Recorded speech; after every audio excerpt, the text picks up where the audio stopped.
How is your brother?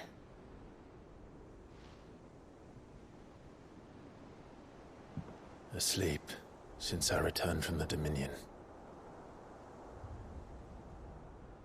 Taya says he should be back on his feet soon enough. For a while, at least.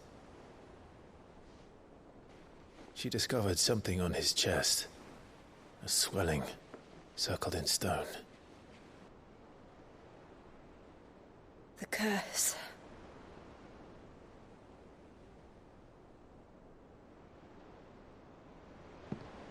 For every mountain we climb, another rises up to greet us, doesn't it? It's never ending.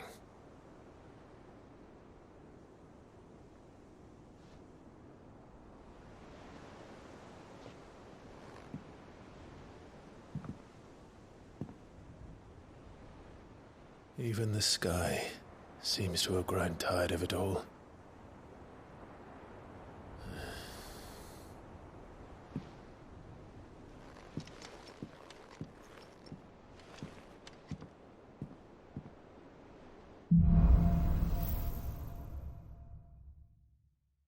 Taya won't be happy if I disturb Joshua. While he rests, I might as well see what Otter has to say.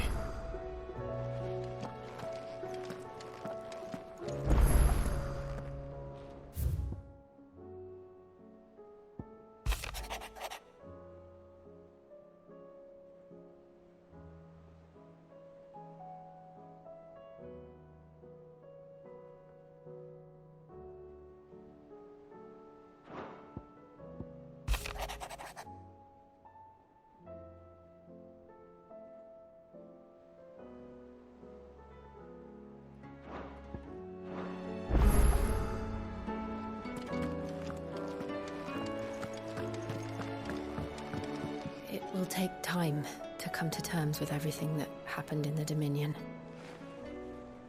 But time is the one thing we always seem to lack.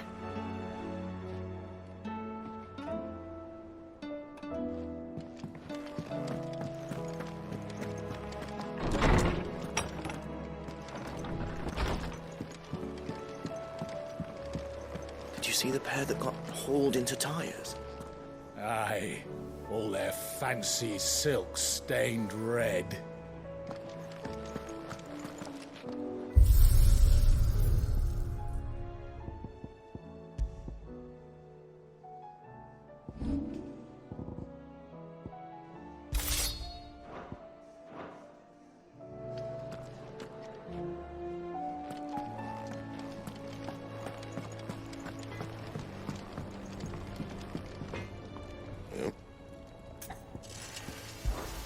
Praying about us, guys. Unless that is... And... Thanks for not leaving me in the Dominion. If you hadn't come back, I might still be stuck there. I told Nan we flew back on the Phoenix, but she walloped me for telling fibs. Can you tell her it was the truth, Clive?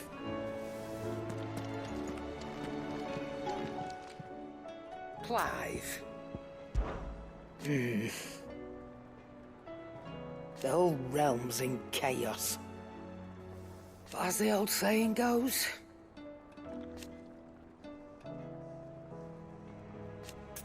Oh.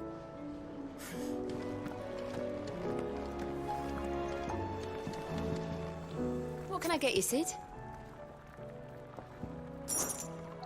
As if setting our people free wasn't enough. Good news, everyone. The casks have been liberated. Here's to Sid.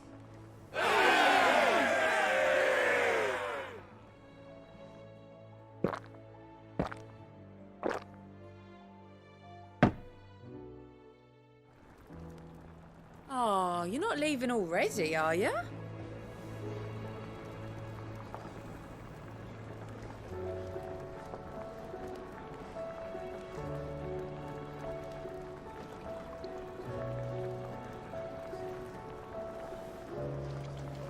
Seems the hideaway's lost its appetite.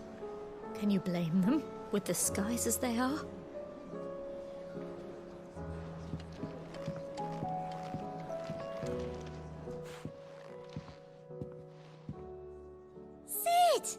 Look what the Cursebreakers brought back from Dalmekia.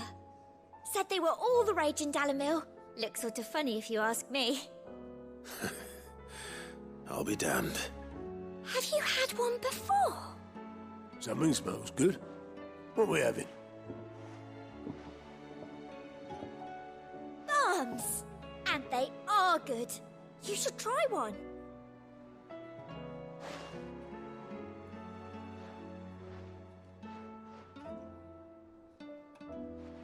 Eh? The bloody great hole in it. Who ate the rest? It's supposed to be hollow, silly.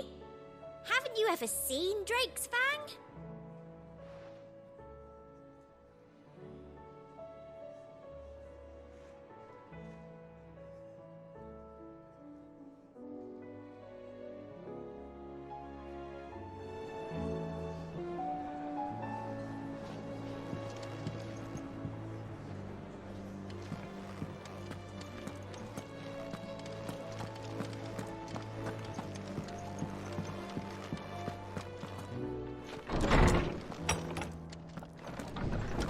Is a storm coming, Sid? Will there be thunder?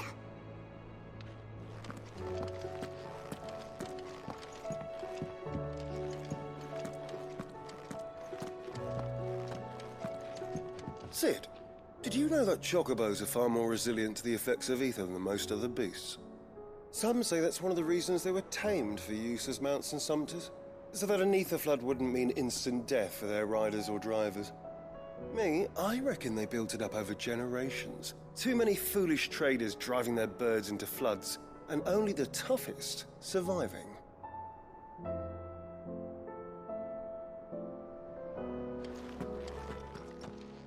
I was wondering when next you'd visit. With the darkening skies. But be that as it may.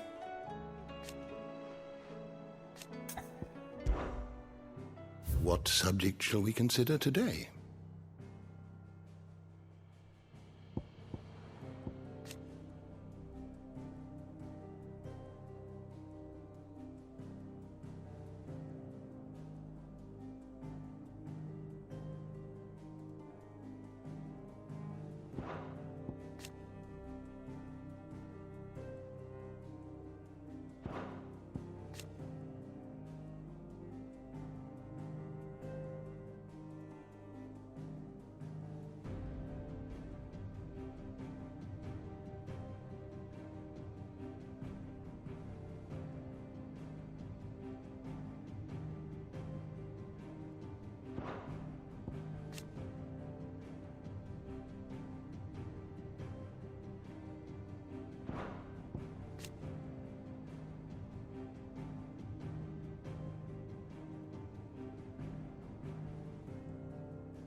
The door to the shelves shall ever be open.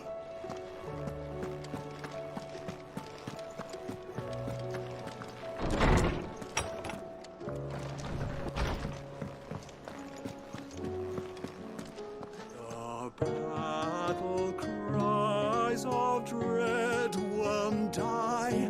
In ruin lies less.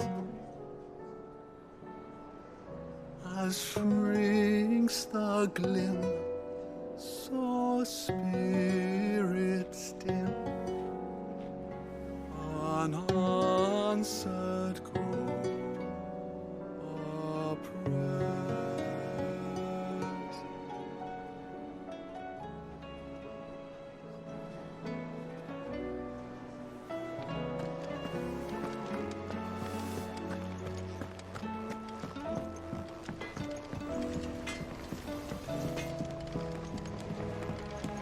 Round and round the city clock, the wyvern chased the eagle. The birdie stopped to catch his breath. Down came the eagle.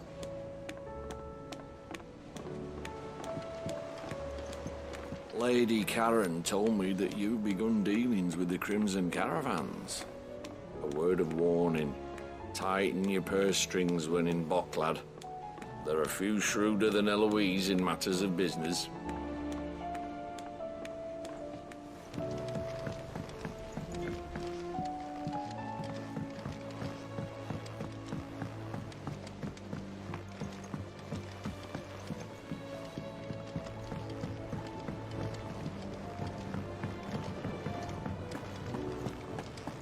Otto said you were in the Dominion when it fell. You weren't why it fell, were you?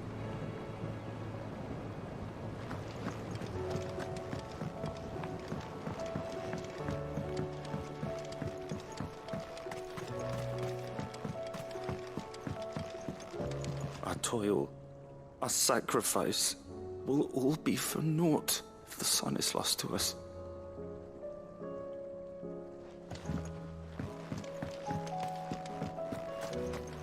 What'll happen to the gardens? Too many more days of this, and it won't matter how clear our water is or how rich our soil. Without the sun, everything will die.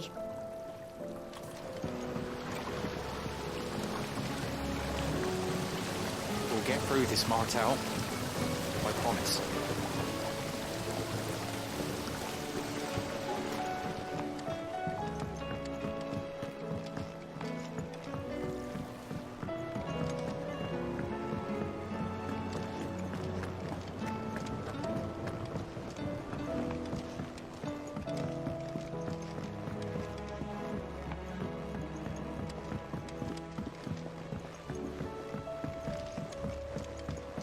I heard the Emperor was impaled on his own son's spear.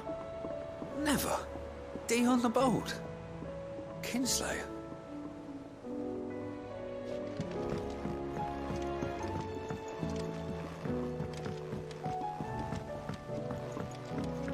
We're all gonna die! You hear me? The Akashic are coming and they won't stop until they've slaughtered every single one of us! How do you suppose they'll manage that? You ever seen one of the blue bastards swim?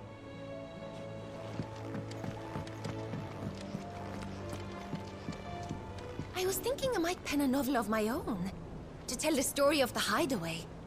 I'd change all the names, of course. Well, except for mine, that is.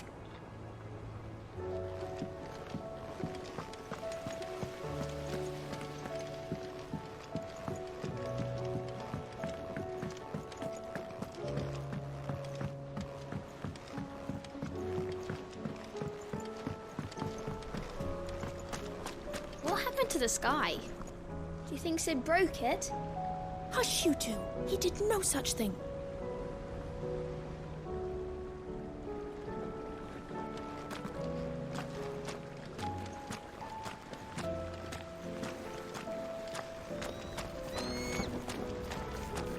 After Drake's head, I was beginning to wonder if you'd lost interest in Sid's grand scheme. But here we are. Another crystal cracked, another nation in disarray. You wear the mantle of outlaw well.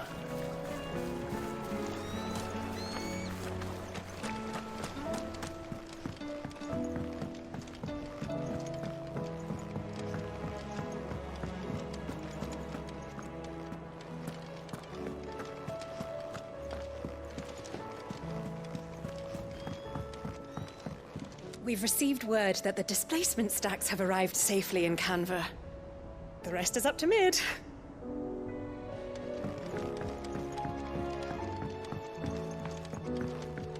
All this fuss over a few dark clouds. You'd think the people here had never seen a storm before. That leather loosener was only the first of the discoveries the Alembic is going to help us make. Just you wait, Sid. Just you wait!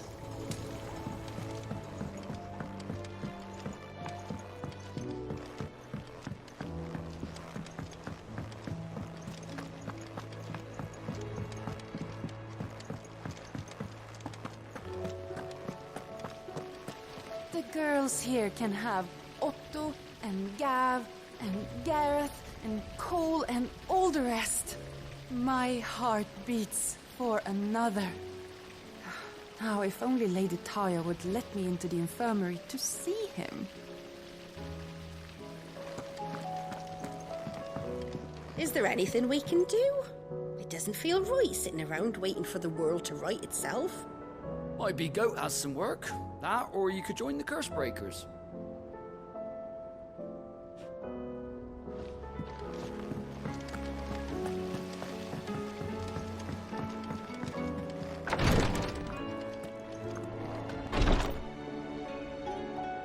I can hardly lift my arms. The curse, it's... You just need some rest. I'll stay here with you. If you'd like, that is.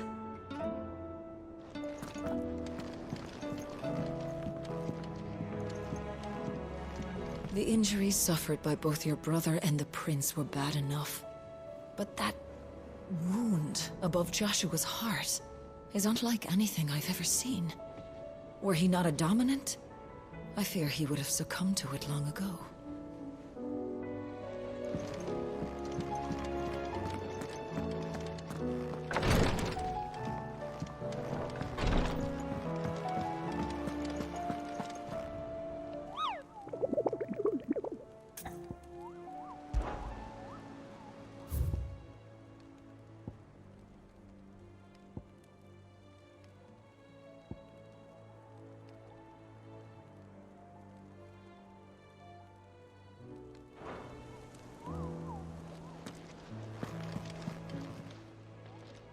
Oh, I wasn't expecting you back so soon.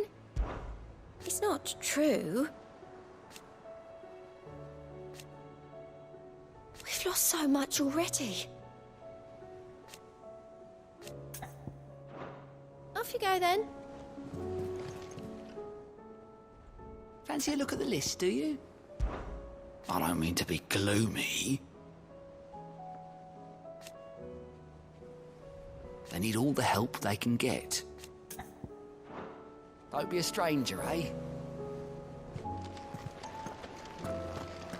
Are we even safe here? There's talk of these skies driving men mad. Most of the hideaways on edge. Well, it's our job to calm things down. So don't you go spreading ill rumors. What do you make of them skies, then? An omen is what? We should call back the scouts. All of them.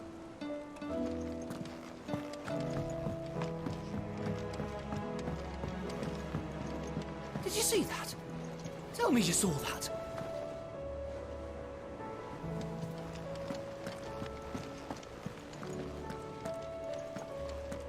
There's barely been a shipment in since the skies started boiling.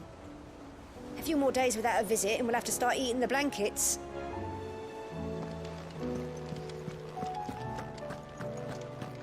Brothers, save us. Might be hard now there's only one. Then we're all doomed.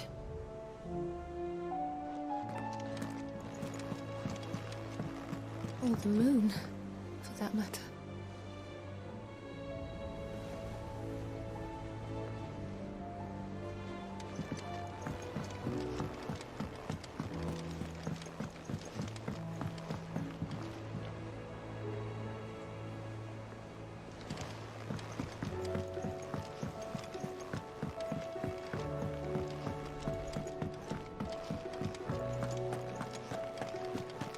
Did you see the pair that got hauled into tires?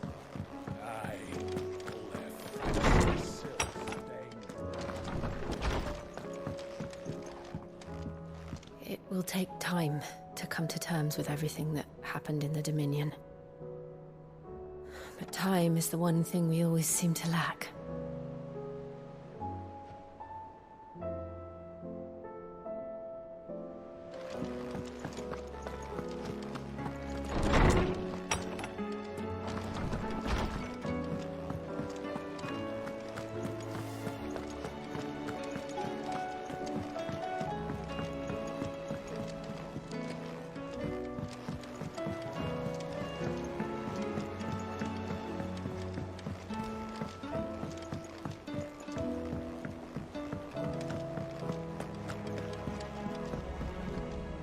Back again?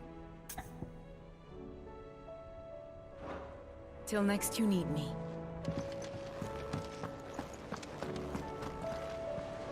Otto, how fares the realm? The realm? Oh, she's just fine. As long as you look past the fact storms out mother crystals and her skies are a roiling cesspit. And Gav? He's with your uncle in the Free Cities, helping Mid with her project. Sent an owl their way the moment the winds turned foul. Still waiting on a reply, though. Do you have any good news? Well, that depends on your definition of good. All right, fine. What do you suggest we do? Oh, no, I'm just the messenger. I leave the scheming to those more suited to the task. Could be that Lady Vivian and Old Tomes have their own thoughts on the current state of things. Could be that they don't. It certainly can't hurt to ask. I suppose not. I see that every report that comes my way makes it into the hands of both Lady Vivian and the Lawsmen. If anyone could tell you what might be barreling down the mountain towards us, it would be that pair.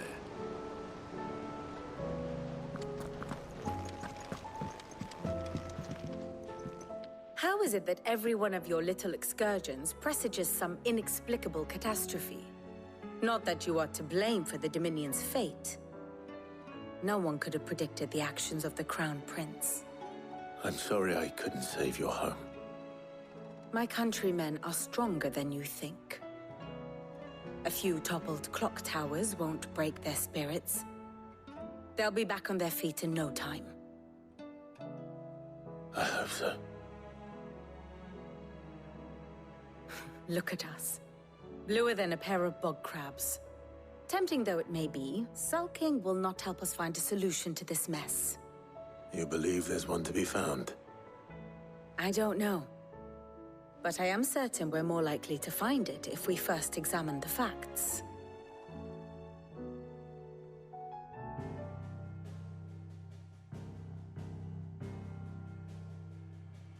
Beneath these darkened skies, fear and confusion reign over Valisthea. Oh, the lands around the fallen Mother Crystals had already begun to wilt for want of ether. But not like this. Crystals that filled wells and fueled furnaces, now nothing but pretty shards of rock. And those that hang from the people's necks cast nary a glimmer of light to keep the dark at bay. It is only a matter of time before the common folk convince themselves that the end of days is upon us. Yet I fear a swift end is more than we can hope for. While most of the world thirsts for ether, the remainder drowns in it, spawning Akashic in droves. And amidst the hordes of mindless beasts, with magics as like to fail as function, even the strongest nation would falter. Rosaria and the Iron Kingdom teeter on the brink of collapse, while the tragedy in Twinside has all but paralyzed the Holy Empire. Dhalmekia fares little better. Rumor has it the ministers fled the capital after the fall of Drake's Fang, leaving their beloved republic to crumble. Waloed, meanwhile, moves in earnest. The Einherjar has been sighted off Storm. The world, in short, is in chaos. It would seem our civilization was nothing but a castle of sand, to be washed away at the whim of the waves.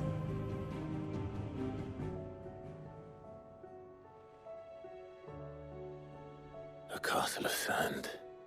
Not my best flourish, but it seemed fitting. The reports I've received are considerably more blunt in their appraisal. Without the protection of their nations, it will fall to the people to defend themselves against those who would take what is theirs. Which is only ever going to end one way. Defending a farmhouse against a band of chocobo thieves is one thing, but pitchforks and palisades will do little to stall an army's advance. Should the King of Waloed deign to invade, there would be none to stop him. None but us.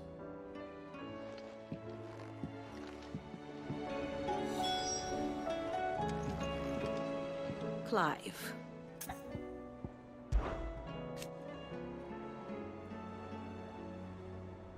And how could it not? But are we any better?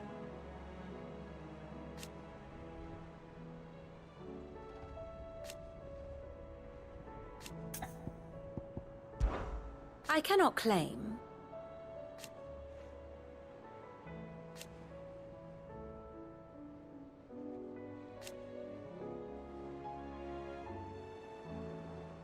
Such are the wages. Ironic, then.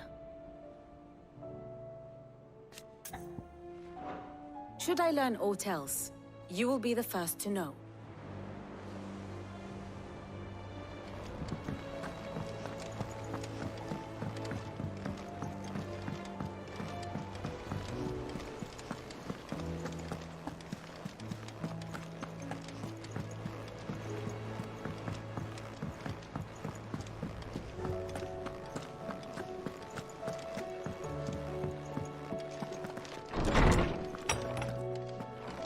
Is a storm coming, Sid? Will there be thunder? Let me guess. You're here about the skies. Is there anything you don't know, Lawsman? It doesn't take a court astrologer to augur the obvious. As for what has disturbed the heavens, that, I believe, is a question the Fallen might be better placed to answer than I. And on the 6th day, did the gods tear the sun from the firmament, visiting darkness upon their prideful sons and daughters. But I dare say you remember your childhood lessons on the sins of Zemeckis only too well. You think they're connected? That Ultima was one of the gods responsible? Well, he has certainly exhibited powers that we mortals would associate with the divine. There is nothing divine about him. But he wouldn't be the first god of whom that could be said, now would he? Yet for all the fairy tales that tell of the sins, there is almost nothing in the way of actual historical accounts. Had I the Journal of Moss the Chronicler, I may have been able to tell you more, but alas, I fear all remaining copies have been lost to time. You will forgive me, I hope? Certainly not. Because there is nothing to forgive. Even without this journal, you provided us ample wisdom. And we will always be grateful for it. Perhaps Otto will be more inclined to share his thoughts when he hears what the others had to say.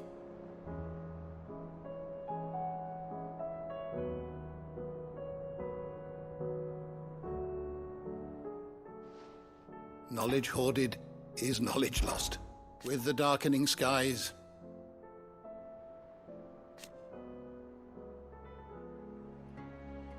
but be that as it may.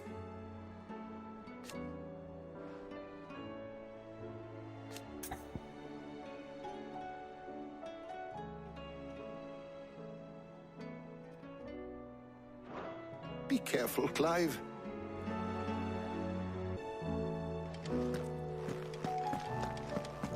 Is a storm coming, Sid?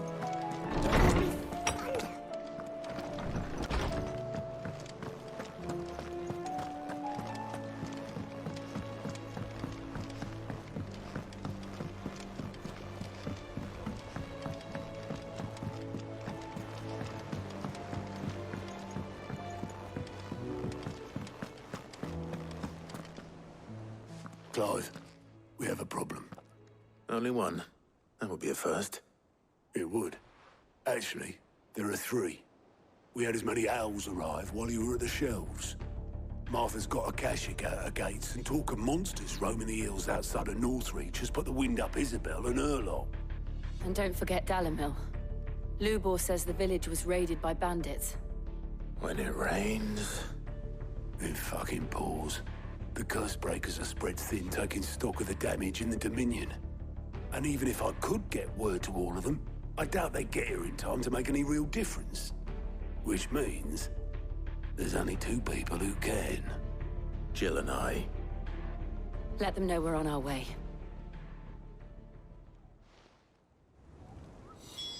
The messages from Martha, Isabel and Lubor weren't long.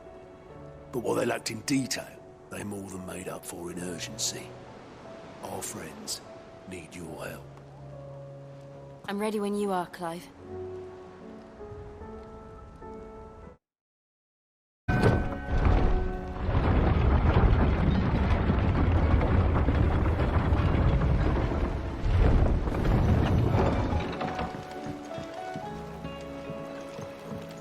You expect me to work with the skies like this? It could be raining garbs and goblins for all I care. You get back to that log or I'll have your hide. I'd say we were in for a storm, but the lake seems to think otherwise. We'll see these letters to the mainland as soon as Obolus deems it safe to sail. As for what awaits me there, well, you'll just have to see, won't we?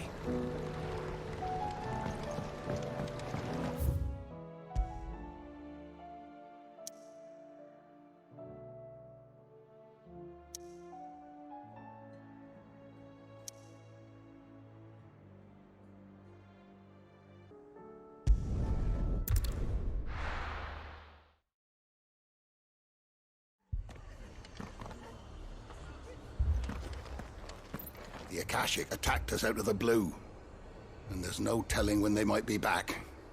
You'd best keep that sword handy, Sid.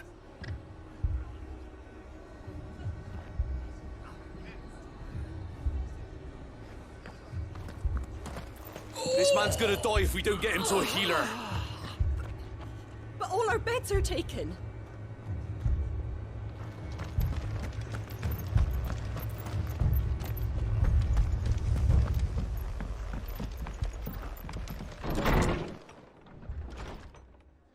Martha, it's good to see you.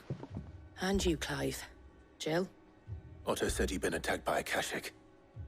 What exactly happened here? Those skies are what happened. Not long after they fell dark, we had our first visit. There were hundreds of them. Tried to storm the hell. Only a handful made it up here, but that was more than enough. The rest are still down there now. And while we have a few willing fighters holding them back, they're sorely outnumbered. What do you think, Clive?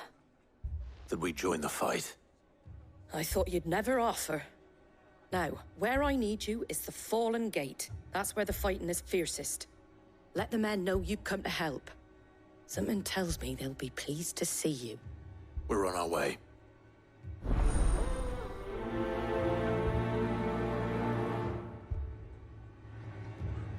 Do you think there were as many as Martha says? More. If they ain't clawing at the gates, they're climbing up the cliffs near the lift. The lads are doing what they can to keep them out, but unlike the Akashic, they need sleep. They were too fast. Or maybe I was too slow. Stop that. You're alive. And that's all that matters. I can't take much more of this.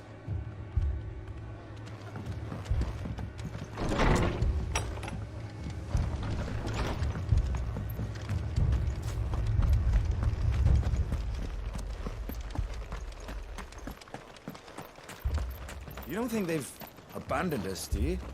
Them not. Not a chance.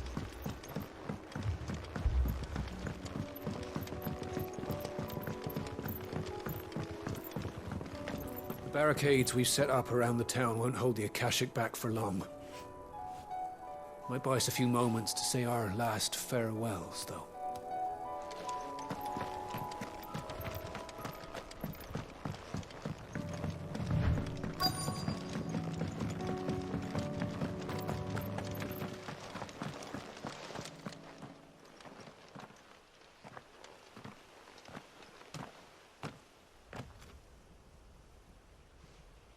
Clive, wounded.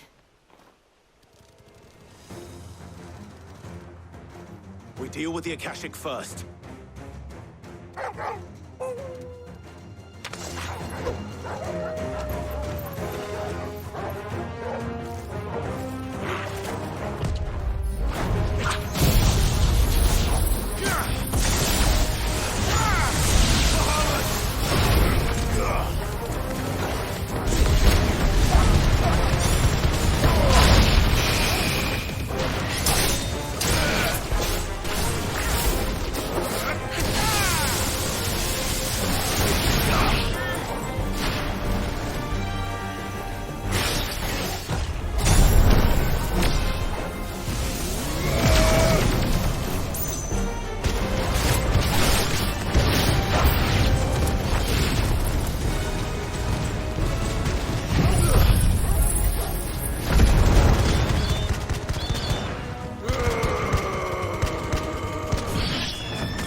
over.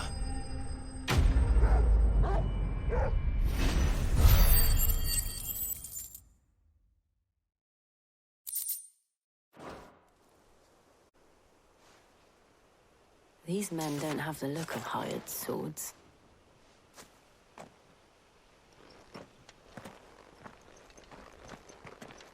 If you've come to rob this place... You are mistaken, my Lord Rosfield. We're here by Madame Martha's leave. How do you know my name? Forgive me, my lord. There wasn't time for introductions. We're with the Guardians of the Flame. Wade's men? But how did you come to be here? Where is your commander? Sir Wade left earlier with a scouting party to find out where the Akashic were coming from. Did he? Take your wounded back to the inn. Martha will see you're looked after. We'll join you anon.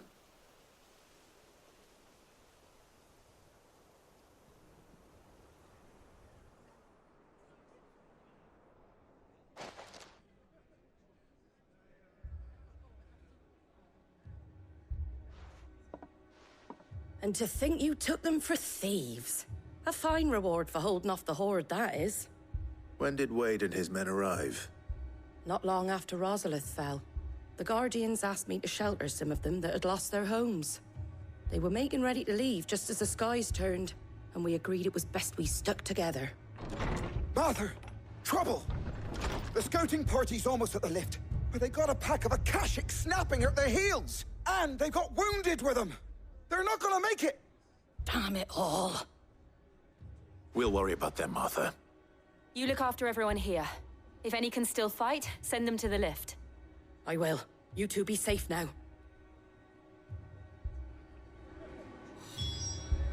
The lift can only carry a few at a time. If those Akashic get as far as the cliff, Wade's men will have nowhere to run. It looked like the Guardians were going as quick as they could, but without any injured. They might make it to the cliff. Or they might not.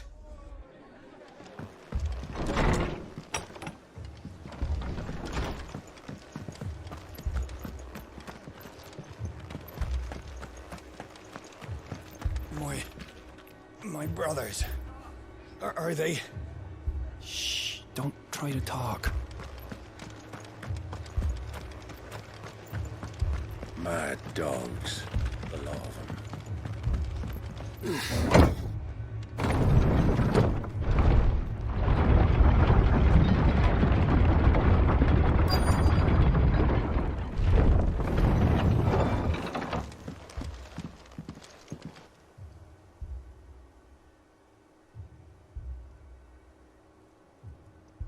Squire, I need you to get those who can still walk up the lift to Martha's. But what about... I didn't ask, Oscar. Sir. Sir Wade. Lord Rosfield. If you aren't a sight for sore eyes. Martha seemed to think you might need some help. And by the looks of it... We thought we could sneak by them. But we didn't know there would be so many. How could we have? Behind you!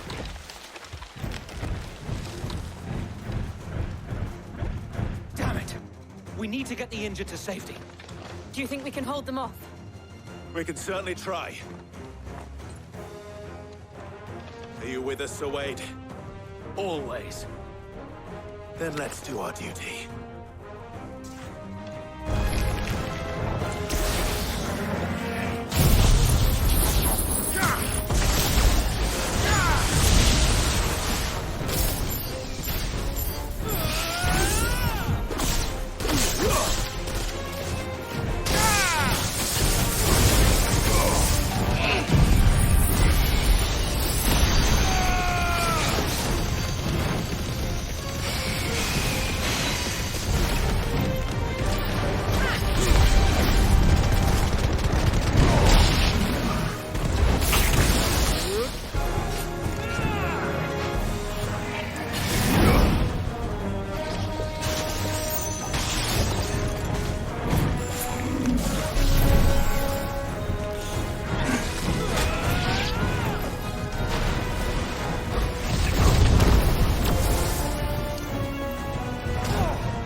Is anyone hurt?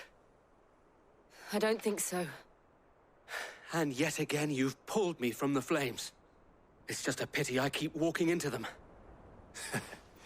You've never been one to shy away from danger, Sir Wade. Like any shield worthy of the name. I see you're all in one piece. Martha! Is something wrong? The lookout saw smoke coming from down Eastpool way. Too thick to be a hearth. A second horde. Feel like finishing the job? Always. Jill and I will make for Eastpool. You'll need to move the injured without us. Don't you worry about them. The moment my men are safe, I'll follow. Good luck.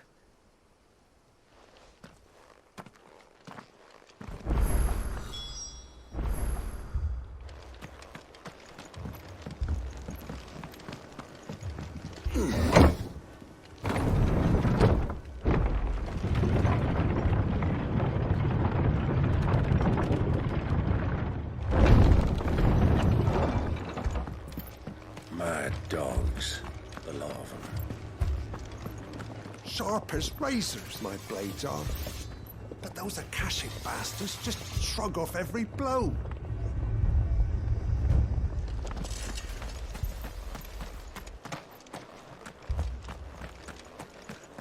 Thanks to the Akashic, all of the men are either on watch, readying for the next attack, or confined to their sickbeds. All while my bed remains as cold and as empty as those demons' hearts.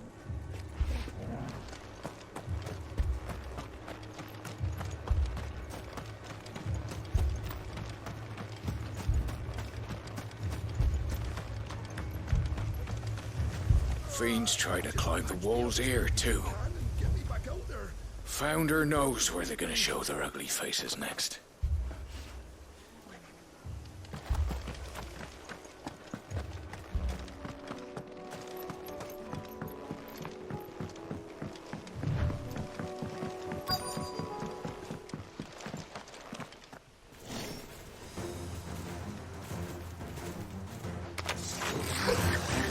They're headed for the rest. We have to slow them down. Martha and the others won't be ready.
Something's coming.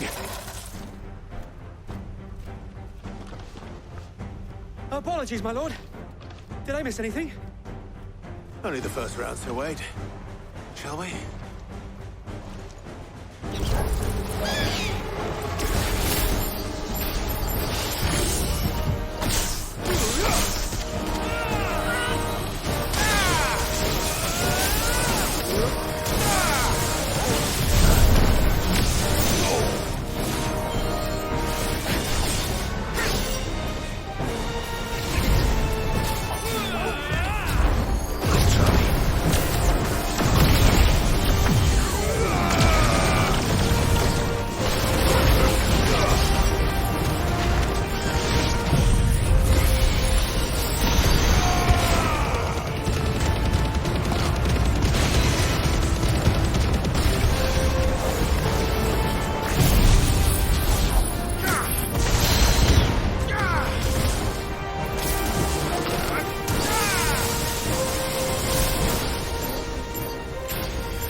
Do you see any more?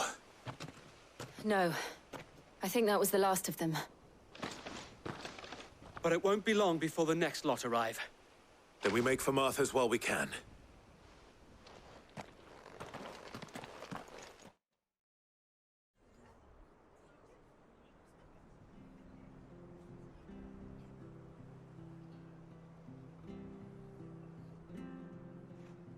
What did you find out there? The same as Sir Wade. Scores of Akashic. Well, wherever they came from, they're gone now. Our lookouts say the lowlands are clear. Hopefully we'll have enough time to lick our wounds.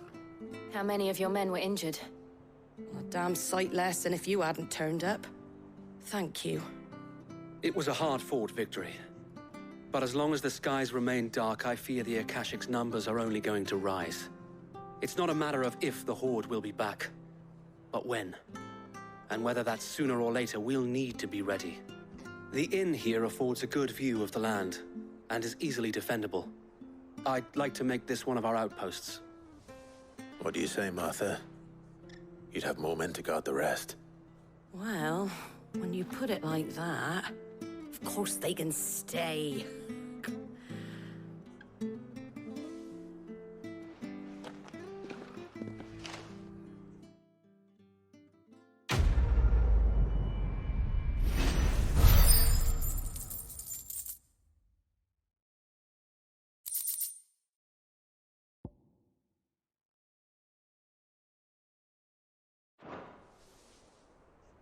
My lord, there's someone I'd like you to meet.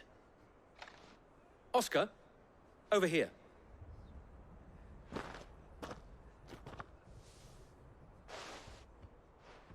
It is an honor to make your acquaintance, Lord Rossfield. I am Oscar. Oscar of House Murdoch. Murdoch? I wasn't aware the Lord Commander had children. Oh, he didn't. But his brother, my father, did. I am Sir Rodney's nephew. Well, go on, then. It's not for me to ask him. Yes, Sir Wade.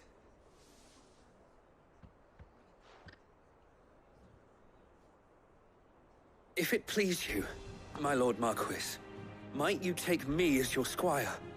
I would learn the duties of a shield from the finest. I'm sorry to disappoint you, Oscar, but I am a shield no longer. Nor was I ever the finest. And spending time in the company of an outlaw hardly seems a fitting education for one aspiring to take his oaths. My Aunt Hannah once told me that a man is not defined by his title, but what he does in its name.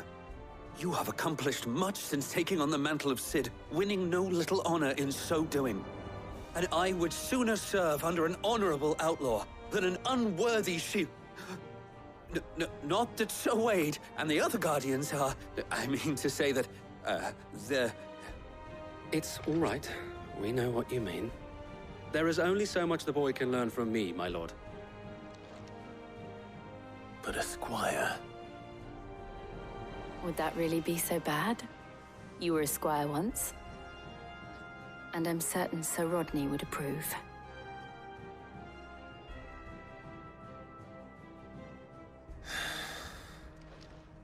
Know that I'll show you as much leniency as your uncle showed me. I would not have it any other way.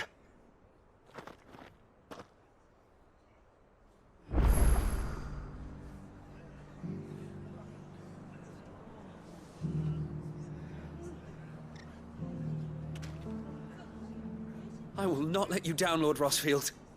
You, or my uncle.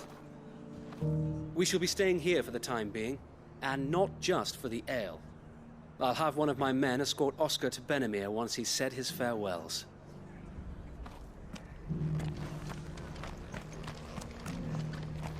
We of the Guardians of the Flame have pledged our swords, our very lives, to the defense of this fair town. Ain't that something?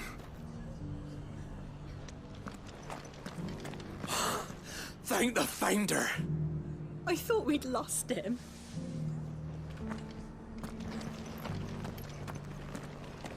So Cid rides to the rescue once more. We're in your debt. Well, deeper in your debt, I should say.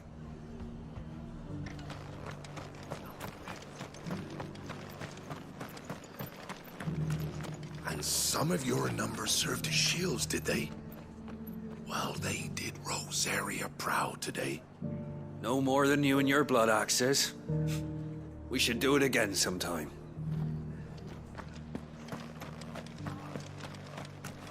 You're a devil with a blade and no mistake. Glad you're on our side.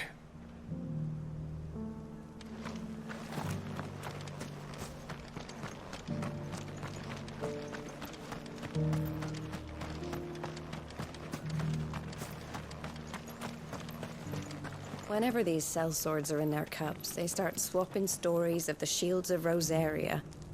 Even had a few giving me the old Rosarian salute.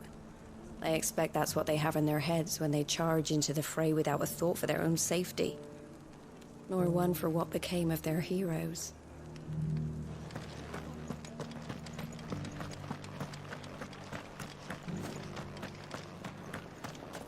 No time to rest. Those ether-breathing bastards won't be leaving us alone for long.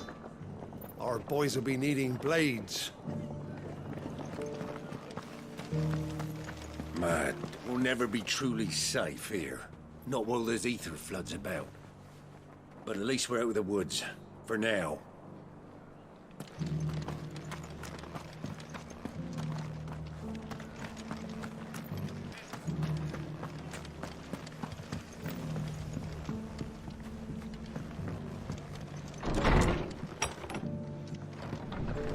Fate seem bent on driving me from my inn.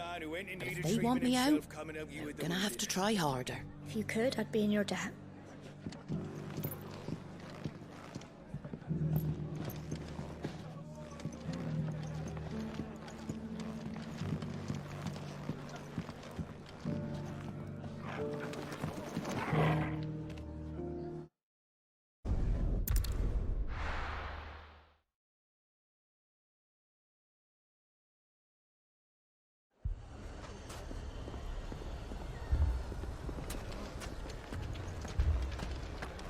Fucking thieving bastards! It's as if life hadn't been hard enough round here since the Fang fell. Poor bastard. Couldn't run because of the weight of his load. Still, better a branded than one of us. Lower than beasts they are. Cid! Your new companion appears much more formidable than your uncle. Should I be worried? You haven't been introduced. Jill, Clive has told me much about you. All lies, I'm sure. Your Stolas said that Dalamil has a bandit problem. Indeed. Although, you're a little late. They left with our food and guild days ago. Any idea where they went? The desert's a big place. Your guess is as good as mine. But the fact is, I have more immediate concerns. What did you say to me? What did you say? Ah, as if by magic. Let's just say we've yet to reach a consensus about how to solve Dalamil's little problem. And at this rate, it won't be the actions of the bandits which prove to be our undoing. It will be our own. I've tried reasoning with the dissenting parties, but even the Desert Hare has limits. Perhaps we could talk to them. What makes you think they'll listen to us? What makes you think they won't? She makes a fair point, Cid. And you won't have wasted much of your precious time if you fail. They're just across the courtyard.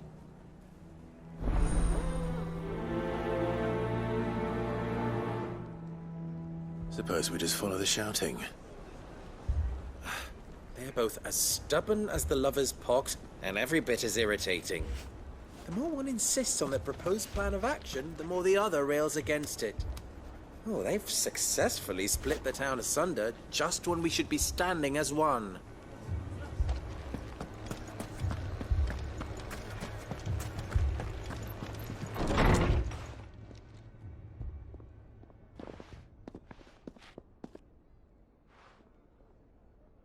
You wouldn't talk like that if it had been your men whose throats were slit.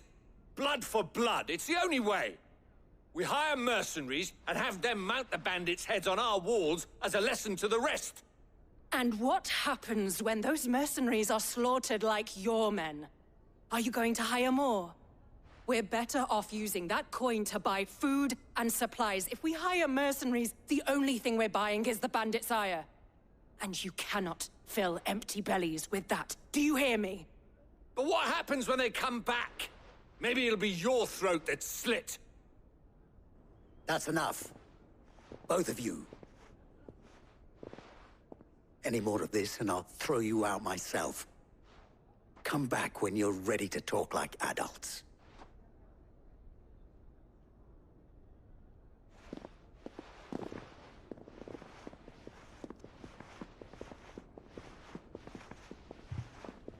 Victor.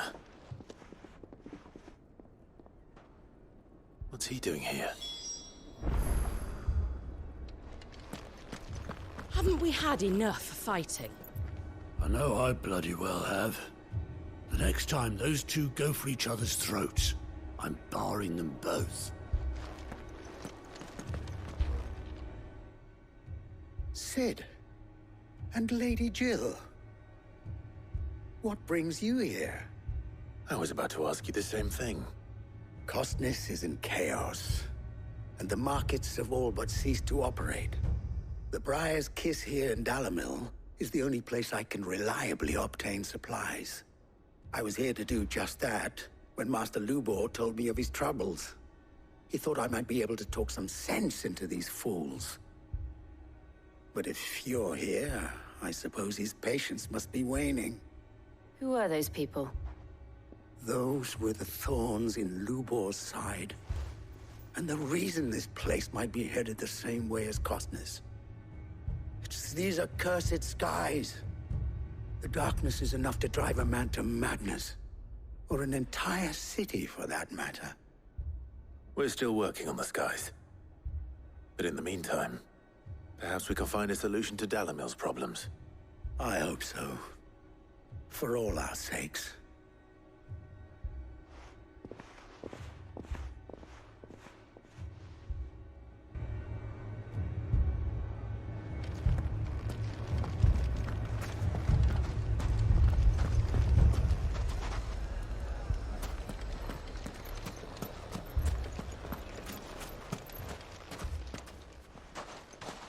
So, you see my predicament?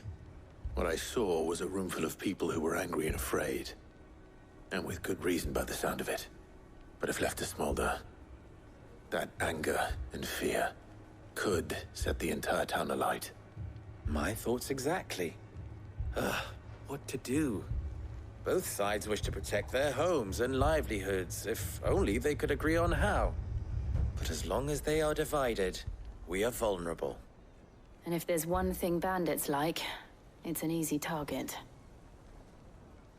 What would Cid the Outlaw suggest? Well, if it were my namesake, he'd let them choose for themselves, and be on hand to pick up the pieces when it all went wrong. That sounds like a recipe for disaster. A recipe for disaster is precisely what it is. But perhaps that realization would be enough to make them question the ingredients.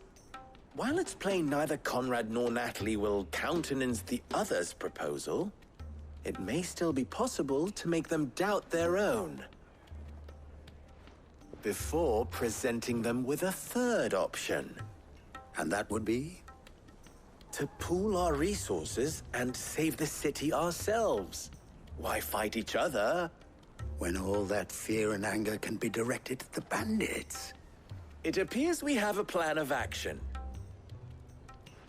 Victor, pay Conrad a visit. See if you can't convince him of his folly. I'll speak with Natalie. As you wish. Your faces are not well known in this town. That may prove useful. Don't worry, Victor and I will do most of the talking. You need only play along. play along. What he means to say is yes.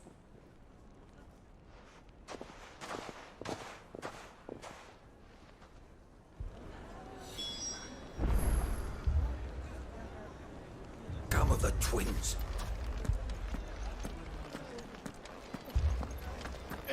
Fucking thieving bastards.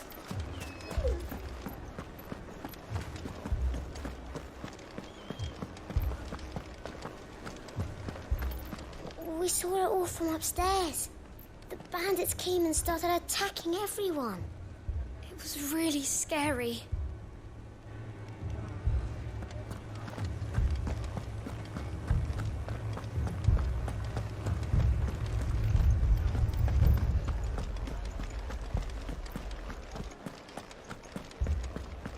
So much for the men of the Rock.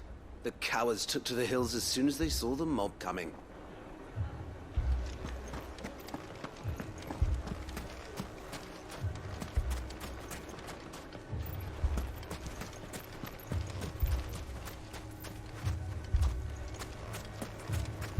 Damn it all!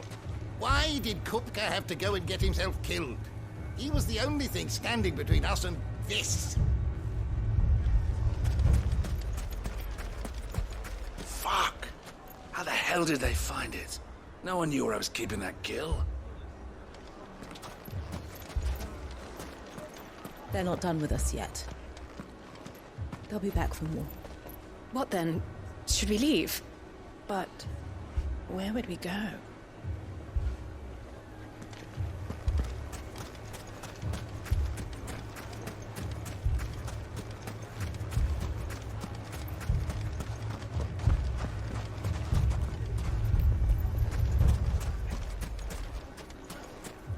Here you are. I thought I told you to go and hide in the inn. I tried, but they were everywhere. I was so scared.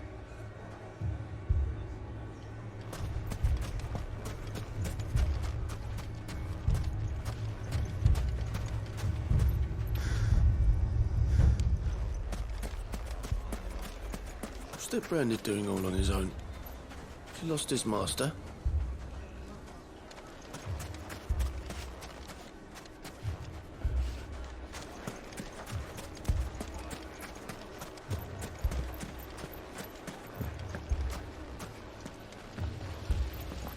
I mean, it may still be possible to buy something, and we may yet be allowed to keep it. Yes, but... All this after the last sellswords we paid for proved themselves such reliable souls. You'd have us throw good gil after bad.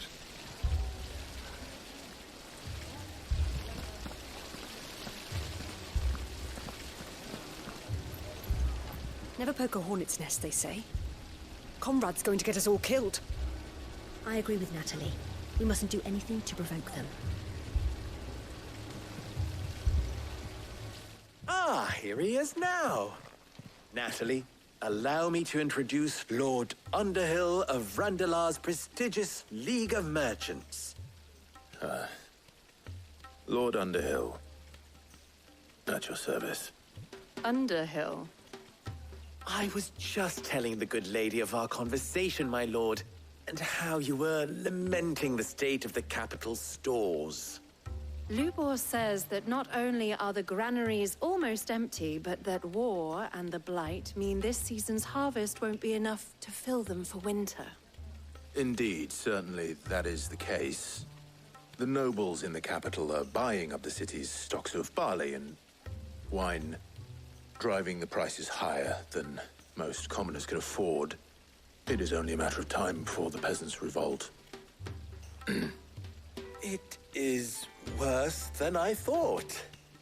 If what Lord Underhill says is true, I fear we have little hope of supplementing our stores, meager though they regrettably are.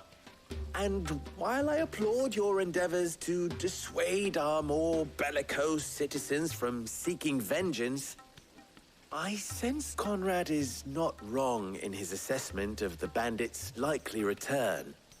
Which means that now, more than ever, we will need to secure what little we still have. Food, weapons, herbs, everything. If our humble town is to endure not only this hardship, but those that are certain to follow, we must stand united. All right. If it will help to protect my home, I'll do it.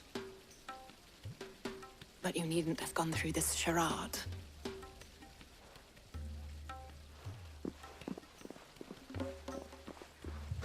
Thank you, Clive. Your performance was nothing if not workmanlike. She saw right through it. I didn't say it was good, merely that it produced the desired effect. Now, my scouts should be returning shortly. Meet me back at the Briar's Kiss, and we shall see what we face.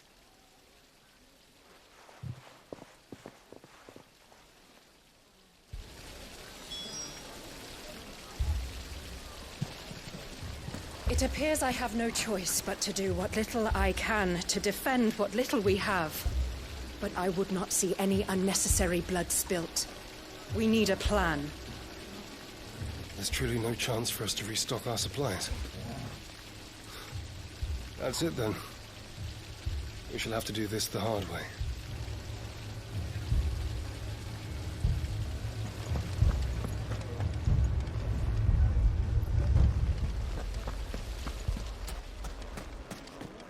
If I had my pickaxe, I would... Don't get yourself worked up. Rest.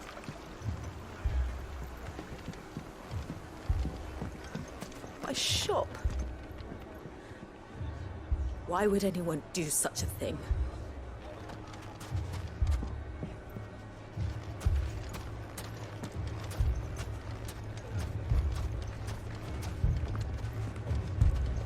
If you're wondering why Dalimil's in such a sorry state, you can blame the bandits. Them and the mercenaries who are guarding the gates. Though I can hardly fault them for running.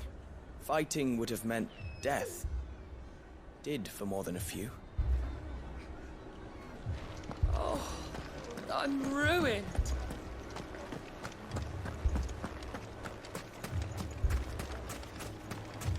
Hold on! I'll have my branded heal your hurts.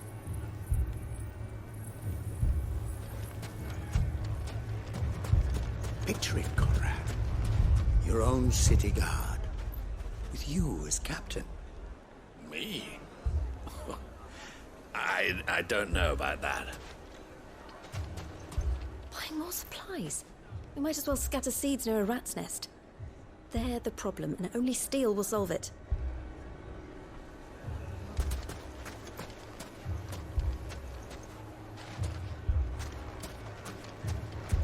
Next thing you know, Natalie'd be offering the bandits bed and board.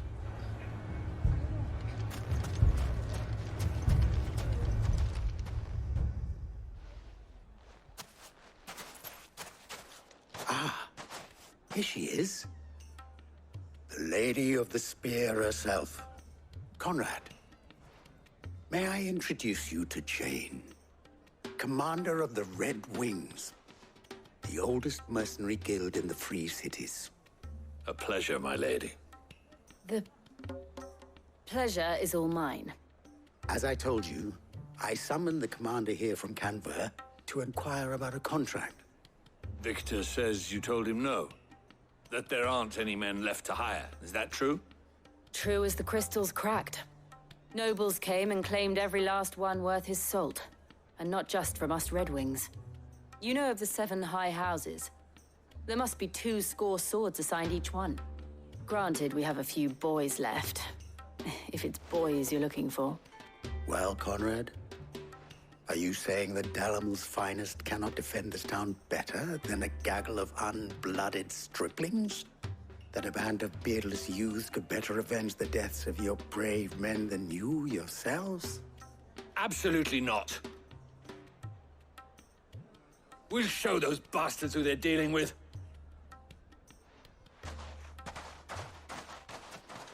I can't believe that actually worked. Conrad's not what you call the brightest candle in the crypt. And there's a reason why I had you do the talking and not Sid. Well played, my lady.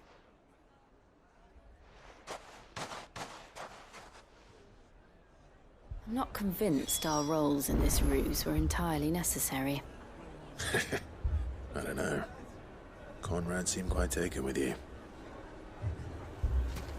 Then let us band together and show these brutes that Dalimil is not to be trifled with. I wonder if Conrad has the right of it. We always called on sellswords and the men of the Rock to guard our gates before.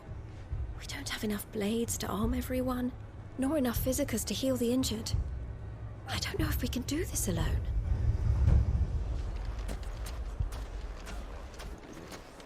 Next thing you know, Natalie'd be offering the bandits bed and board.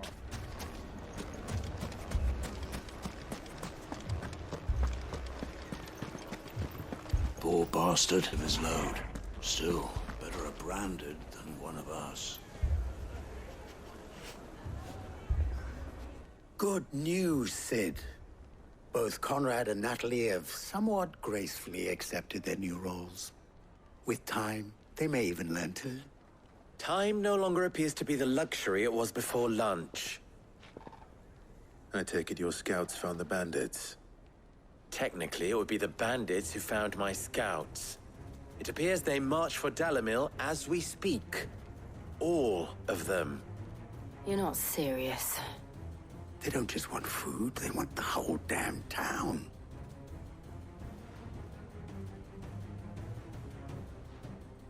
I have a favor to ask.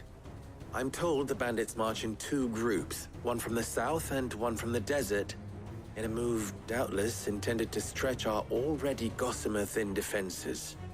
Very well. Jill and I will meet those from the desert. But what of the rest? The rest, my friend, the city shall fight. Together. The stakes, I concede, are high. But if this does not unite Dalimil, nothing will. That is a lot of faith to put into those who had their hands around each other's throats but a moment ago. Then it will be for us to see that their hands are kept occupied. And I do mean us. I thought you might say that. We'll hold them off for as long as we can. And we will do the same.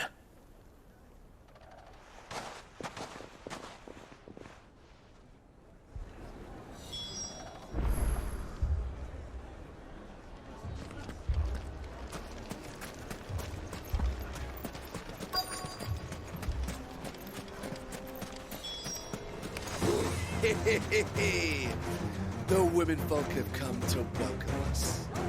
I'll take that one.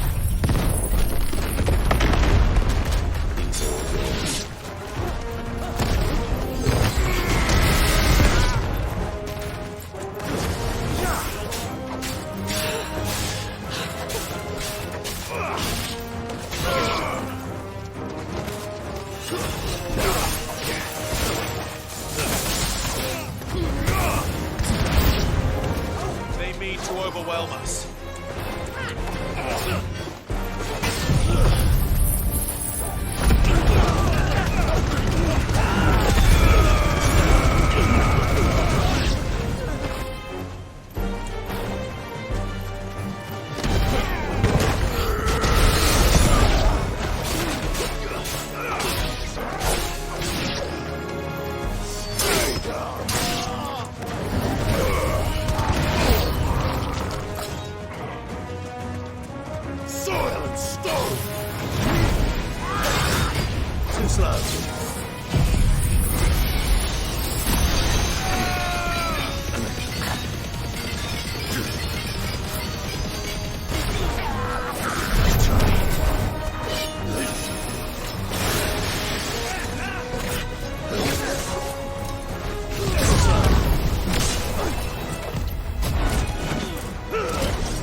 The townspeople. Could they have held out? I don't hear any fighting. What do you think? That we should hurry.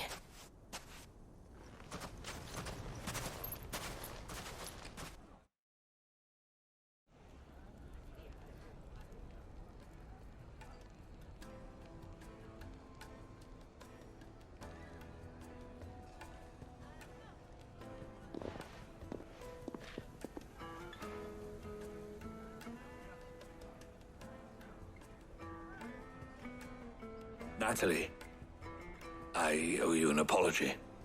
You did well out there. The inn would have been lost had you not held the line. Without you, there would have been no line to hold. You saved us, Conrad. You saved Dalimil. We all saved Dalimil.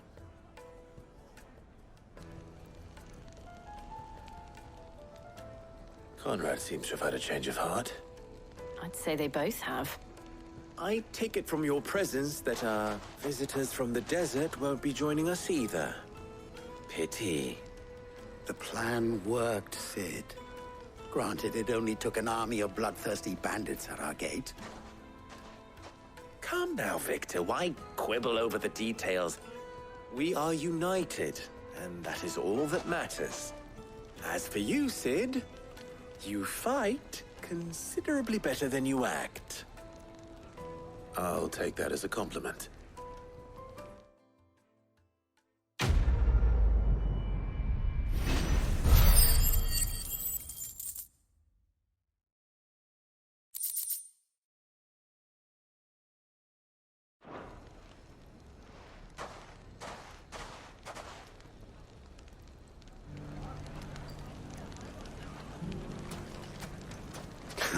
Now, if I could only convince the people of Costness to work together. Dalimil will forever be in your debt. But don't go trying to take advantage of that. Dalimil's saved. And with our steel. Those bandits were on the receiving end of some quality craftsmanship. So, where did you learn to swing a sword like that? In a desert full of ne'er-do-wells, a woman has to learn to look after herself.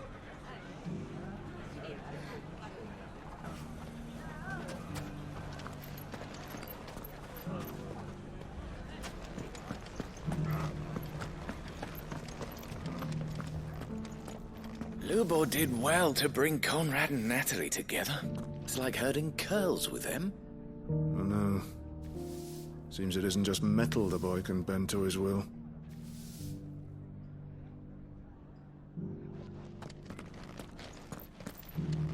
One minute they're at each other's throats, the next they're the best of friends. I don't know how Lubor did it, but he did.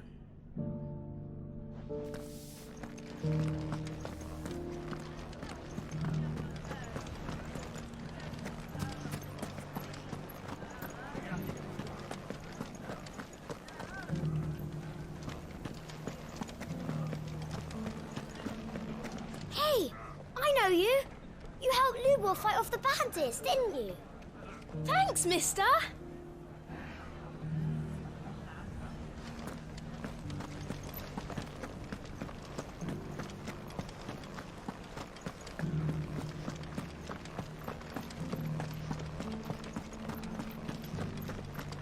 Some of those blackguards were once men of the Rock.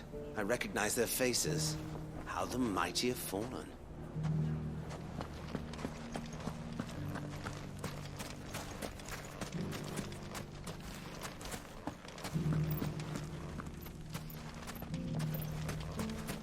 The finest cell swords in Storm couldn't hold a candle to our new town guard.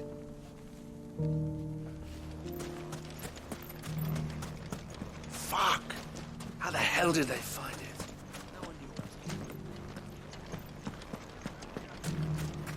The gentlemen of the town guard are a strapping bunch. Perhaps. But the gentlemen of the League of Merchants have deeper pockets.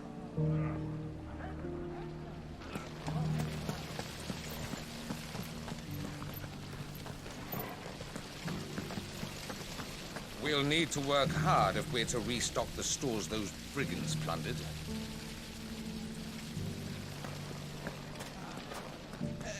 You wouldn't happen to know if the pieces that were stolen from my store were recovered, would you? They were irreplaceable.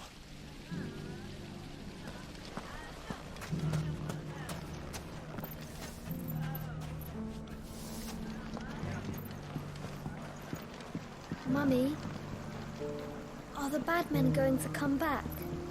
No, darling, they're not. Never again.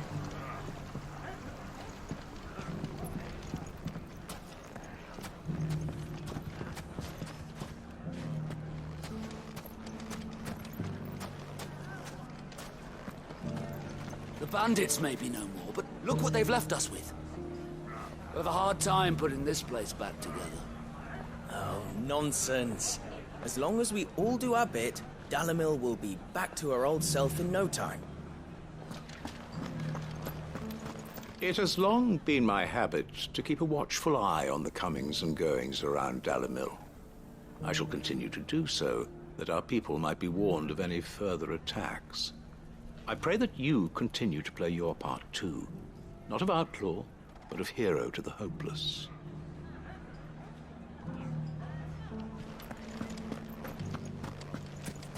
You fought very bravely. We would have been lost without you. Knowing that you would have all been there to pick us up if we fell, gave us more than the courage we needed. You, Branded! Come with me! There are other wounded that need your attention.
This must have been a fishing village before everyone left.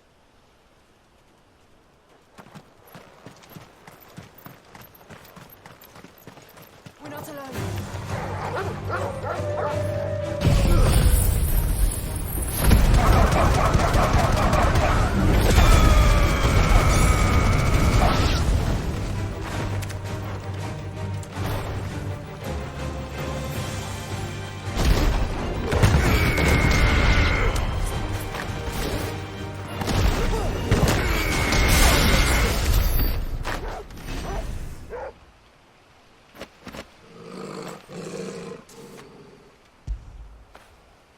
What a fine hound.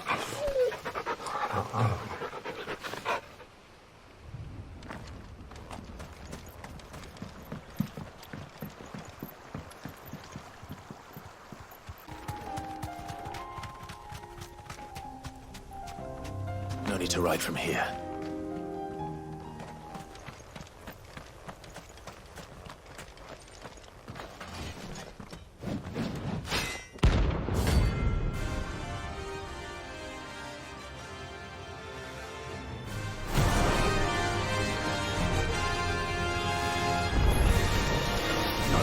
Forsaken soul, eh?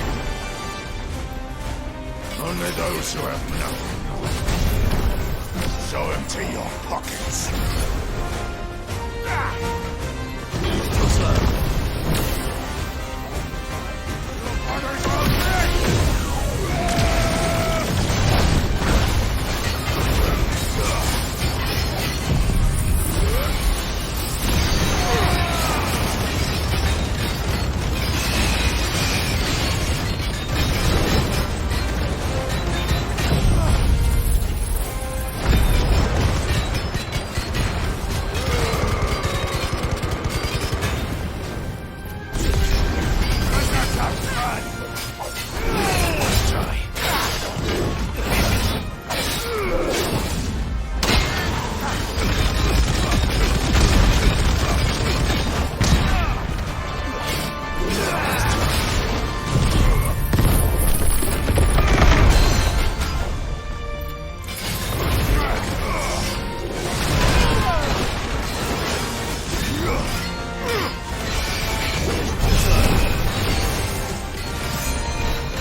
deserter turned outlaw. We were more similar than he knew.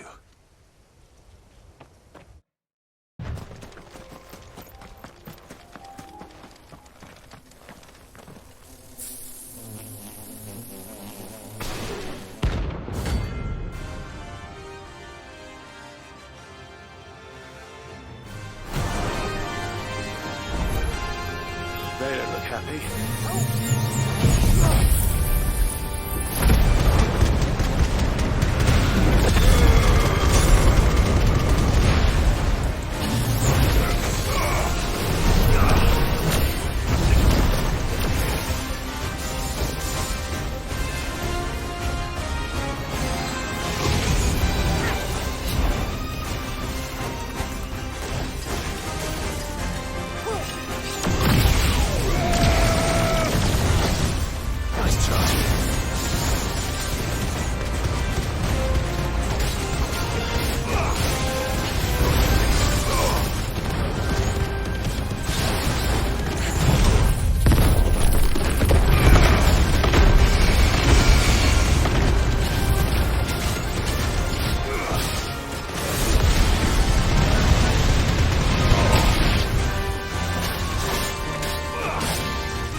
Peace at last.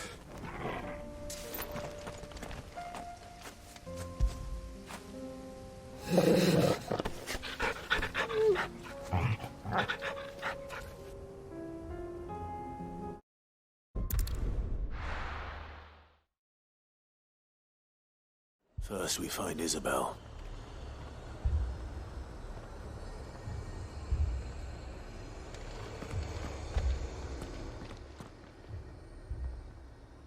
Well, this isn't at all foreboding.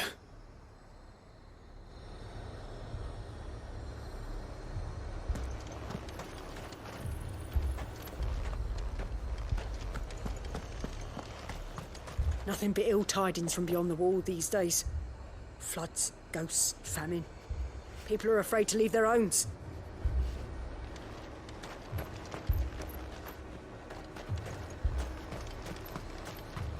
Heard a bloke saying he saw ghosts on the far side of the wall. Ghosts? Then a wall won't stop them.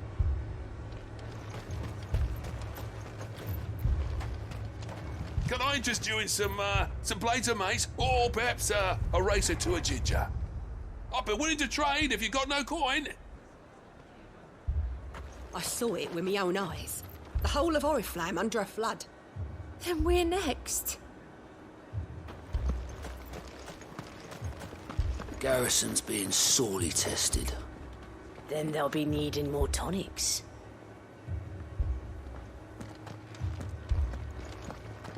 Is it true the old capital's lost? Times are hard. Your custom is most welcome, my lady. And you shall have it again tomorrow. The dame sent you to market, did she? I hope she handed you a fat purse. Stocks are low and prices high. I fear half the stalls won't last the season.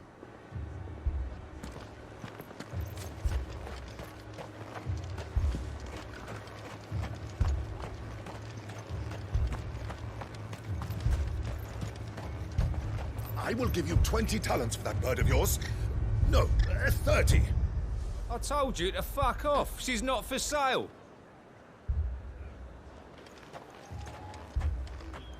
Do you see that? It's an absolute disgrace.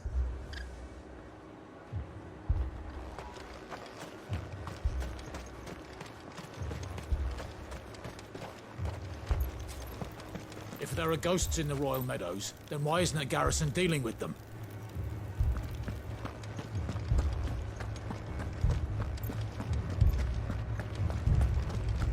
Four left for more on the captain's orders.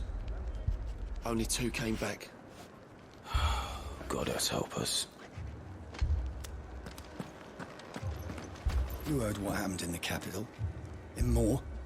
What happens if the Ether comes here too? We run, that's what.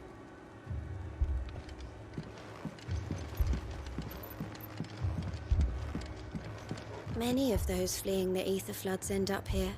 Noblemen, labourers, waifs. The Dame has welcomed them all. I sometimes wonder if we shouldn't all try to be more like her.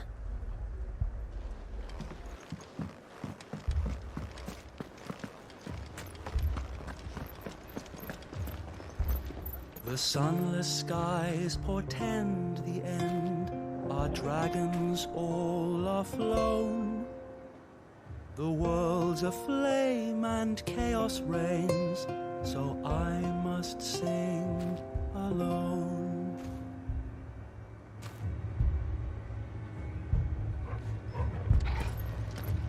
I heard the bells. Is the captain back already? Did you not hear? The captain's dead, as are half our men.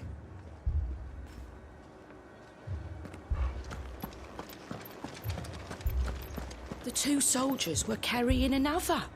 He didn't have any legs. What could do that to a man?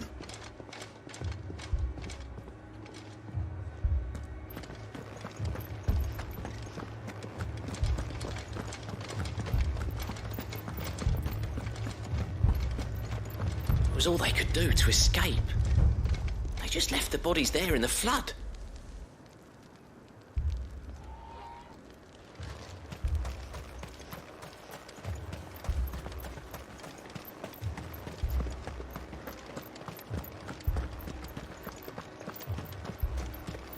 We could leave.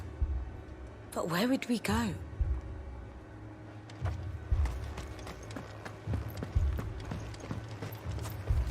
More arrived from the capital this morning. I know. They could hardly stand.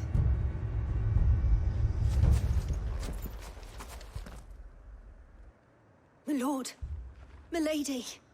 We received the Dame's message. There have been sightings of strange creatures, I understand. With the blue eyes. Yes. Like a Kashik, but different. They've taken so many. I've lost count. Akashic, but different. Ultimus thralls. And what of your mistress? Is she here? Oh, no. She went to the garrison to ask what they were planning on doing about all this. Then we'll look for her there.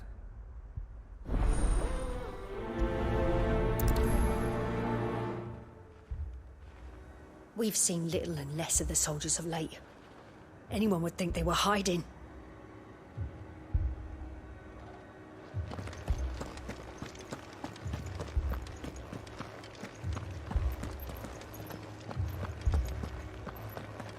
I can't do it. I can't fight those things. But you can. You must. For me. For us.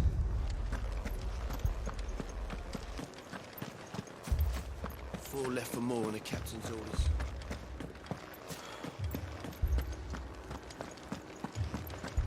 My brandy's been fucking useless since the skies went dark. I tried the lash, but the piece of shit can hardly spark a gleam, let alone fire my furnace.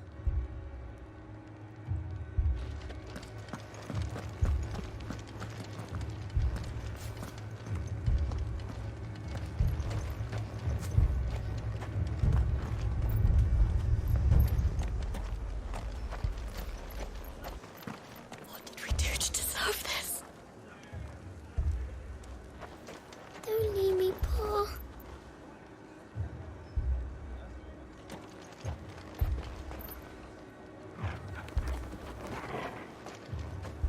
It's all right. Give me your arm.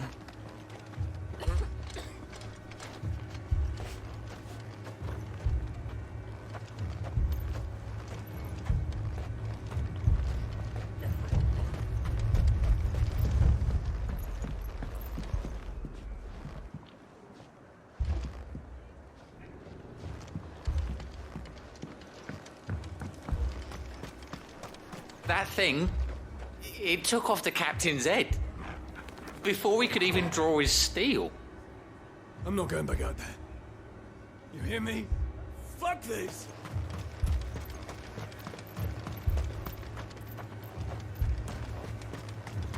Madame, please!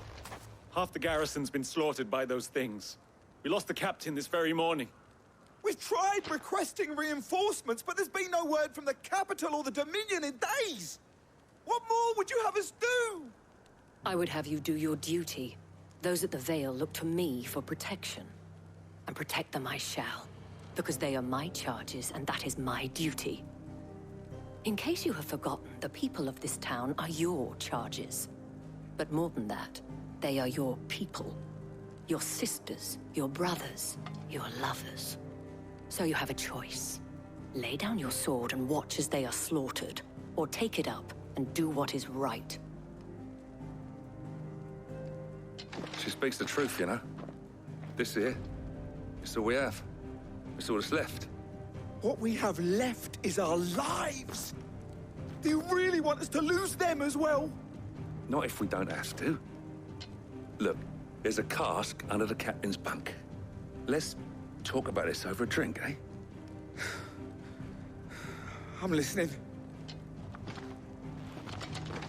I'll have a word with him.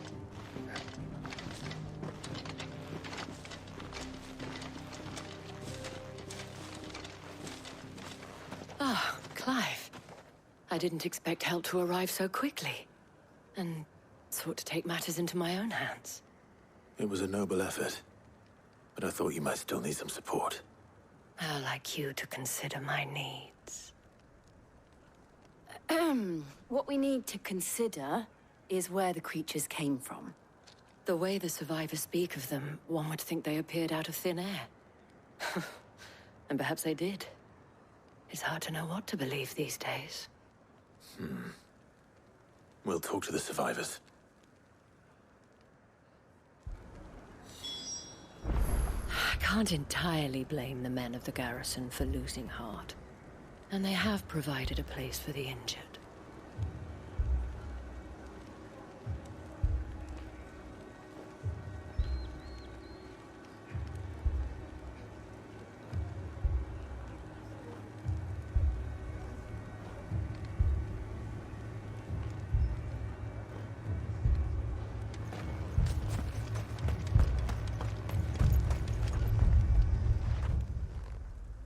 You're a pikeman, yes? What happened? I've got family in Moor. I heard the flood was spreading, so I went to see if they were all right. And a pack of them glowing things found me in the meadow. I ran for my life. I never did get to the village. Leave that to us. My family?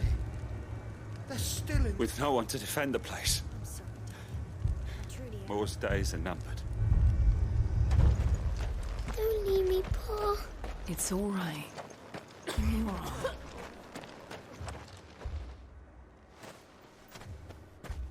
Did you see the creatures that attacked you? Creatures?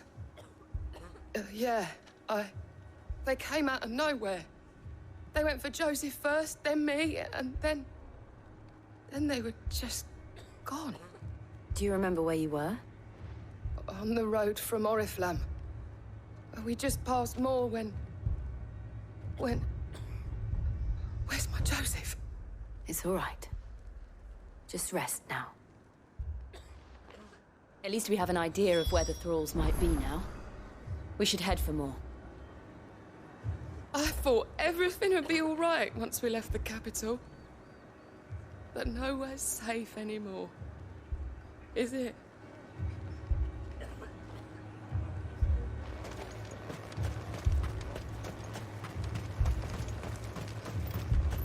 You saw those soldiers. You saw their wounds. Whatever's out there is coming for us. I assume you have a plan? We need to find out what we're facing. The captain lost his head because he never stopped to use it. If we reman the towers and fortify the walls, we might just stand a chance.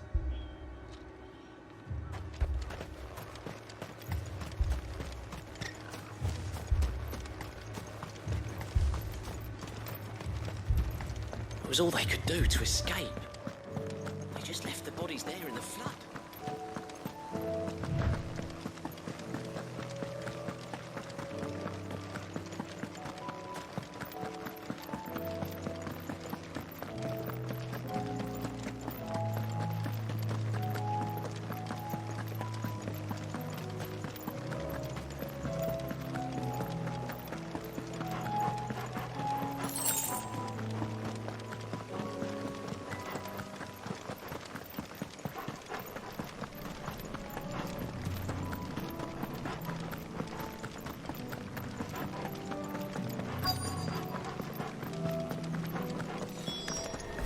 Clive, look! I see them. With me!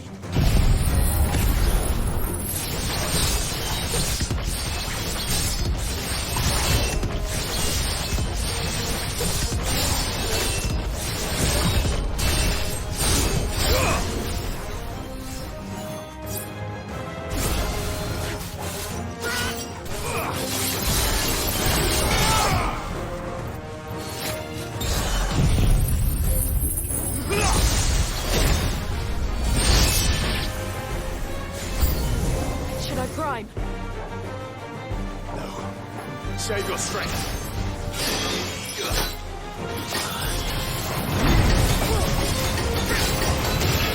Let's try.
Do you think there are more?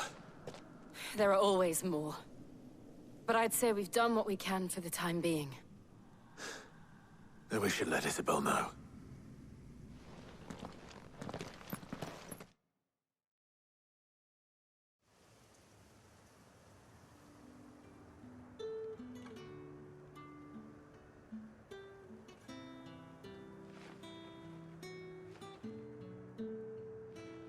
You have the town's thanks. Don't thank us yet. There will be more. Many more. And you'll need to be ready for them. Oh, we shall. Isn't that right, Captain? Yes, milady. The garrison will be ready. Philippe here has convinced most of the men to remain at their posts. For now, at least.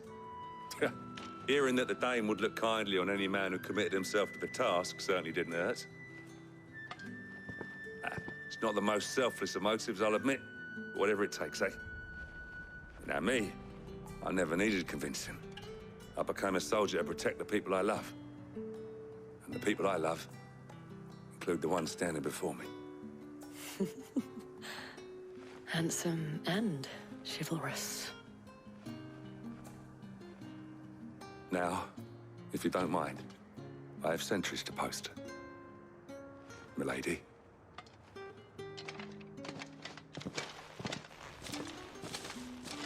Lest you wonder, I'm not foolish enough to believe that this has solved all of my problems. But it has solved one, and that's one fewer than I had this morning. Thank you again, Clive.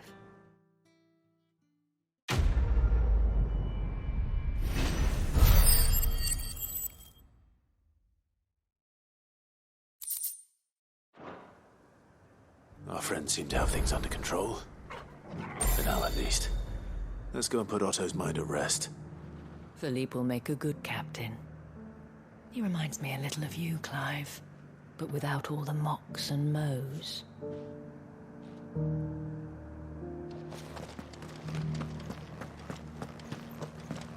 So many were injured. Only by the grace of the goddess did so few succumb to their wounds. I'd say it was more the grace of the dame. But help's help, eh?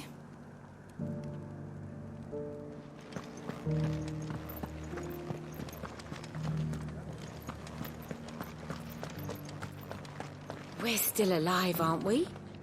Yeah, but only because of the dame. Will that be enough next time?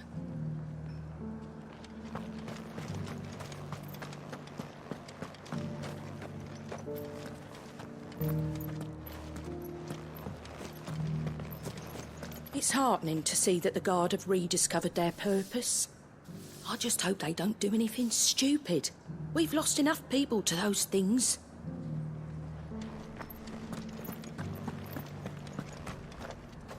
Once upon a time, there was a man who went to market to buy a bushelful of Gizal greens. When on his way home, a chocobo with a belly as fat as the moon appeared from behind a tree and devoured both bushel and man in one fell gulp. The end. That's not a very good story. No chocobo can grow that big. Can it?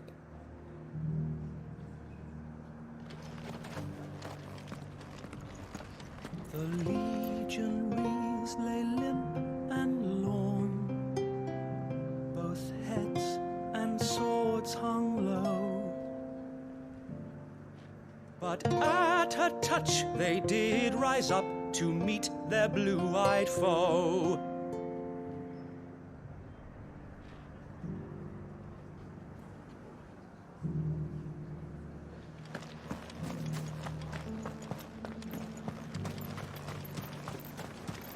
As long as you remain, the Veil will see to your needs.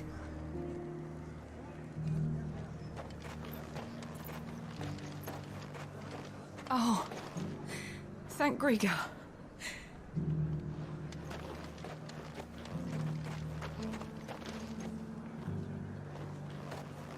I left everything in the capital.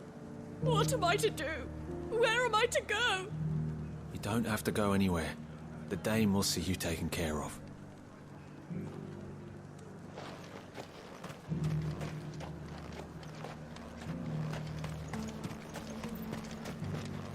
You heard the Herald. The Emperor's dead and the Empire along with him. If we're going to survive, we'll have to do it on our own.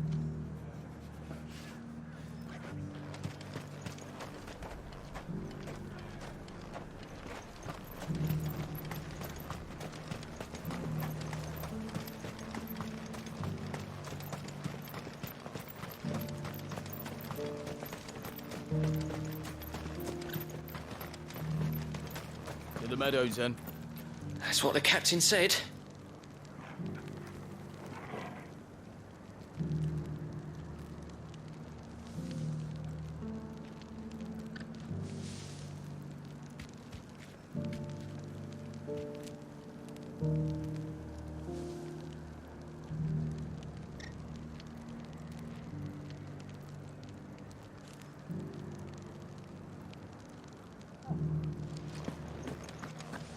We had a herald from the Dominion. Said Twinside's fallen and the Emperor's dead. And the Empress. And the Prince. No one left to rule. Empire's done for.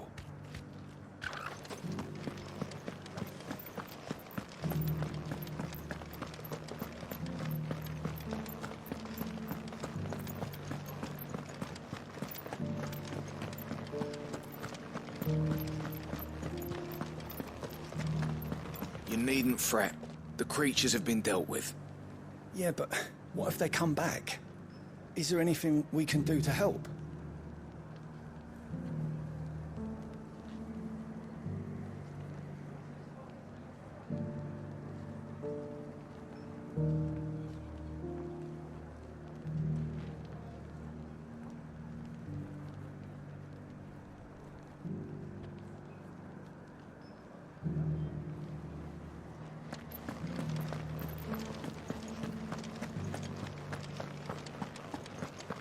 There were ghosts at the gates not days ago, and now you'd have us believe they're just gone?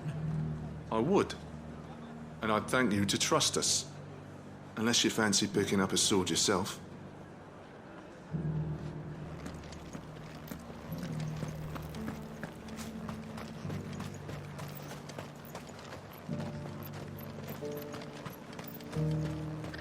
I heard the dame got an icon to rid the meadows of those ghosts. Come now, she surely cannot count a dominant amongst her clients. Can she?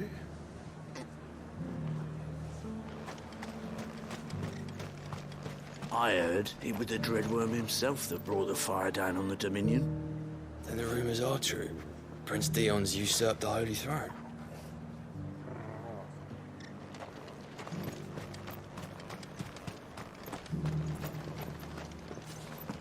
The dame certainly has a way with the men of the garrison.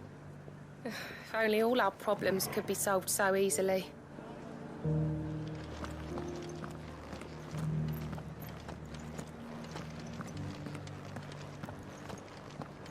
Soldiers too craven to fight. Stark naught, the lot of them. Weren't till a woman dealt them a swift knee to the stones that they came to their senses.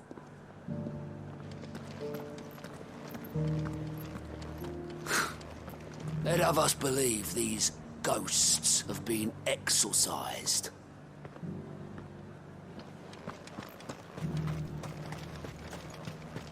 I got peppers to numb your tongue and put fire in your belly. Would you, care for a taste? Hey?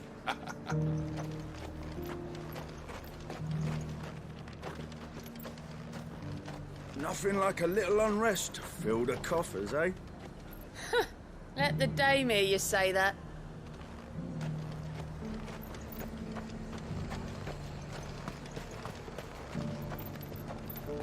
My apologies for the lack of stock. The Vale purchased most of it earlier to brew tonics for the injured they'd taken in.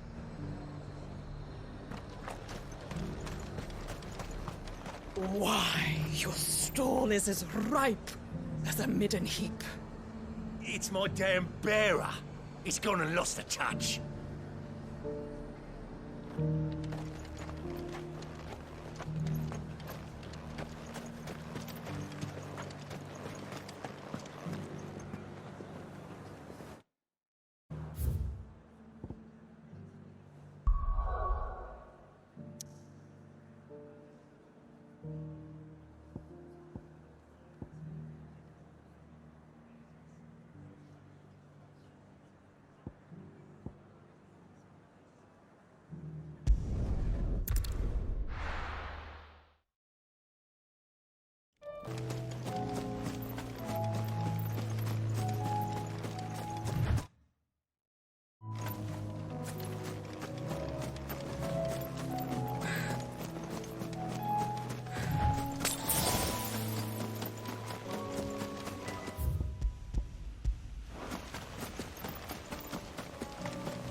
thunder. This beast isn't to be trifled with.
Definitely not to be trifled with.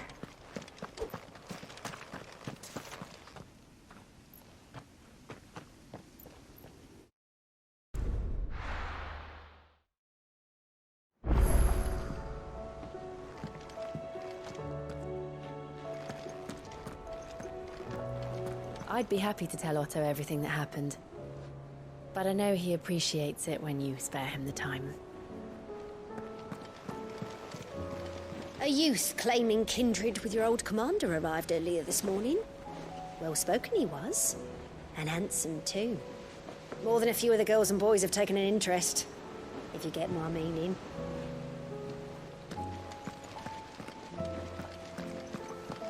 Did you see that? Tell me you saw that.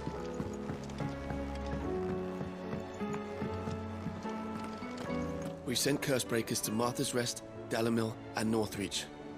Hopefully they can help maintain the peace. Or at least a semblance of it. Cole told us everything that happened. It's a bit of a worry that both the Republican and Imperial armies are in disarray. But it was good to hear that the people stood their ground. Are we even safe here?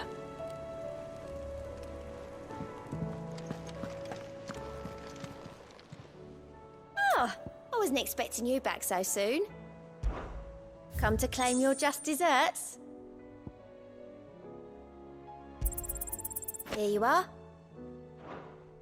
Best of luck out there, Sid.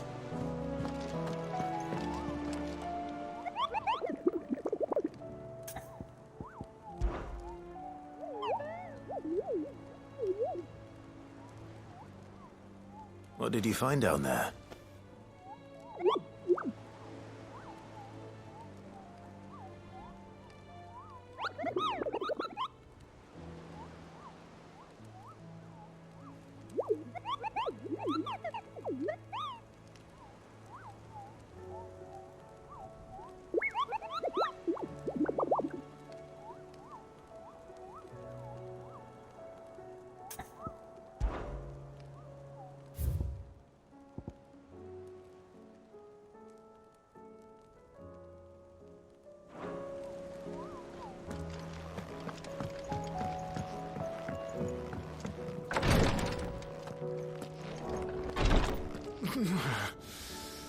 I'm getting too old for this. I can hardly lift my arms. The curses. The injuries suffered by both your brother and the prince were bad enough. But that wound above Joshua's heart is unlike anything I've ever seen. Were he not a dominant, I fear he would have succumbed to it long ago.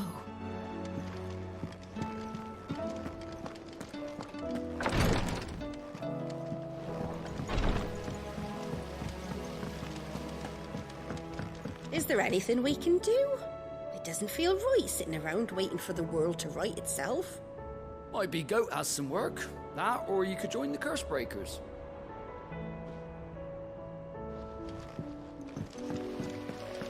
The girls here can have Otto and Gav and Gareth and Cole and all the rest. My heart beats for another. Now, if only Lady Taya would let me into the infirmary to see him.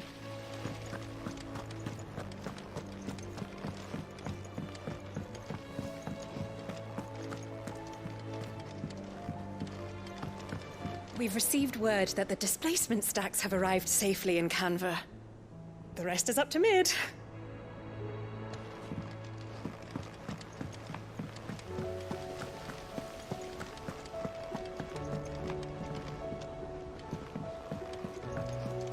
We're all gonna die! You hear me? The Akashic are coming and they won't stop until they've slaughtered every single one of us. I heard the Emperor was impaled on his own son's spear. Never. Day on the boat. Kinslayer.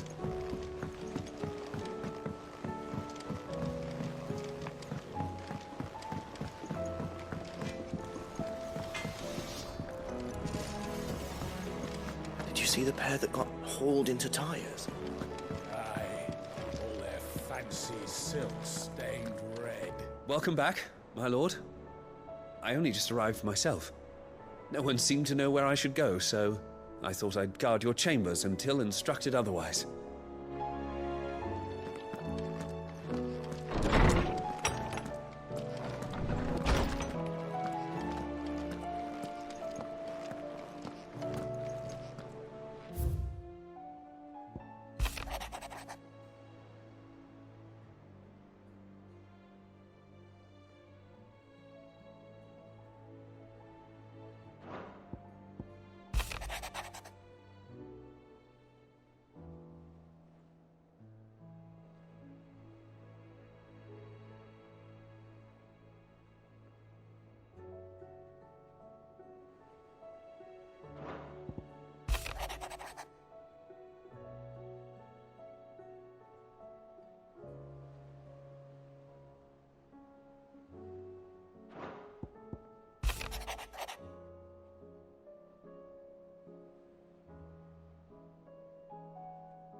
I'm not much bothered either way. The battle cries of dread worm die. In ruin lie his lares. As shrinks the glim, so spirits dim. Unanswered call or prayers.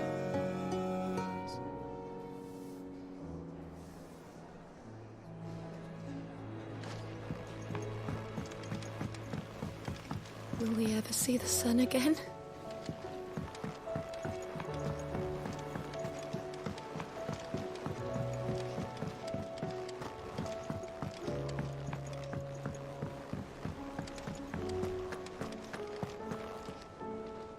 Was wondering when you turn up. Had owls from all our friends thanking you for your timely intervention. How is it you always manage to arrive at just the right moment? Luck, I suppose. Any word on the rest of the realm? Let's see. Storm's still crying out for mother crystals. The nations are still in chaos. And the skies are still the colour of a kick in the kidneys 2 days on. So... Right. Clive, we knew this was going to happen. Well, not the bleeding skies part, but you take my point. Now's not the time to second-guess yourself. Now's the time to visit the infirmary. Talia says your brother's awake. Thank you, Otto.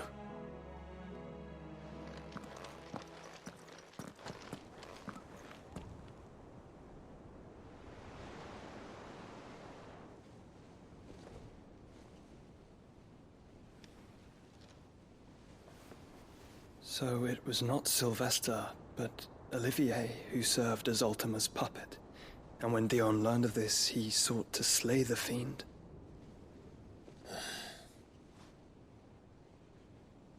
Only for his father to take the spear that would have freed him. Enough to drive a man to madness. Small wonder he hasn't stirred. I would be afraid to wake. Had I but reached out to him sooner, warned him of the threat Ultima posed.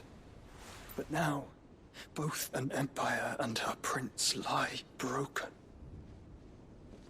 Joshua, what do you know of Ultima?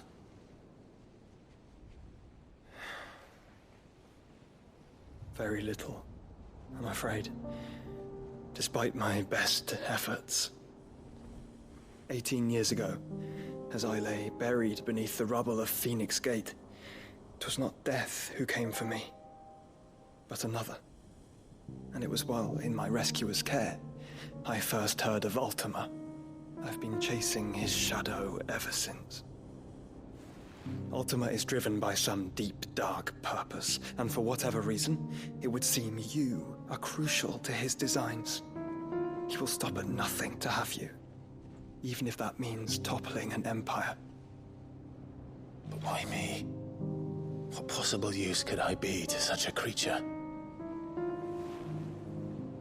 That is one of many answers that have eluded me. Yet, I am certain of this. It is not mere chance. You were chosen for a reason. All dominants carry within them the might of an icon. Nigh limitless power that is at once acutely limited. I wield fire, and only fire. And I only ice.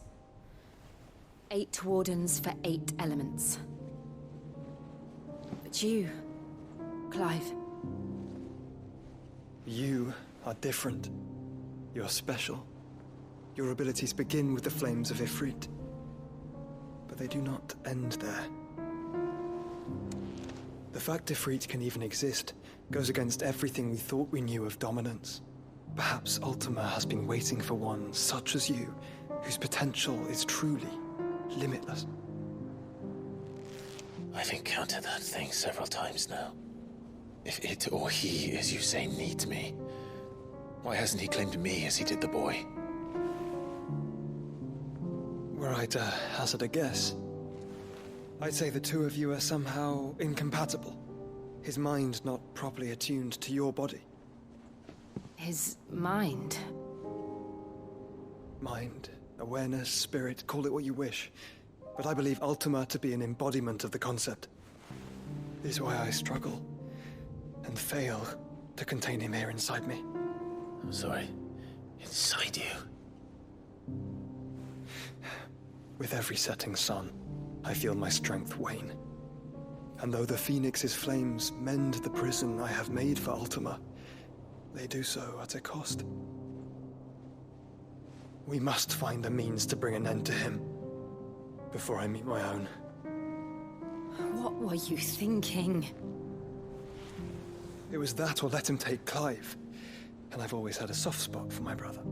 But that doesn't mean you should sacrifice yourself to save me.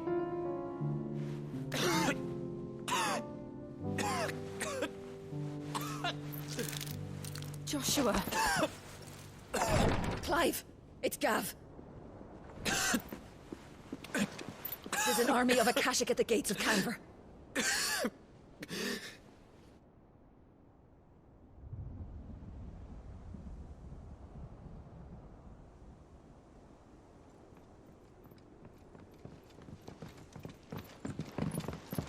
Well, what's the short of it?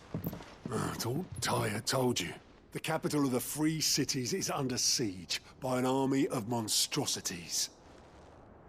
The city guard are doing their best to stem the tide, but numbers ain't on their side. What of Lord Byron and Mid? Were they able to escape? No, but they're all right for now. They're hiding with Gav at midship. We have to get them out of there. And we shall. Otto, prepare a Stolas. Tell Gav to stay exactly where he is. Understood. Vivian, what's the swiftest route to the Free Cities? That sounds like a question for the map. Look here. This road, through Tabor, should provide the least trouble. Good. What a coincidence. Tabor is exactly where I'm bound. Joshua, bed is where you should be bound. You don't think I told him the exact same thing? Were Tyre not such a talented healer, I would surely have been inclined to agree. But, thanks to her ministrations, I feel I may safely rejoin my attendant, who was to wait for me in Tabor if we became separated. All right, we travel together. Clive. If he stays close to me, he'll be fine. Thank you, brother. I'll look after him.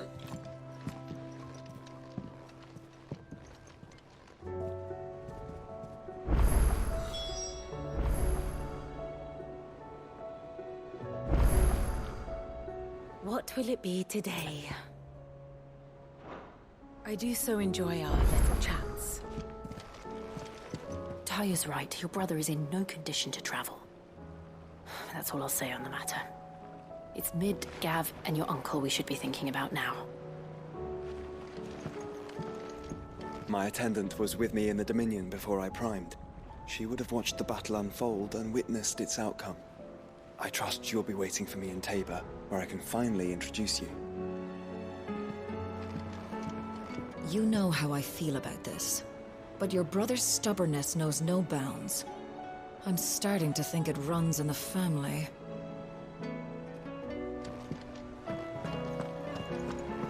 Do you like being struck by thunderbolts from on high? Then don't let anything happen to Mid. Yeah?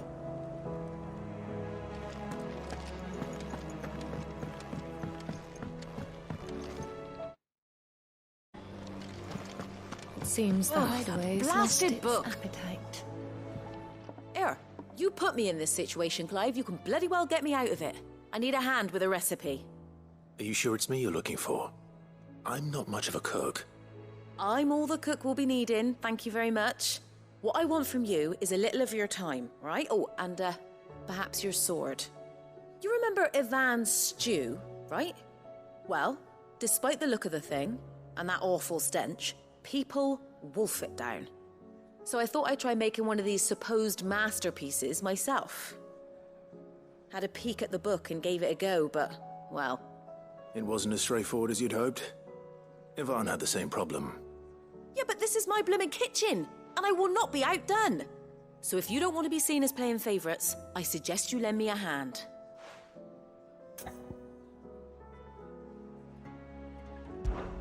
I've never been one to play favourites, Molly.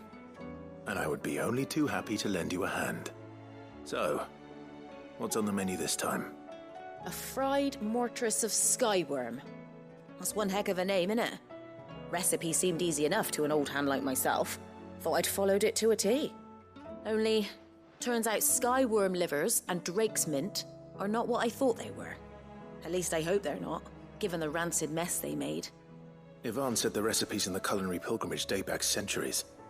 Who's to say the ingredients even exist anymore? Well, that's a question for a scholar, wouldn't you say? Perhaps you know of one? Kindly old fella who haunts the shelves, maybe? Fine. I'll go and speak to Harpocrates. Perhaps he'll know something. And if he does, I'll see if I can find your ingredients for you. You do that. Lest we forget, you've got a reputation to uphold.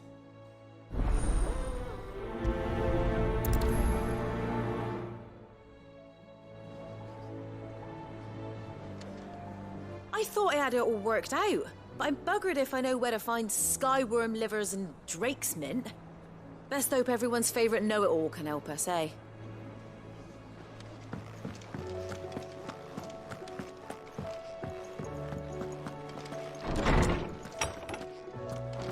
Is a storm coming, Sid? Will there be thunder? Lawsman Harpocrates. I've come to pick your brain if you don't mind. It's about the book you lent Ivan. Ah, Valisthea, A Culinary Pilgrimage, a classic. One of my favorites, in fact. The young man did a wonderful job with the Chance's stew.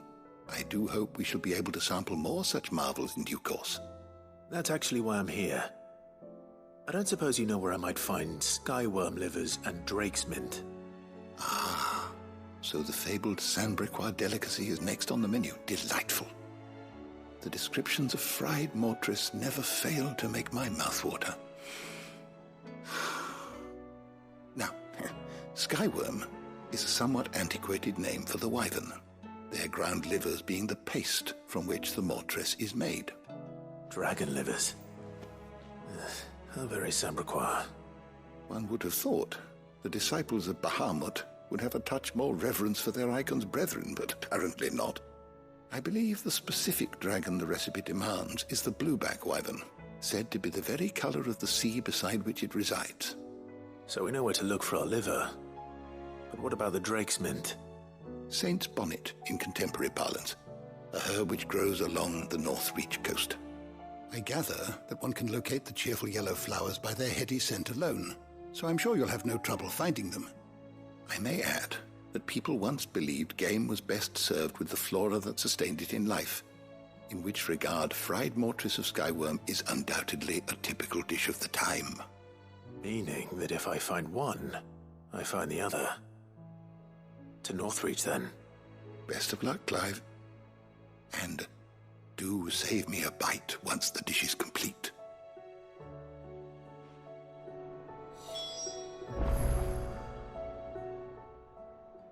Good morrow to you, my friend. One can only speculate as to why fried mortress of skyworm might have fallen out of favor. Perhaps the rampant popularity of the dish led to a decline in the blueback wyvern population. Or perhaps fashion is to blame. A sprig of cheerful yellow drake's mint pinned to the lapel was once quite the statement among Sanbreque's fashion-conscious nobility. Regardless, the only place you'll now find both herb and dragon is on the coast near Northreach. Fare thee well, my friend.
Hippocrates said I should be able to find what I'm looking for somewhere nearby. Bright blue dragons and bright yellow flowers. Should be easy enough to spot.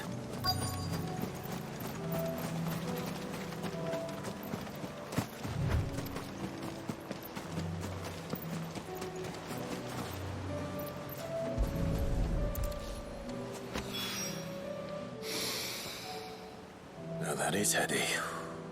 This must be the Drake's Mint. That just leaves the Skyworm.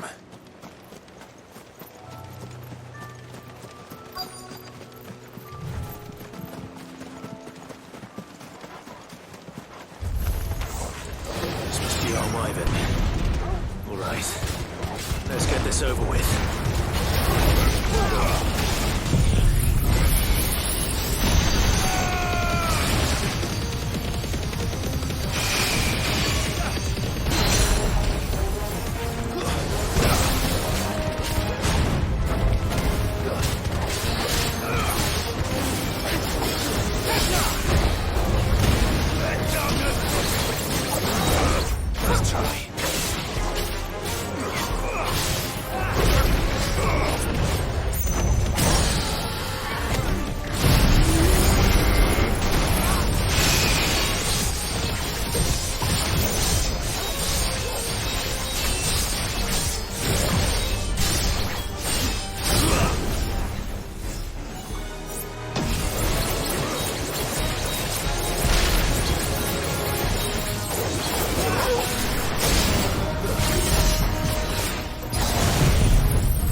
think that's everything Molly needs to resurrect her recipe.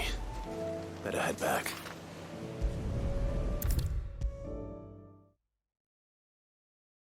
Seems the hideaway's lost its apple. So, did you have that word with Tomes then? I did, and he was as helpful as ever. He told me exactly where to look, in fact.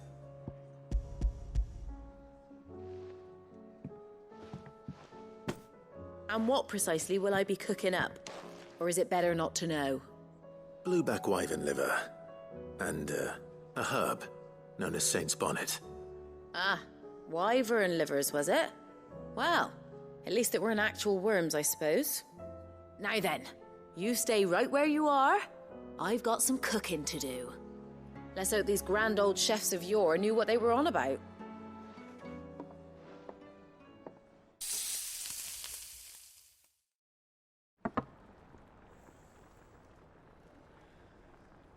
And here we have it.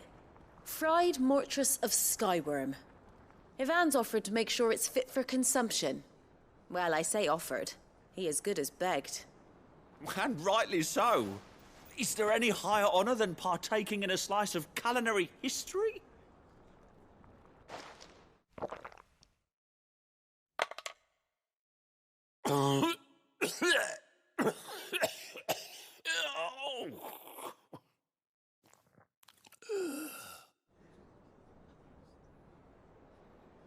So, not fit for consumption then? What witchery is this? The crackle of the crust gives way to an almost violent richness. Yet, it is the piquant kiss of the saint's bonnet that tames this savage dish. It is a tour de force, a force of nature even, a maelstrom of flavour and sensation, a graceful beast emerging from centuries of slumber. I think he likes it. Well, I can't quite tell with all that nonsense he's talking. But I reckon you might be right. It was decent then, I take it. Decent? It's remarkable. And I defy any man to say a word to the contrary. Sid, might I suggest that you command a party of your finest men and women to procure a dozen blueback wyverns forthwith? I'll give it some thought.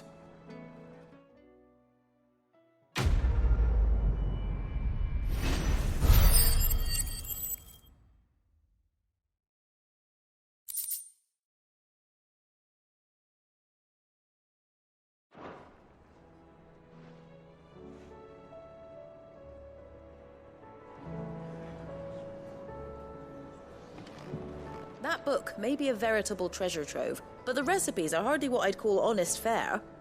Oh, who needs honesty when they can have majesty? Our companions deserve only the very best.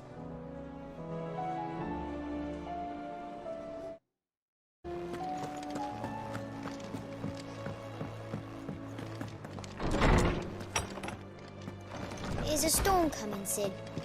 Will there be... Sid, perhaps you can help me solve a mystery. I can certainly try. Who's gone missing this time?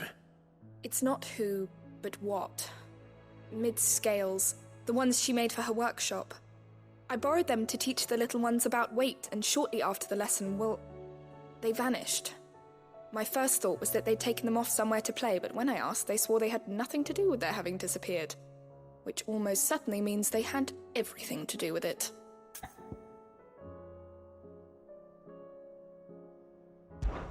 Perhaps a visit from Sid will jog their memories. I think it just might. Thank you.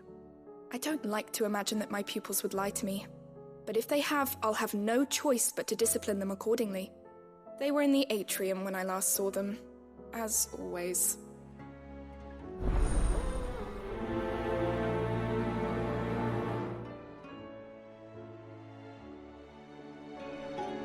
My biggest worry is that the children have somehow damaged the scales, but are wary of asking for help because they think they'll be punished. And if I find out that's the case, I swear I'll take the switch to every last one of them.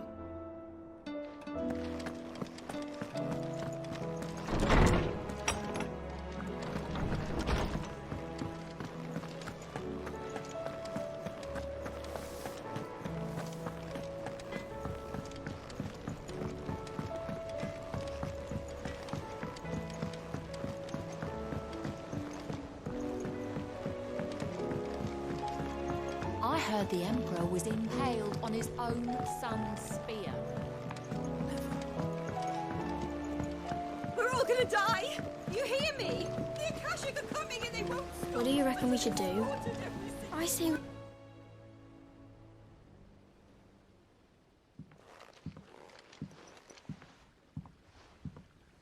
Sid!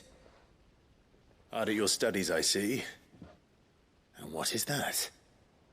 It's not a set of scales, is it? No. Of course it isn't. Well, not anymore, it's not. Oh! And just how long hasn't it been one? We're sorry. But we didn't break them. We dismembered them. Just like Miss Mididol showed us. Miss Mididol? And why would she have you dismembering her creations? Because that's the only way to become a ninja-neer. Miss Mididol said, the best way I see how something worked is to take it apart and put it back together again. Well then, your work is already half done. Carry on. About that.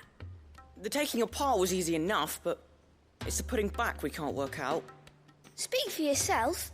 The heavy thing goes at the bottom. Then...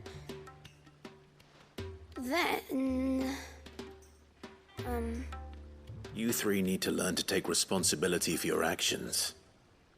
So let's have a look at these parts with fresh eyes, shall we?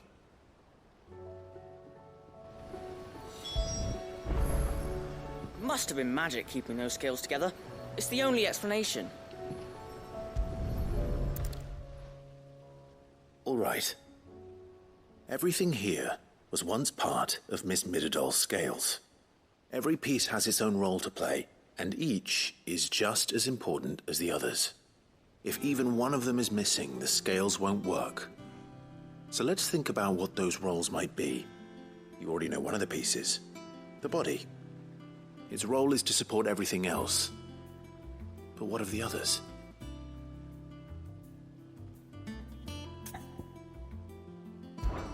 This is called the arm.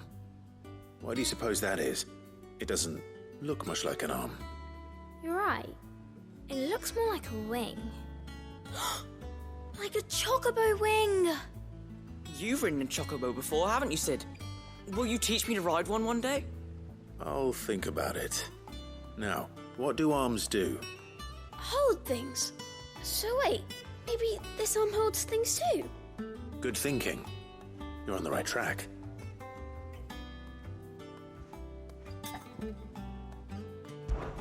These round parts are called the pans. You all know what a pan is, don't you? I do. Molly uses them in the kitchens to fry bangers.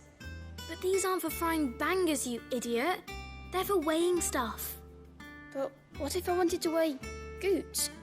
I don't think he'd fit on that little thing. Probably not. What are the chains for? Holding the pans up? Well spotted. Which means something must hold the chains up in turn.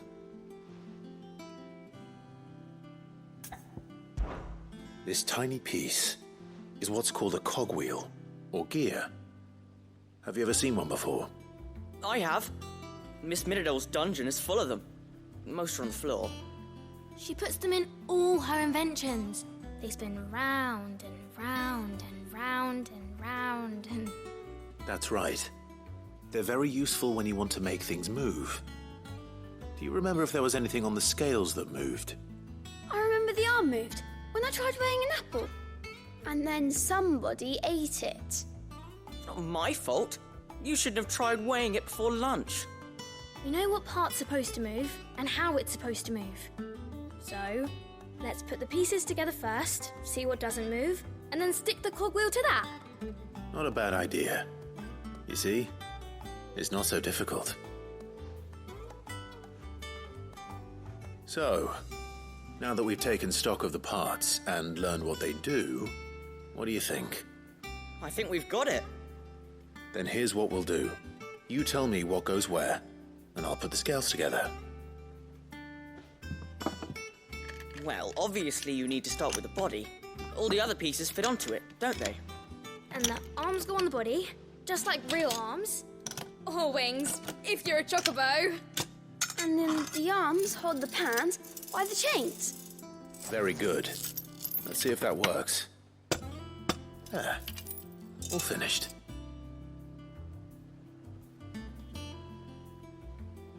Yes! We did it! Well, with Sid's help. Oh, I just put the pieces together.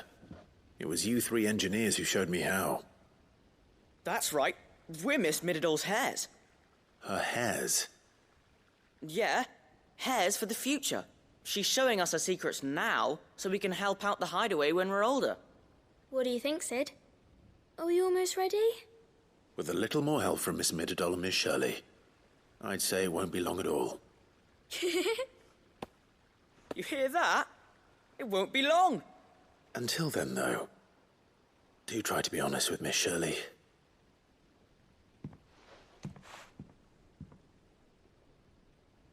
Hey, look! We never used the cogwheel.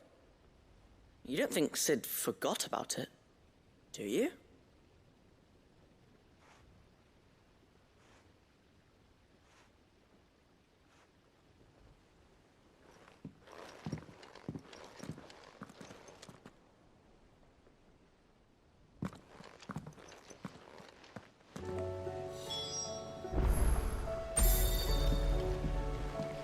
Didn't happen to forget anything, did you, Sid?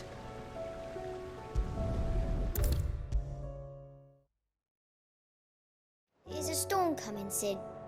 Will there be... Well, did you solve the mystery? It was as you thought. The children had the scales, or the parts of them at least. They dismantled them to see how they worked. Oh, no, Mid will have my head. Thankfully she won't. This might even have been her idea. Although I was the one who ended up teaching the lesson. I'm so sorry, Sid. I know how busy you are. I shall see that the children are properly punished. Please, there's no need. Mid seems to have taken the three of them under her wing. She's even calling them her heirs. She'd have them follow in her footsteps. And her father's. I see.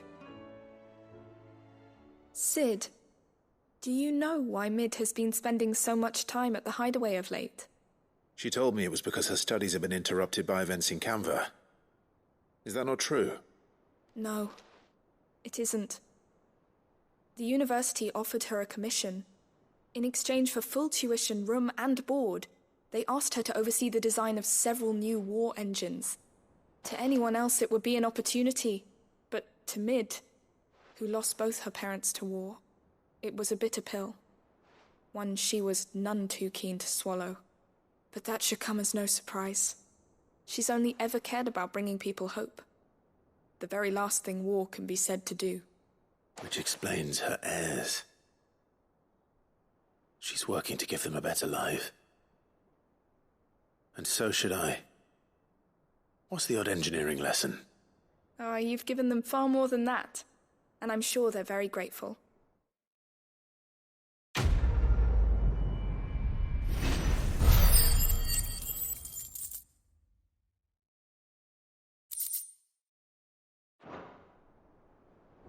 If Mid is teaching my pupils her secrets, I suppose I should brush up on some of them myself.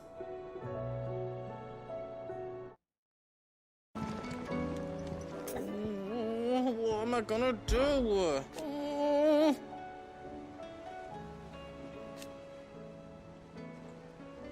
But no more.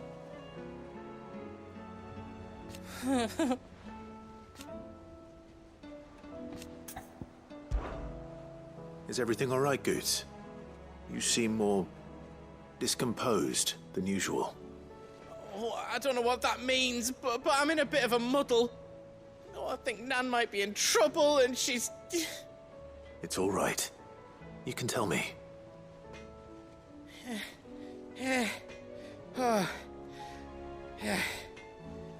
There was a trader came by. One of our usuals, like. Said he'd heard some rotten rumours about her down Dallymill Way. Folk are saying she's been selling to bandits and cutthroats and that. I mean, she's fond of a chance to make a coin or two, aye, but she'd never do business with baddies. Especially not the kind who go hurting people who haven't done out. I wanted to ask her about it myself, but I'm scared she'll give us a tongue lashing. She'd never give your tongue a lashing, though, would she?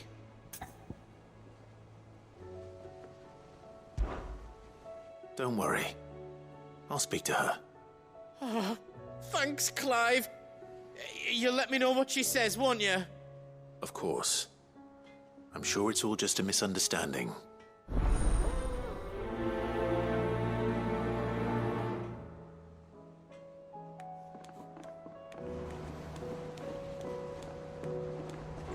Nan sometimes sells swords and that, but never to anyone who's not a friend of ours. That's how it's been for as long as I've known her. You don't think it's true what people are saying, do you?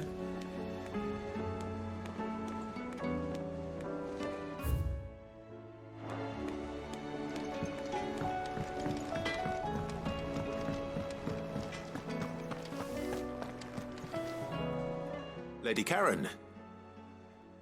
How's business? Not nearly as foul as the weather. You're doing good trade, then?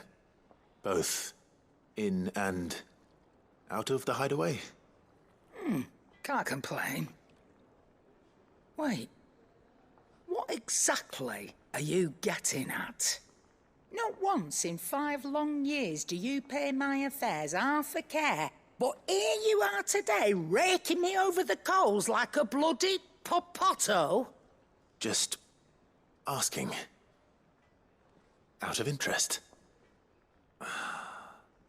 All right. I'm here because I was told that certain rumors have been circulating. About you selling weapons to brigands. Oh, are you? And who was it who knows me so well as to tell tales of my evil exploits? I didn't exactly hear firsthand. All I know is that someone in Dalimil has been spreading word to that effect. And what? You believe it? You think I'm profiting off the blood of innocents, do you? Look, I've done things I'm not proud of. Might be there were a time when I turned a blind eye to the wretchedness of the world so I could line my pocket. But that woman is no more. And you'd know that if you'd ever paid the slightest bit of notice. You're right, Lady Karen. I apologize. It was wrong of me to doubt you. No, it was. Now, I reckon you've got better things to do than pointing your do-gooding finger at a poor old woman. Of course. Good day.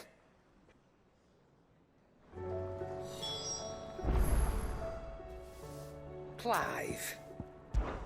Thought you knew better than to put stock in unfounded gossip. What with all the colourful tales attached to your name.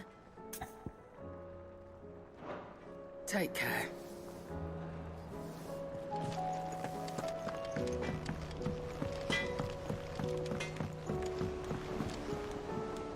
I spoke with Lady Karen. What did she say? That the rumors were unfounded, and that I was a fool for thinking they might hold any truth, along with some other things that made her feelings clear.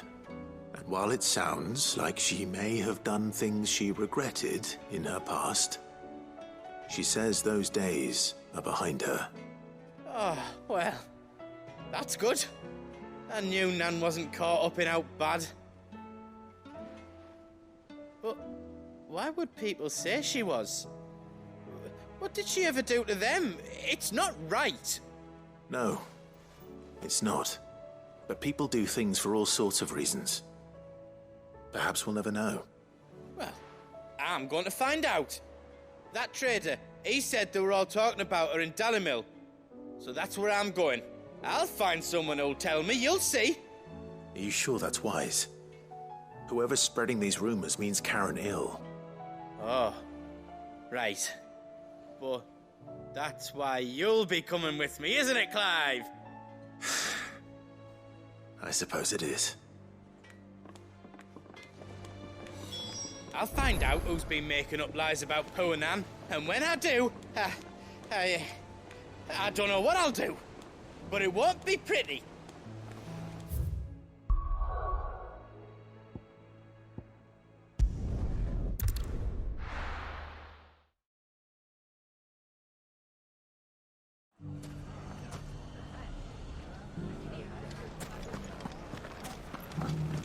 The bandits may be no more, but look what they've left us with. We've a hard time. It shouldn't be too hard to find goods. Are the bad men going to come back? The gentlemen of the town guard are strapping the branch.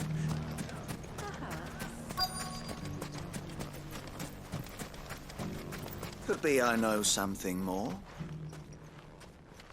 Clive, listen! I found someone who says he's heard the rumours about Nan. Have you? Go on. Tell him what you told me. All right. It's like I said. A wizened old crone by the name of Karen's been selling steel to whoever will pay her price, be they knight or knave. Says the more swords and spears she puts in people's hands, the more war they'll wage. And the more war being waged, the more call for swords and spears. And who will they all turn to keep them in steel? Why, the good Reaper herself. And you've seen this Reaper at work? Aye, it just so happens I have. You'll find her right here plying her trade most days. Here in Dalimil? Where exactly? She has a stall here in the market, but if you're not the patient type, you can probably find her at her storehouse on the edge of town. But it'd be a bolder man than me that braved that particular nest of vipers. Feeling bold, traveler? I hope so, for your sake. Now, if that's all, I have places to be. Sorry to have kept you. You don't think Nan's the Reaper, do you? Not unless she's discovered the secret of how to be in two places at once. Eh? What do you mean? Lady Karen hasn't left the hideaway in weeks. So who has been running this stall he spoke of? Good question. I'll go and have a look. And I'll visit this storehouse on the edge of town. All right, but be careful, Clive. You too, Goots.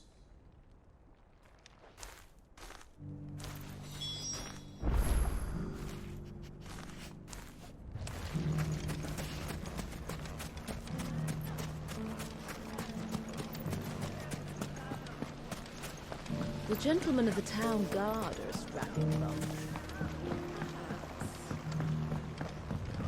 What a mess.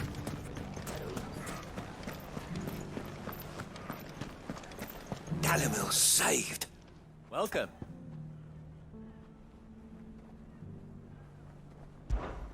My comrades and I...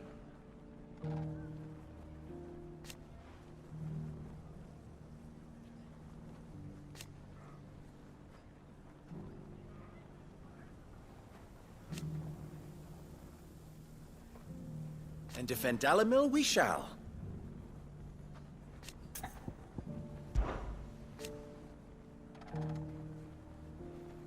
I always knew.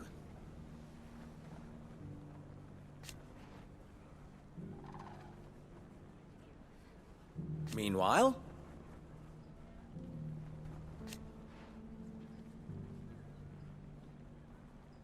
proof, if any more were needed.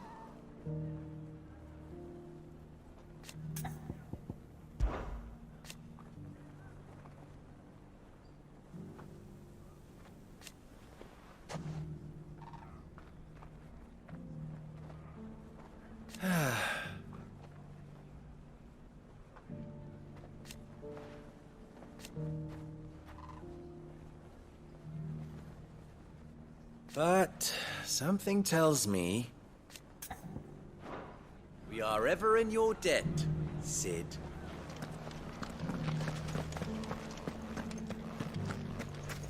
You fought very bravely.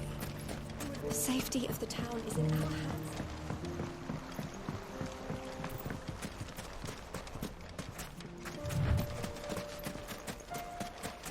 Time to brave the Viper's Nest.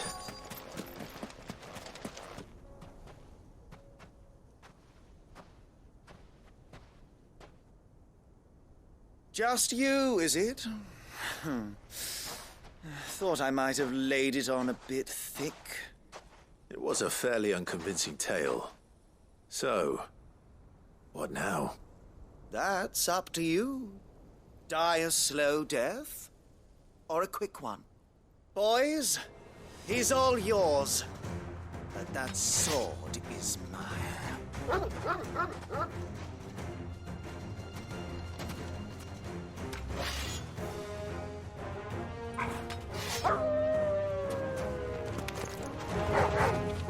Leave now, or we can pretend this didn't happen.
Oh, you've done it now. Go on. Tell me what I've done. When the Borgwyn finds out you've killed his men, he'll have your head. He only wanted that bull of a manservant, the dim one always clinging to Karen's skirts. You weren't even supposed to be here. Who the hell are you, anyway? What were you going to do to him? The Borgwyn wanted him to get to Karen. I was only supposed to point the lamp in the right direction once he arrived in Dalamil. But then you turned up. Well, go on then. If you're going to end me, end me. You're not worth the effort. Now be gone, before I change my mind. Fucking coward! I need to find Goods. Right now.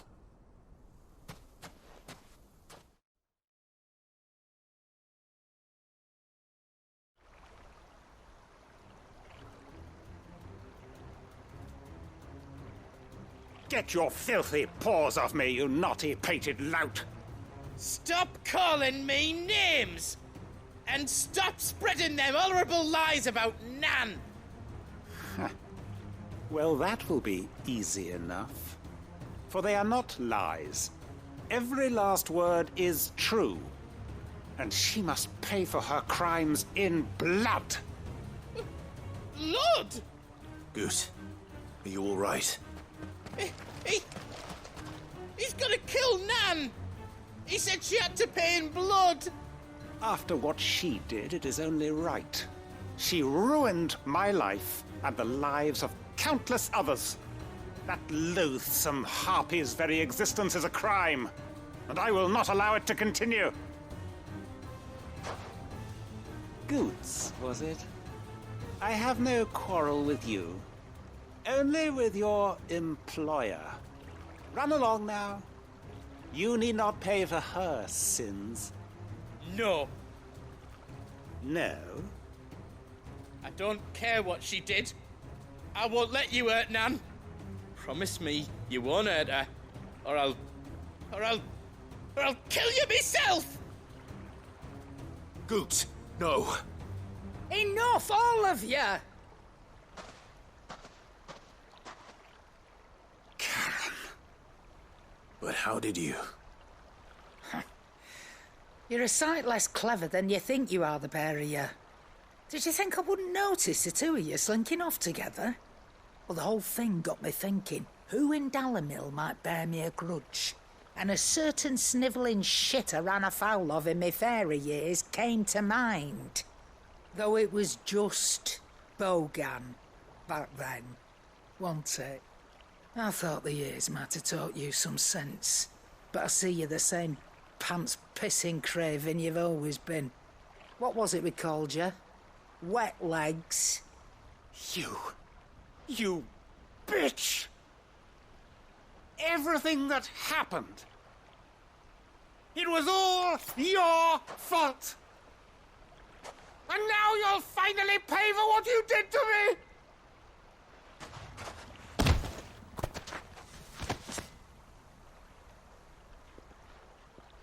Goots, you... If you want a piece of Nan, you'll have to go through me. Fuck! You great galoot. Out of the way, I can handle this myself. So, wet legs, you remember what you told me when we last met? An eye for an eye. Wise words, Sam. Wise words. And now, it's time to collect.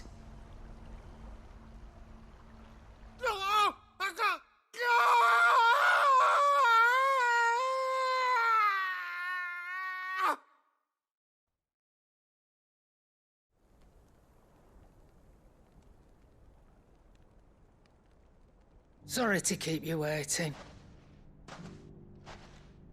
Is he... Dead? No. But I reckon he wishes he was. It isn't easy going through life one eye short of a pair. After all, I should know. You don't mean... Oh, don't tell me you didn't notice. Lost it to old Wet Legs back when we were working the same routes. Said I'd stolen from his strongbox. I'd done nothing of the sort, mind. But that didn't stop him taking his little revenge. So I took some of my own. Sorry, lost everything. His coin, his clients. Always knew he'd be back one day to claim his due. But he crossed a line dragging poor Goots into this. He didn't hurt you, did he? No, Nan. Still got all my arms, see? Legs too. But what if he comes back again? What if he does? First we take the other eye, then we work our way down. He'll learn his lesson soon enough. But something tells me the Wet Legs has learned it already. Right. Let's get you back to the hideaway. You've attracted quite enough attention already. Ta-ra, Clive. Remind me never to cross you, Karen.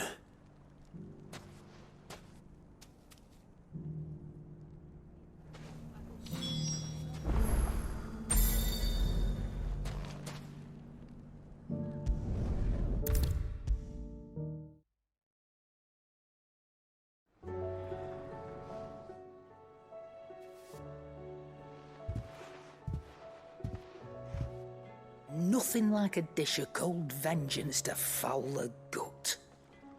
I'm sorry, Nan. I didn't mean to make things worse. I just thought I had to protect you. Like you've protected me. Aye, well, someone had to. Your parents certainly didn't give a whit for your well-being. Reckon the both of us would be worse off if I'd not taken you on. You've always been me right eye, Goots. And I'd have you stay that way. So don't you dare go looking for trouble again. Well, I will. If you ever need help, I'll do it again and again, and you can't stop me. Why, you big lump. Fine. Play the hero if it makes you happy. Thanks, Nan. I won't let you down.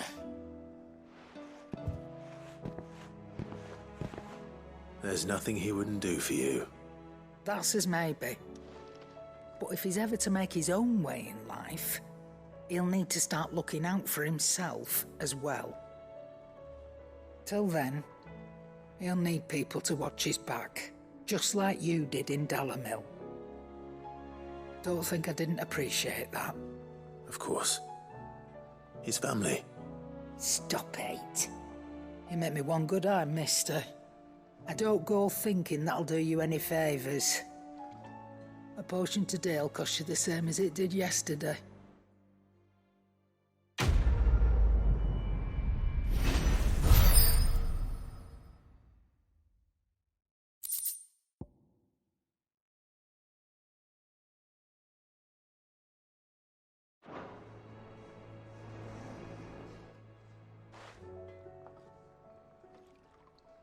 Let me tell you a story, Clive. All right. Them rumours Wetlegs were spreading. Might be they weren't just tales plucked out of thin air.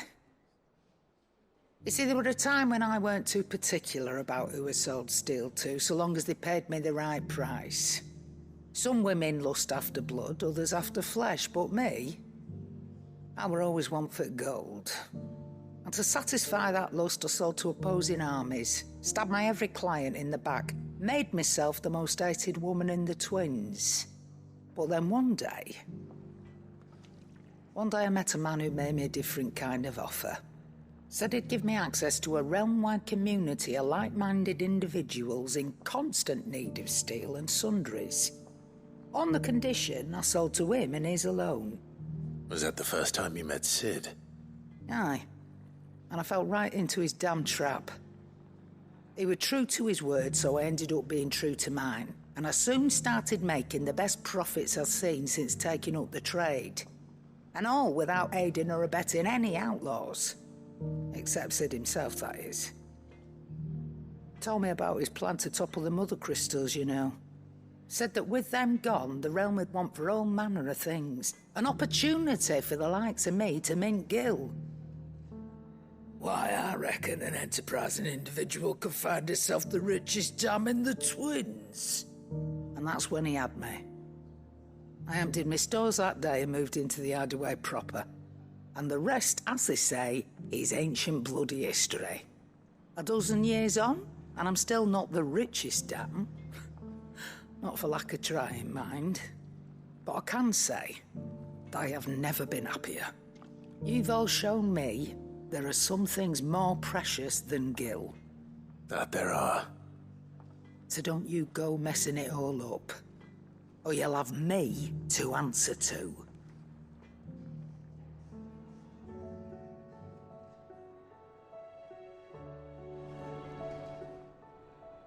Aye, it's a dangerous world out there. Best stop that, great lump.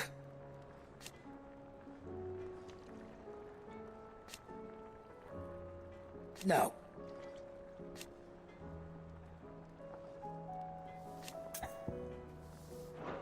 Take care.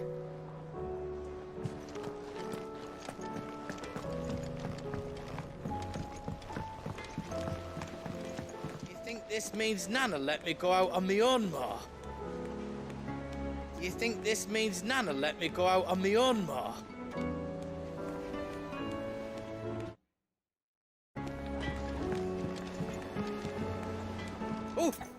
Oh, what is it? There's no one like our Nan.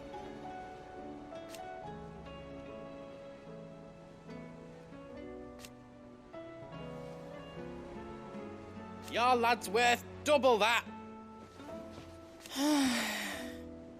And I've never looked back.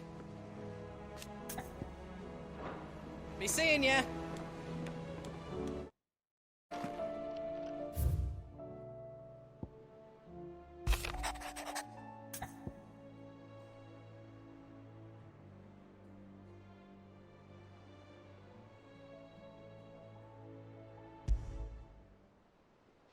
Rutherford. Wasn't that the name of my uncle's manservant? Why would he be at Martha's Rest?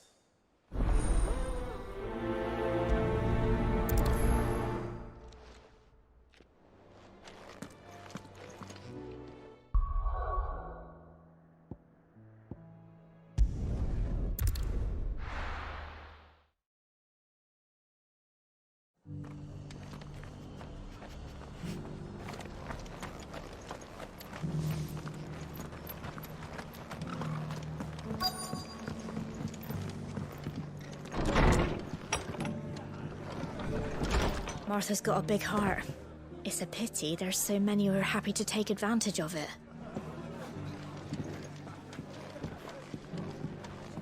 Sorry, but if you're looking for a bed, there's none to be had right now. We're already sharing our cots with masterless bearers and those who fled the floods, and more seem to wash up at our door every day. Have you heard the latest from Twinside? That the Empress is no more? Never trust an owl bearing good news, I say. But if it is true, we might finally have a chance to get our country back.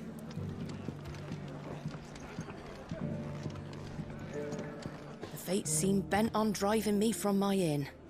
But if they want me out, they're gonna have to try harder.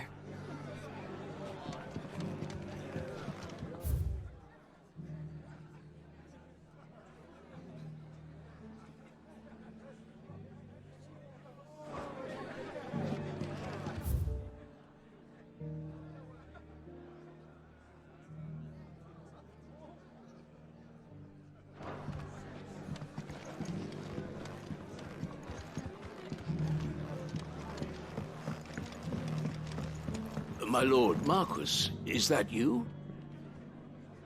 It is you. Then you received my letter.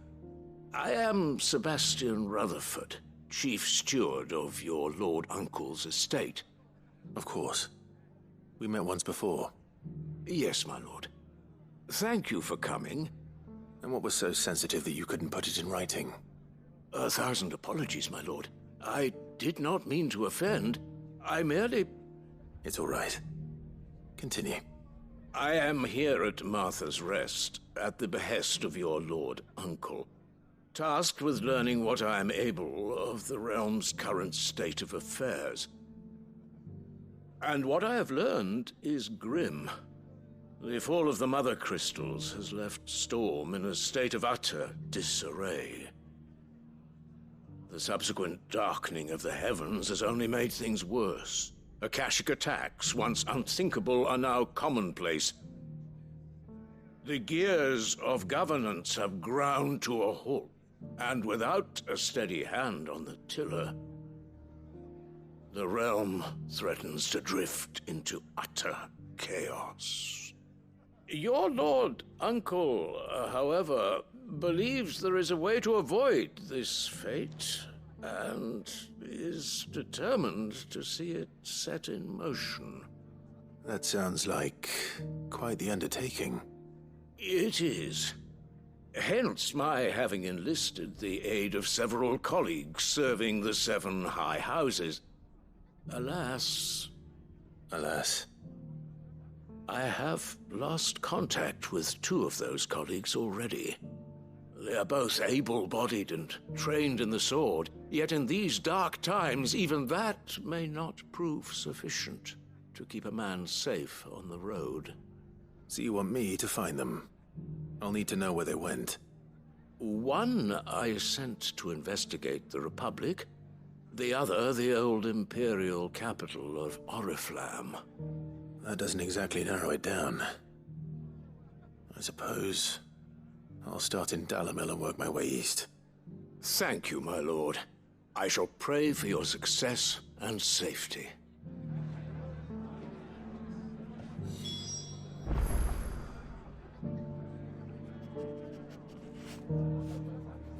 My associate in Dhalmekia would have had to pass through the Republic's checkpoints to gain entry to the capital. Perhaps someone in Dalimil or Tabor would have seen him.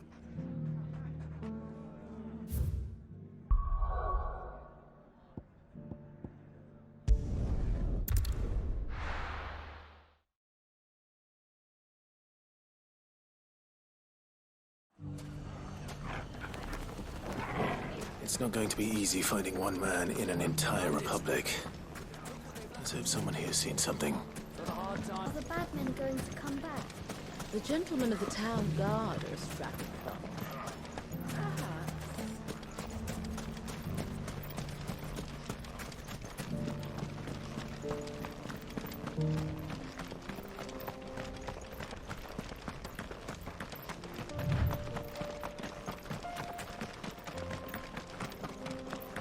Someone's got himself in trouble.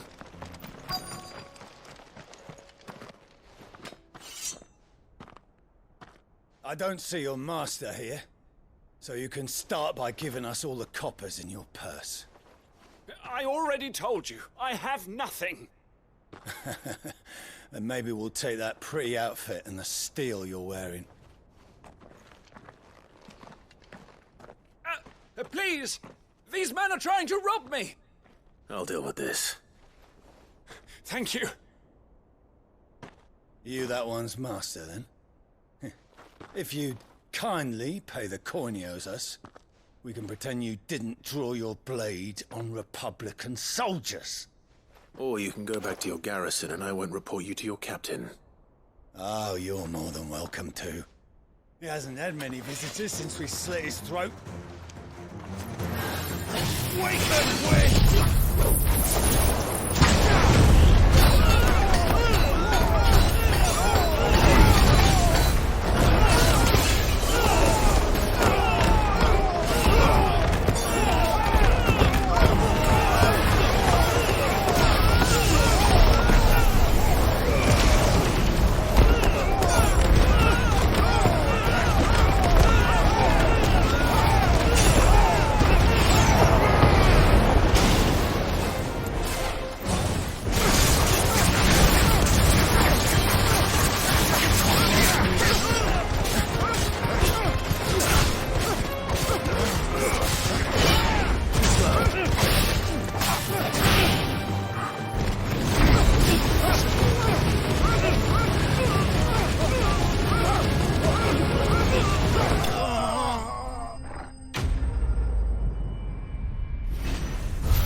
I'd expect as much from Hugo's faithful, but these were men of the fist. Much has changed in the Republican army since they lost their rock. You've seen this kind of thing before, then? Many times. I was sent here to observe the situation. You're one of Rutherford's men. He sent me to look for you. Well, then you have my thanks. I fancy I could defend myself against one, perhaps two, but a whole regiment.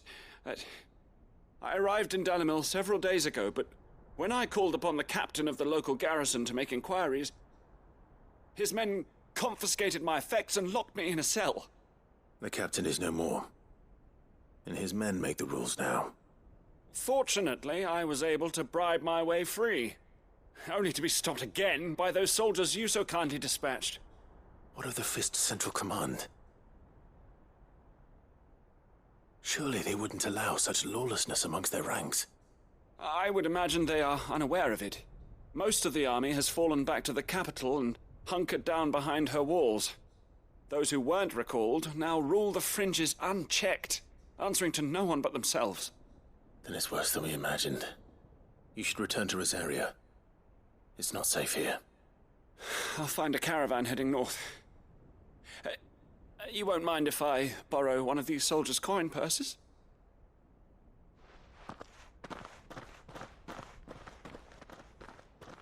Not at all. Now, to find this second associate of Rutherford's. If he was bound for Oriflamme, I'll start at Northreach and see if I can pick up his trail.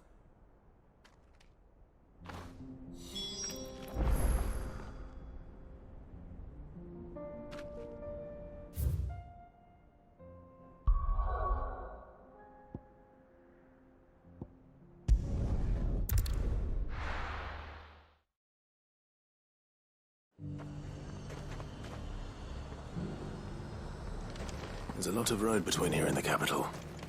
Rutherford's man could be anywhere.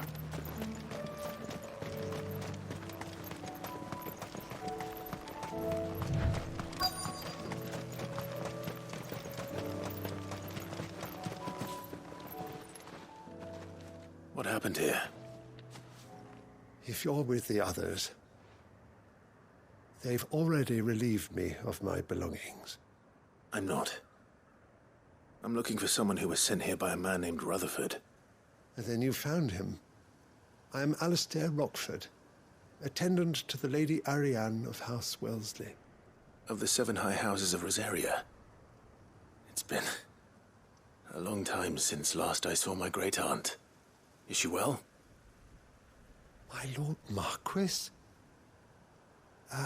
Yes. Yes, she is. The Lady Dowager has granted me leave to assist your Uncle Stuart. I was on my way back from the old capital when I saw some villagers being robbed on the road here. Bandits? They looked more like field hands, but it didn't matter in the end. I did what I could to help the victims, but all it earned me was a pommel to the temple. Which way did they go? South, toward the gate. All right. I'll take care of them. Founder knows I've met enough of their kind. You head back to Northreach, visit the Vale, tell them I sent you. Thank you. I shall. Founder be your shield. It was only a short while ago that I was assaulted. If you hurry south, you may find those who did this.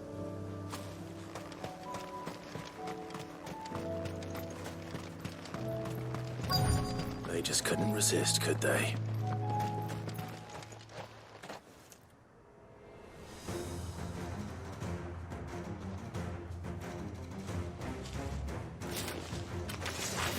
This one's ours, pretty boy.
Make for the town while you can.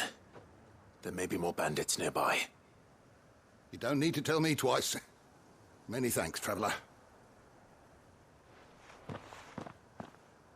This looks to be all of them. I thought I told you to make for the Vale. And stand by as ill might befall the heir to the ducal throne.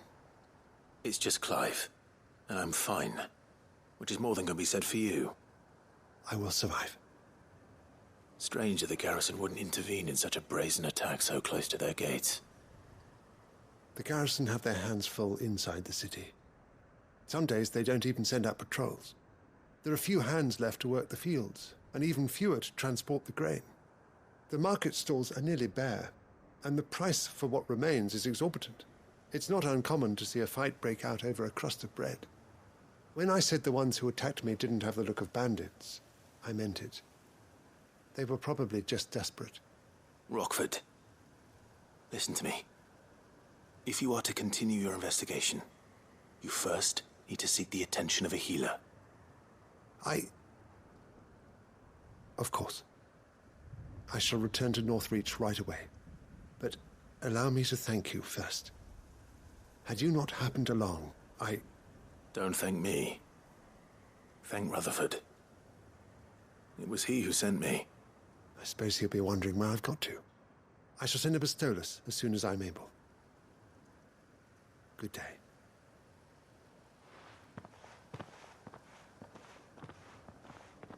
My uncle certainly has his work cut out for him. If it isn't already too late.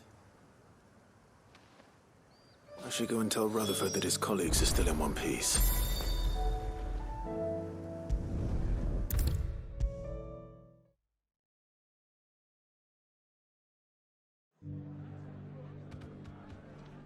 I see you're still here. The Rest's location affords a constant flow of traders, and with it, a constant flow of information. Speaking of which, I received word from both my associates. They have resumed their investigations, thanks to you. I only happened to be in the right place at the right time. They both seem to think the realm's prospects rather grim. I am afraid that grim would be putting it lightly.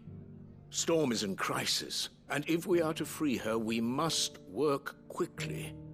And we must work together.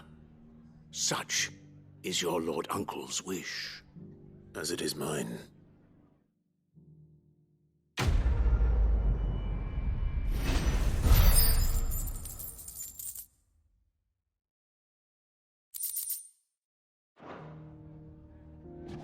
I will see that your Lord Uncle is made aware of the situation in both Dhalmekia and Sanbreque. And inform him of your timely assistance, of course.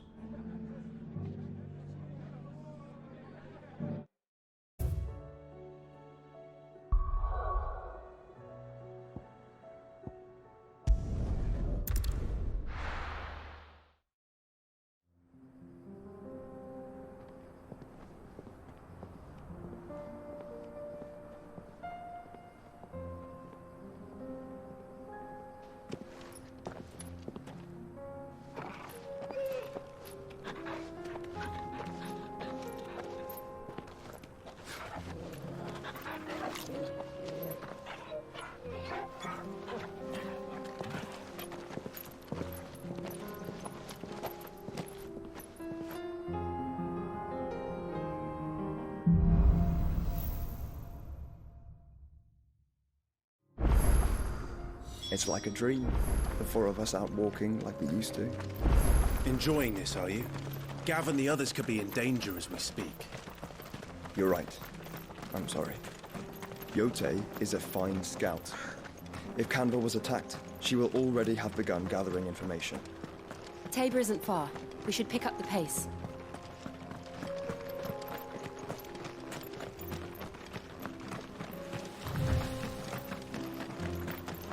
We can use the ruins to cross the ravine.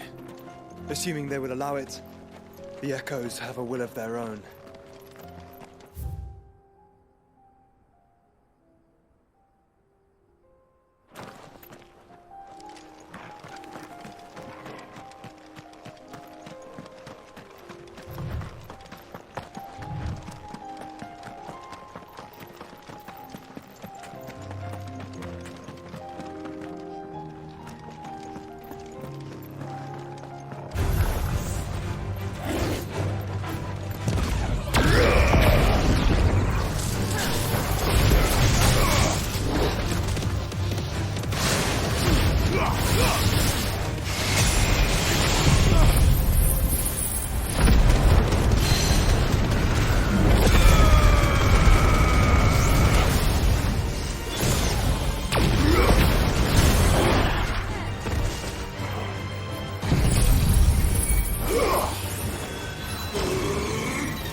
Tell us about Yotei, Joshua.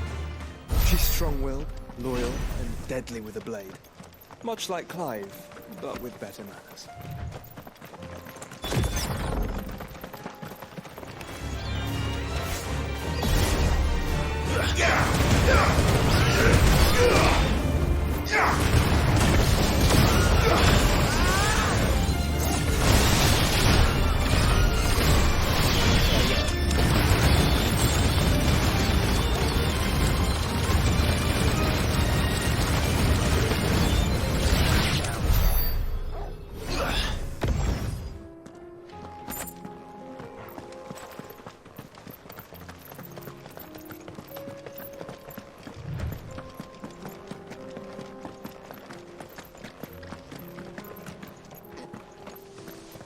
I do. Where are you off to now, then? Bound for the Free Cities, perhaps? Oh, no need to say if you'd rather not.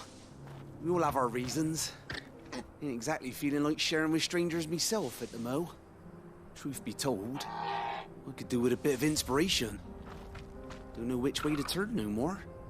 Was doing a roaring trade back in Oriflamme. Right up until the poor Drake lost her noggin. So, thought I'd try me luck in the desert. And the Fang went the same way. And don't get me started on the mess in the bloomin' Dominion. Suppose I could try Canberra next. But knowing my luck, the old place be crawling with the works before I'd even sat out me stall. But as I always say, where there's crisis, there's opportunity. The opportunity to mint Gil, that is. So, where to next? Is there any money to be made in Ash? Do orcs even carry Gil?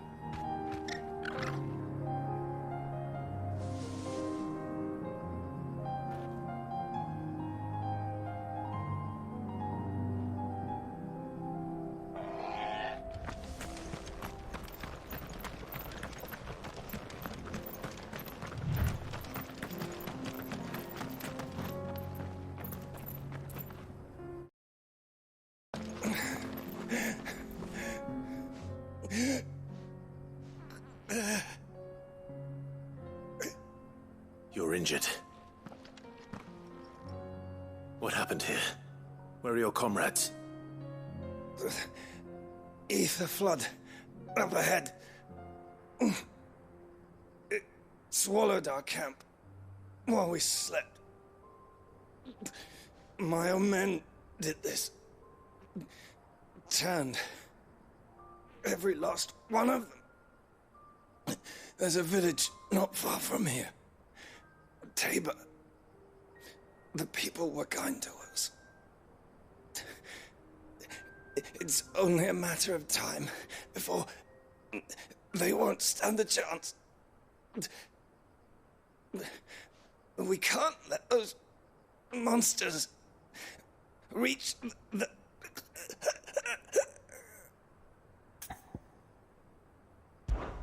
I'll go. You catch your breath. Thank you. Our encampment is up ahead. Just off the track. They must not reach Tabor. Forgive me, Lord Kuka. Rest well, soldier.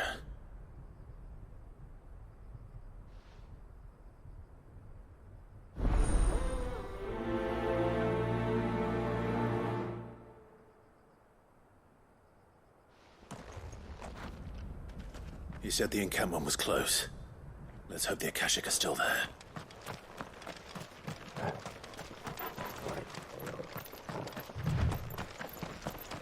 Another ether flood. They're everywhere now. We can't go round it. Then we'll just have to be careful. Right. I got here in time.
Someone there! Please, I can't move my leg! That doesn't sound like an Akashic.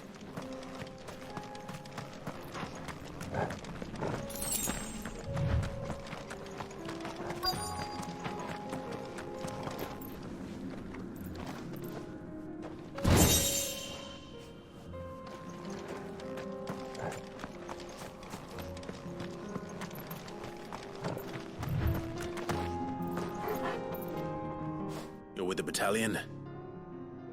I am. I heard the fighting. Are the others? Taken care of. One of your brothers in arms told me what happened and asked for help. Another survivor? Where is he? Tell me. His wounds were too deep.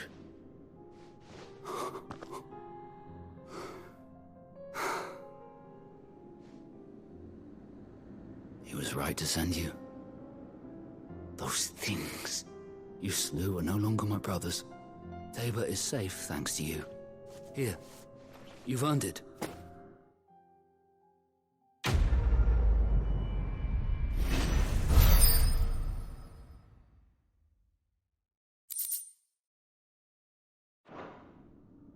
You seem familiar.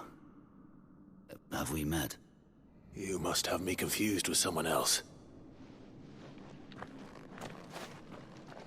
Wait. That scar. Son of a whore. You're Sid. I was there, in Costness, when you killed my brothers. I was there in Rosalith, when you killed my commander! My war with Hugo Kupka is over. I bear no ill will toward those who followed him. What of my ill will? Coward! Draw your steel. Lord Kupka shall be avenged! When your wounds have healed and your head has cooled, come and find me if you must. Though I hazard your life would be better spent in service of those who need it. Or have you forgotten your oath to the Republic? My oath? What would you know of oaths? I know how hard they are to keep. Which is why I'm giving you the chance to keep yours. No. I won't be deceived. Lord Kupka told us of your crimes. You are an outlaw. A murderer, not some man. Like you or anyone else. I am nothing like you. But if you're not gonna kill me, then go.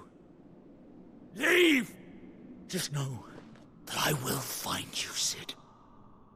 Someday.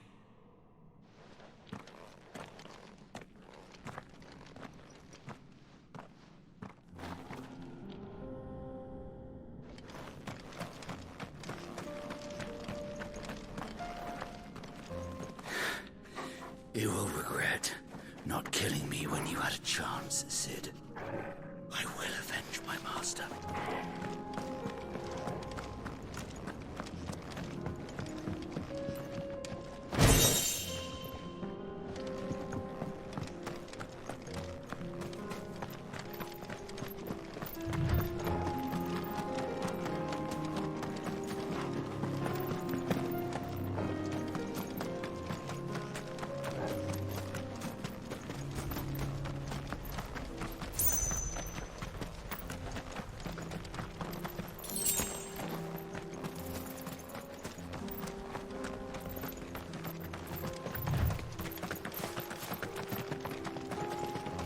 Company. All right.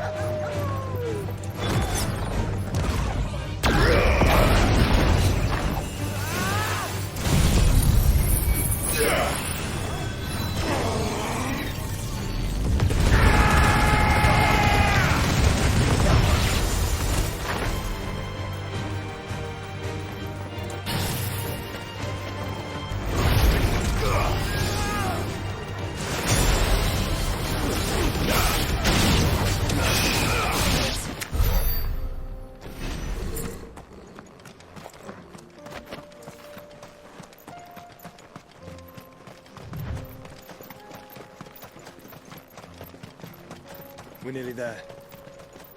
Have you been to Tabor before? There are a few places I haven't.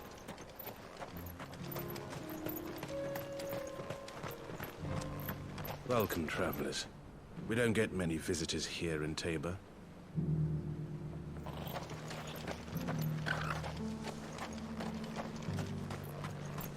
Where now, Joshua? There is a residence just inside the city gates. She awaits us within.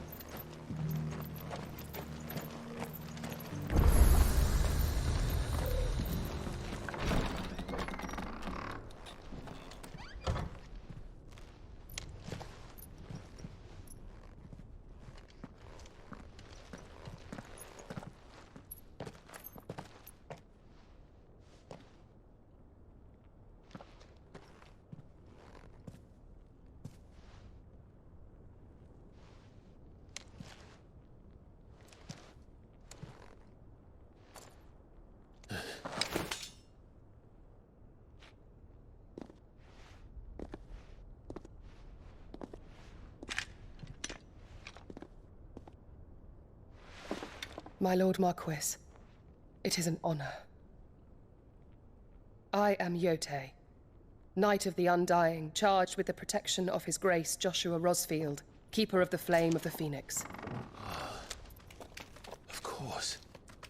It all makes sense now. Would you care to elaborate? The Undying are loyal servants to the ducal throne. Or more specifically, to its heir. They have served our family for generations, albeit from the shadows. Since their inception, they have been tasked with the preservation and enactment of the rites of ancestral communion. After the events at Phoenix Gate, it was the Undying who delivered me to safety. And since the day I left Rosaria, Yotei has been my constant companion and protector. Without her sword, I would not have survived my journey across the realm. Rise, Lady Yotei.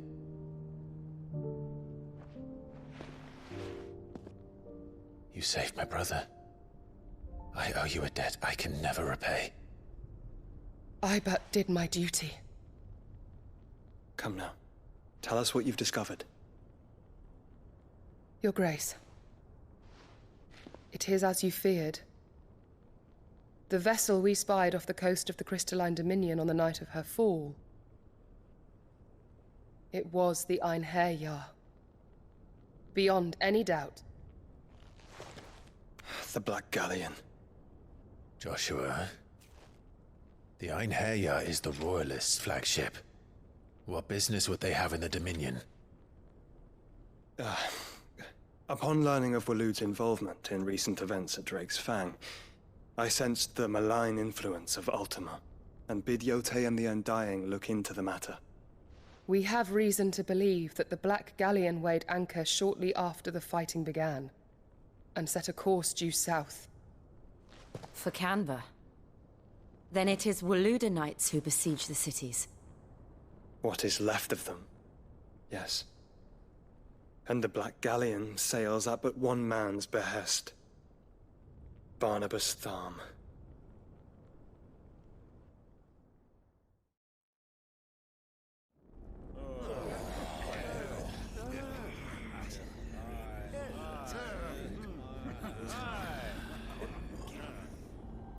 But are we truly safe here in the Agora? The city guard have been paid, if that's what you're implying. All the more reason for them to run. Well, you are free to leave, Lord Minister. Markets abandoned, warehouses aflame, blackened hulls choking every port in the capital. Canva is ruined. The realm teeters on the brink of chaos, and all you can think about is commerce! Forgive us! We were not aware Dhalmekia now subsisted on charity! How dare you!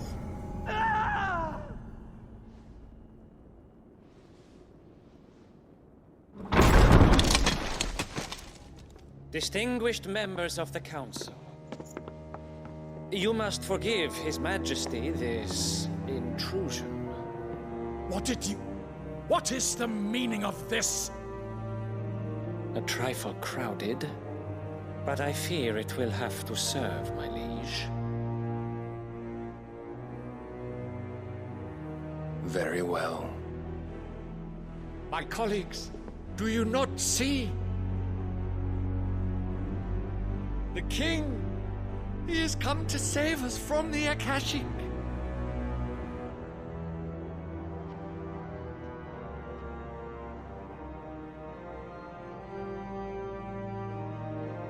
He is a gift from the heavens, divine intervention, our very salvation.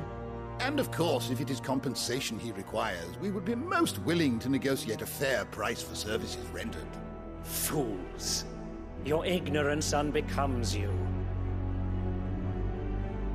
Your Majesty, correct me if I'm wrong, but I would swear that the fiends washing the cobbles of Canva with the blood of her citizens wear the colors of Waloed.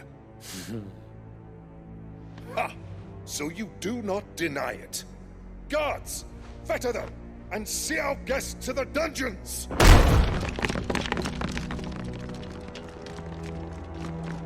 Enough.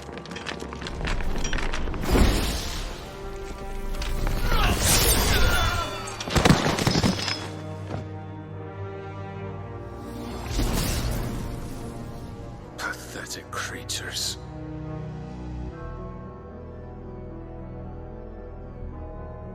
That you should imagine yourselves worthy of salvation.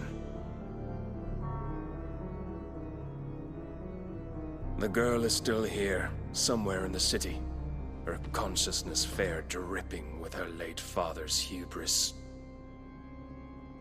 A consciousness to which Mythos is inextricably bound and inexorably drawn. See that he is made welcome. Yes, Your Majesty. Come, Mythos. Surely the prince's light cannot have sated you.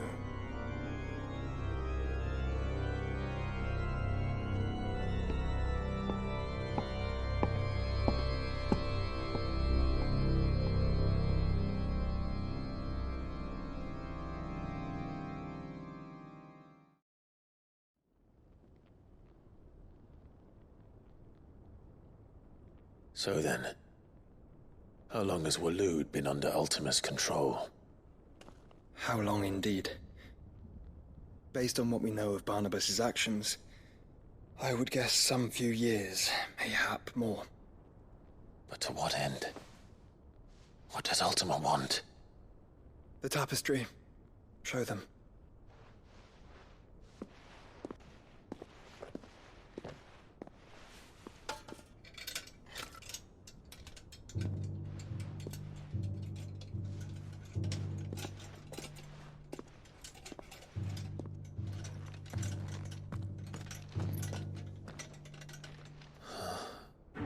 By the flames. Phoenix Gate, Drake's Breath, and now here. But what is it? It is old, ancient, even. Naught remains of the faith it represents, save what can be gleaned from the image itself. None could tell me what the one in the apothecary meant, even the Undying. But I believe it may be the key to discerning Ultima's purpose. That figure in the center, the one beneath whom the icons congregate, that I believe to be Ultima. He is a god, or at least godlike, his very existence beyond our ken. The icons, and by extension their dominance, are meant to be his subjects, and while some, like Barnabas, have accepted this role, others have rejected it, like you, Clive, which is rather inconvenient, as it appears he needs you most of all. And gods don't like to be disobeyed. No, I don't suppose they do. Clive, may I tell Yote of the lake? By all means. Yote, I will be accompanying my brother to the Free Cities. Whilst we are afield, I would have you watch over those Clive has made his wards. Omielos delan tuisag ilith. Though well concealed, the hideaway lacks trained fighters to defend its occupants should they be discovered. But it is my duty to... As it has ever been my brother's duty, remember. If that is your wish, Your Grace. But please be safe. If aught were to befall you, You have my word.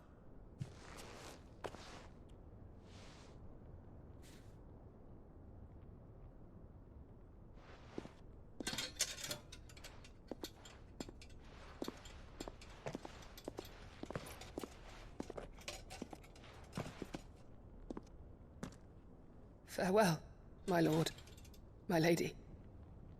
We are in your debt, Yode.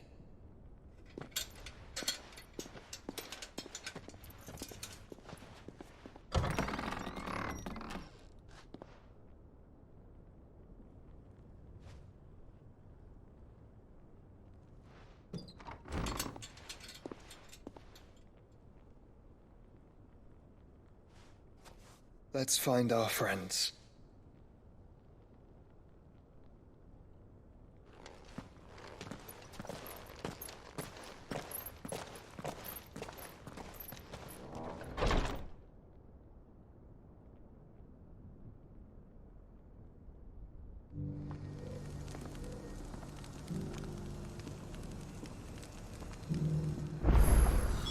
It's plain she cares for you very deeply.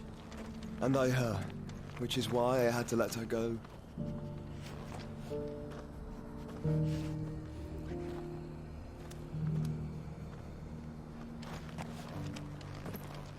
Opportunity beckons. Who among you is bold enough to heed her call? What brings you to our humble village, young man? If it's our artisans you're here to see, then please. But do try not to interrupt their work. Who among you is bold enough to heed her call?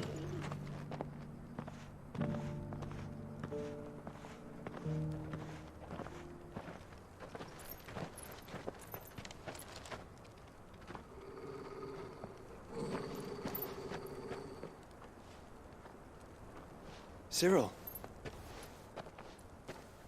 How fares the search? Well, Your Grace, my report shall be with you ere long. Ah, yes. Yotei is otherwise engaged, at my behest. And the duty of wardenship? Fulfilled. For as you see, I've been reunited with my first shield. I am Cyril, Knight of the Undying and bearer of the Burning Quill, charged with chronicling the mortal deeds of His Grace, Joshua Rosfield, Keeper of the Flame of the Phoenix, and rightful Archduke of Rosaria. I entrusted Cyril here with overseeing the investigation into Ultima's origins. Findings from his brothers and sisters afield are delivered here to be collated and catalogued. Just how many Undying are there? Not nearly enough, milady. Yet we are glad to give our all in service to the Phoenix. Such is, and has ever been, our creed. I see. You have your associates, I have mine. But you may now think of them as ours. That won't be a problem, will it? The Phoenix is our sun, and we but the shadows that quicken in his radiance. It is from the darkness that we serve, both him and now you.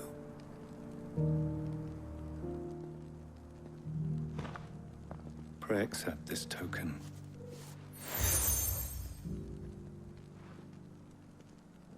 For as long as you bear it, members of our order will reveal themselves unto you, if there is nothing further. No. You are dismissed. Your Grace.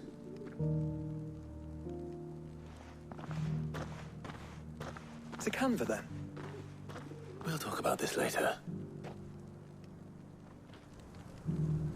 Cyril seemed very, You certainly keep strange bedfellows, Joshua.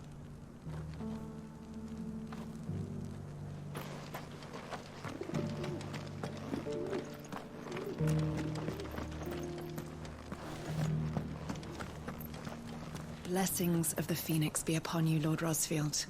I too serve his grace, albeit in the role of a humble tanner.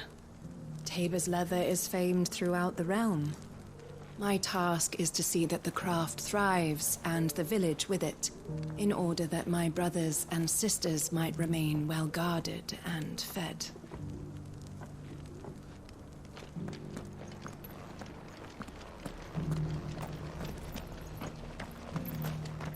Opportunity beckons. Who among you is bold enough to heed her call?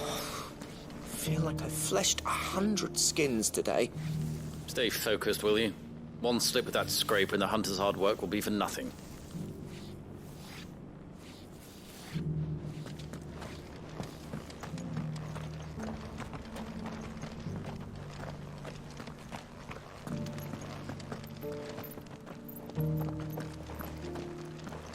Careful how you pack that leather. Any creases or scratches will bring down the price.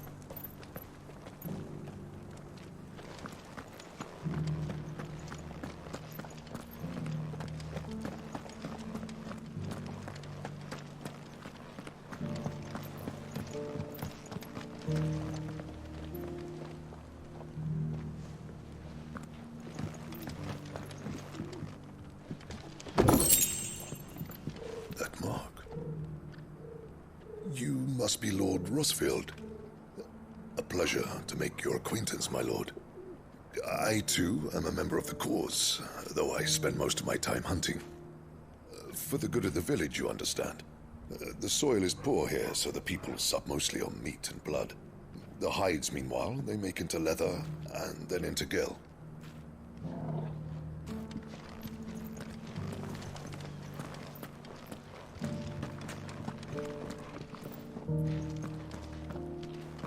Thank you for the deer leg, mister. Mummy made a pottage from it. Sounds delicious. Perhaps she'll invite me around to try it next time.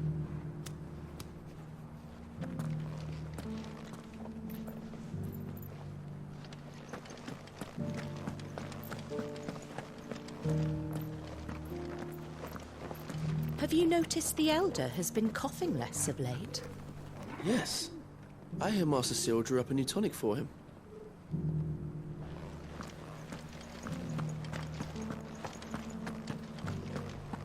Here's the scraps you're after. Thanks. Can't do without leather if I'm to polish these stones.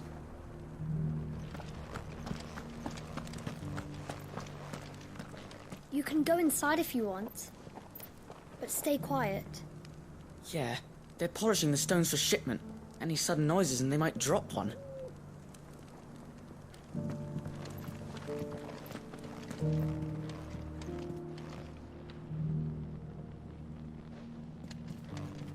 These aren't ready for sale, if that's what you're thinking.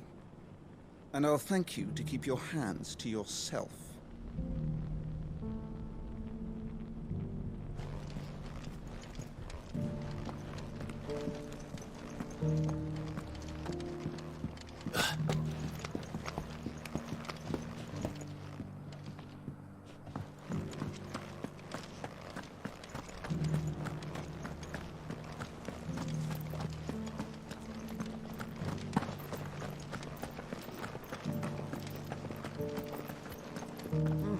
Not a scratch on them. These hides will fetch a good price. You wouldn't happen to have a decent whetstone in there, would you, madam? I'm sure I can find you something. All of these stones have a good bit of diamond dust in them. That'll see your sword sharp, all right?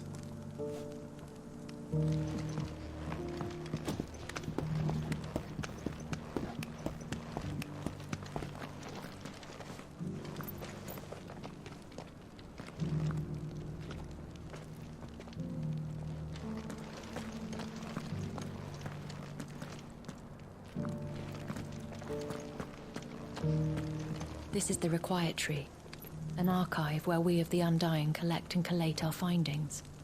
Fragments of Ultima's true nature surely lie buried within these pages. We have only to unearth them.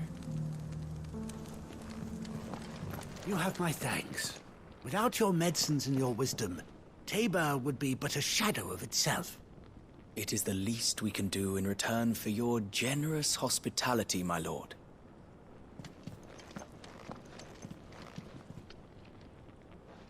The Undying are not the only secret fellowship in this realm, you know. There are others, each working for their own ends. Why, not so very long ago, a society committed to discovering how one might cast magics without a catalyst was found to be operating throughout Valisthea. They were denounced as heretics, rooted out, and driven from our shores, never to be seen again.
Beneath the flood, yes, and not a stone's throw away.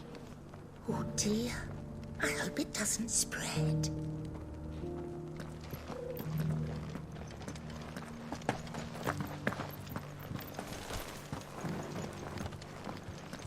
How are those new boots treating you? They're fantastic. Soft as phoenix down, but tough as boiled bow.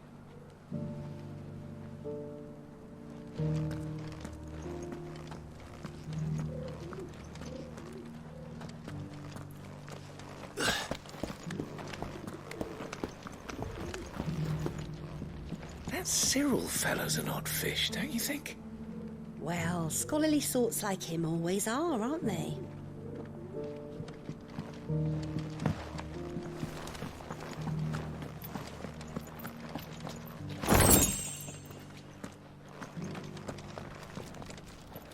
Why won't the sky go back to how it was? I don't like it. Nor do I, dearie. In all my long years, I've never seen such a thing.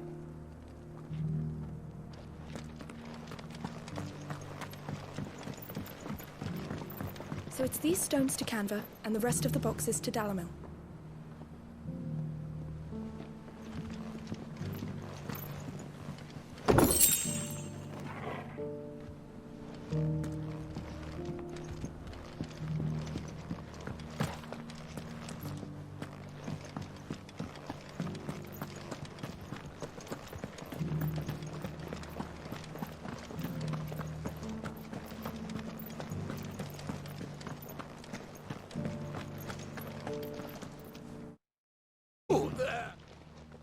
Finally, no one was paying me the slightest heed. Is something wrong? At the university, the students would hang on my every word. Sadly, this far from home, I'm just a vagrant greybeard. The university? You're a scholar.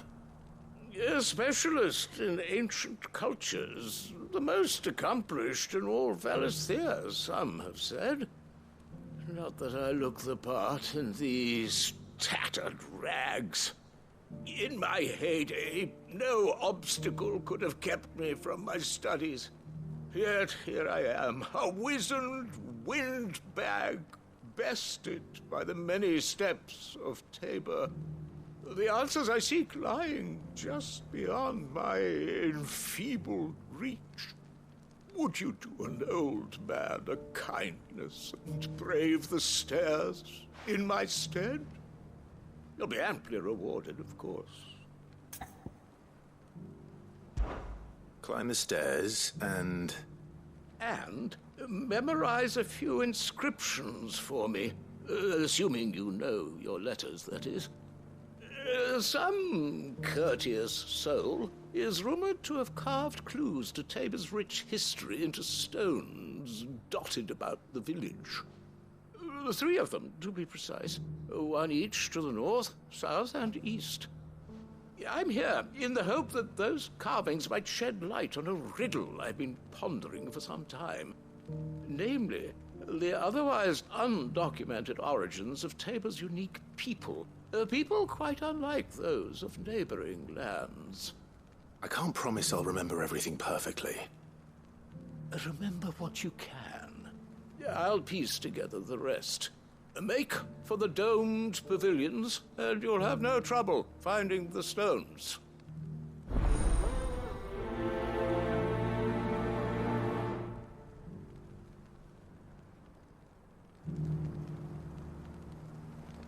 If it wasn't for those domed roofs protecting the stones from the elements, the truth of Tabor's history would have been lost centuries ago. How are those new boots treating you? They're fantastic. Soft as phoenix down, but tough as boiled butter.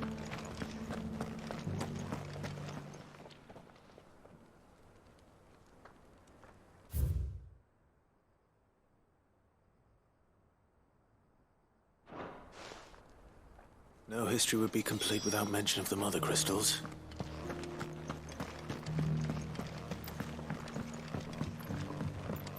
So it's these stones to Canva, and the rest of the boxes to Downer.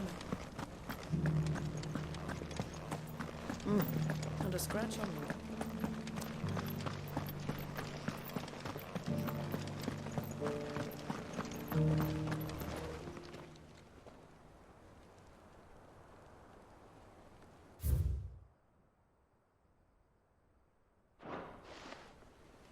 What golden plains might the wanderers have called home, I wonder?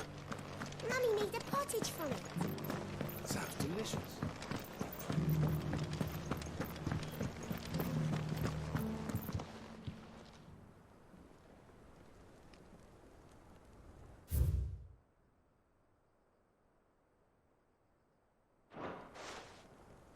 Farmers must have settled here in Tabor.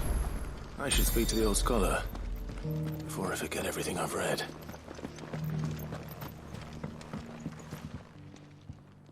The engravings were in good repair, considering their age. Oh, would that I could have seen them for myself. Come, don't tease me now. What did you learn of this place and its people? Let's start with the engraving to the south, shall we? What did it say? Guardians of the Crystal, the first stones of Tabor, sacred hold thy noble blood, till ends the mother's labor. I'm pretty sure that was it. Fascinating. It would seem the founders of this city were descendants of those fallen charged with protecting the mother crystals. But whatever could have driven the Guardians so far from their sacred charges, I wonder? The engraving to the north is next, I think. Wanderers of the Golden Plains, lay your roots in stone. With pride recall thy noble past, and make these rocks a home. Or, I think that was it, at least. No doubt you're right. There are vestiges of nomadic customs in Tabor its guardian roots could never account for. This is proving most enlightening. Now, for the final stone.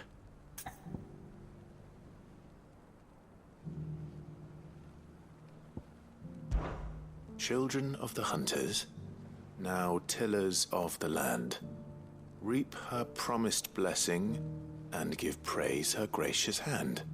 That's all 3. And so, we add primitive farmers to Tabor's founding peoples, the final piece of the puzzle. 3 engravings, 1 for each of the 3 peoples to have settled Tabor in ancient times. Guardians of the Mother Crystal, wanderers from across the plains, and last but certainly not least, hunters turned farmers. Little wonder it was so difficult to trace the roots of Tabor's culture. Those roots reach down through 3 distinct traditions. Nonetheless, one cannot help but wonder why this fact is not better known among scholars, given that the stones stand here for all to see. Too many stairs, perhaps. Ha!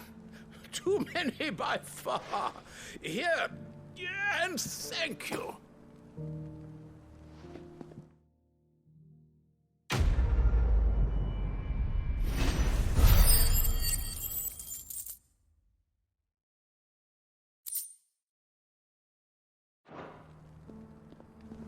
For years, I have pondered the mysteries of Tabor's founding. Would that I had made the journey as a younger man, when stairs held none of their terror.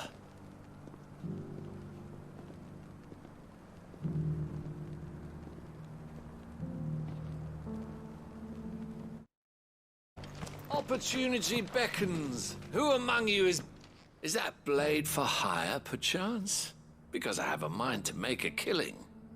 Figuratively, I hope. Well, yes and no.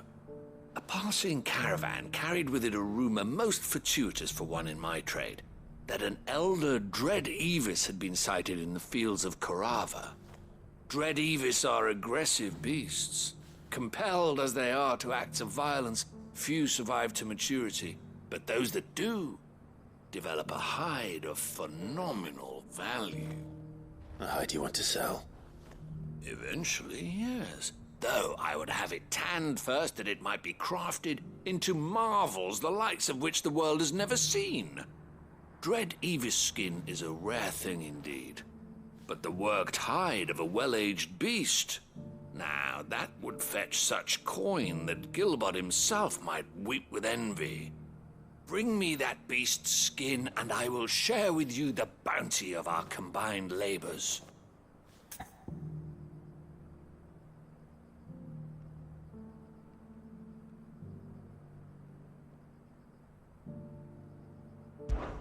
All right. I'll hunt your Evis. Of course you will. When one lives in such troubled times, it is a fool who lets opportunity slip his grasp.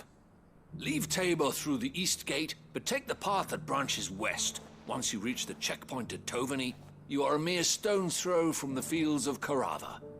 I eagerly await your safe, and above all, triumphant return.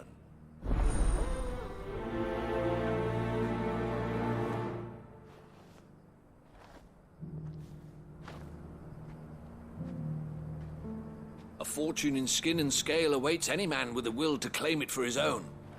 Leave Tabor by that path and venture west. The ancient beast roams the fields of Carava, not far from the Tovany Gate.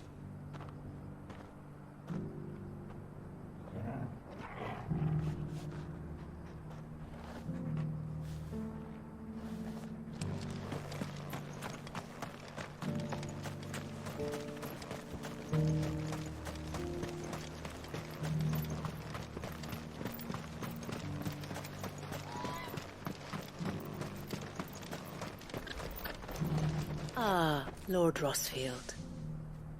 I'm afraid I cannot stay to talk. I must leave to collect the reports of our spies in the field. Now that you wear the Phoenix down, our brothers and sisters will no doubt reveal themselves to you too. Farewell, my lord, and may the Firebird's flame burn ever in your heart. The free city's under siege? Who'd have thought it? Master Cyril, luckily. Thank goodness he told us before we set out.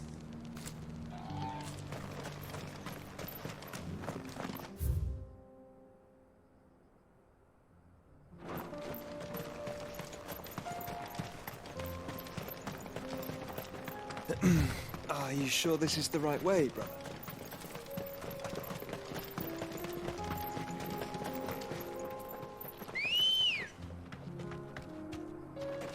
Come on.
girl.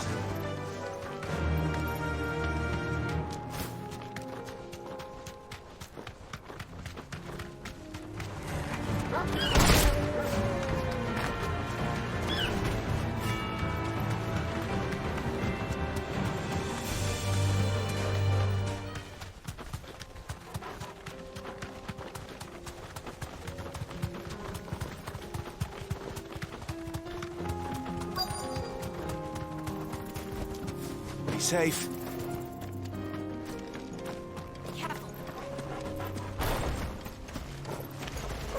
Old he may be.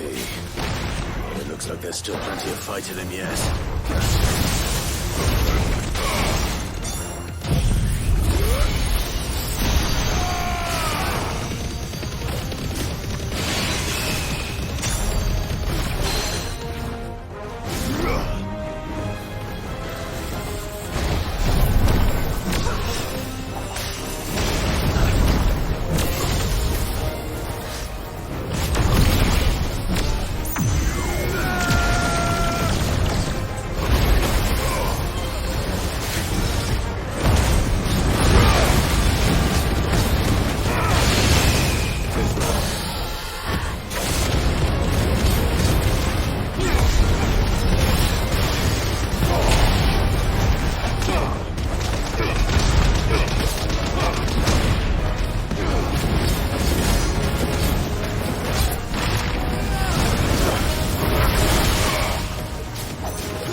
The sooner it's off my hands, the better.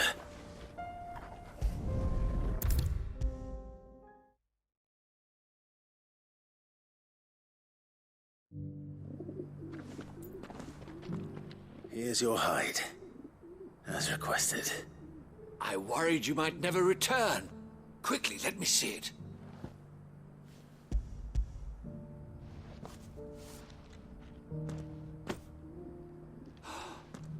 Oh, as supple as a maiden's cheek, yet as adamant as her virtue. This is everything I had hoped for, and more. Clearly, my trust in you was not misplaced. You must be a hunter of considerable talent to have bested the beast with nary a scratch. Join me as my honored partner. With my means and your might, we shall be as wealthy as the merchant kings of Zemeckis. I don't plan on making a habit of this. I'm busy enough as it is. Very well. Though I believe fate had a hand in our meeting, it would be unbecoming of me to beg. Do not allow me to keep you from being about your business. Here, for the hide.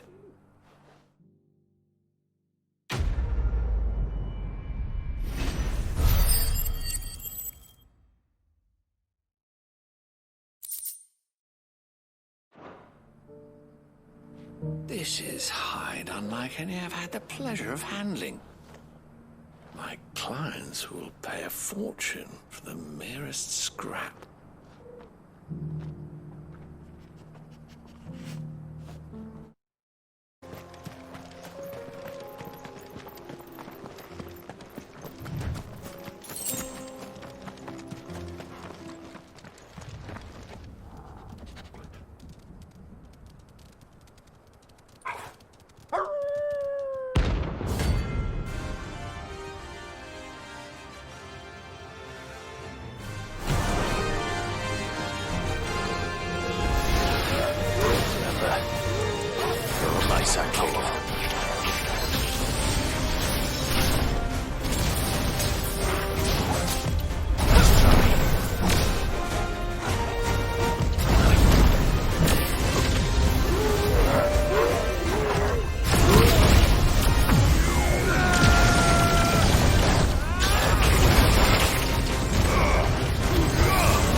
Shouldn't have messed with the leader of the pack, eh, boy?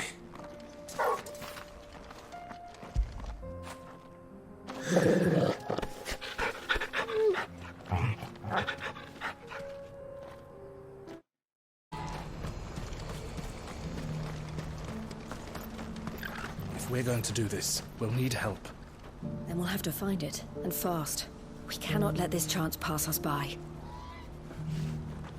Clive, your timing is impeccable.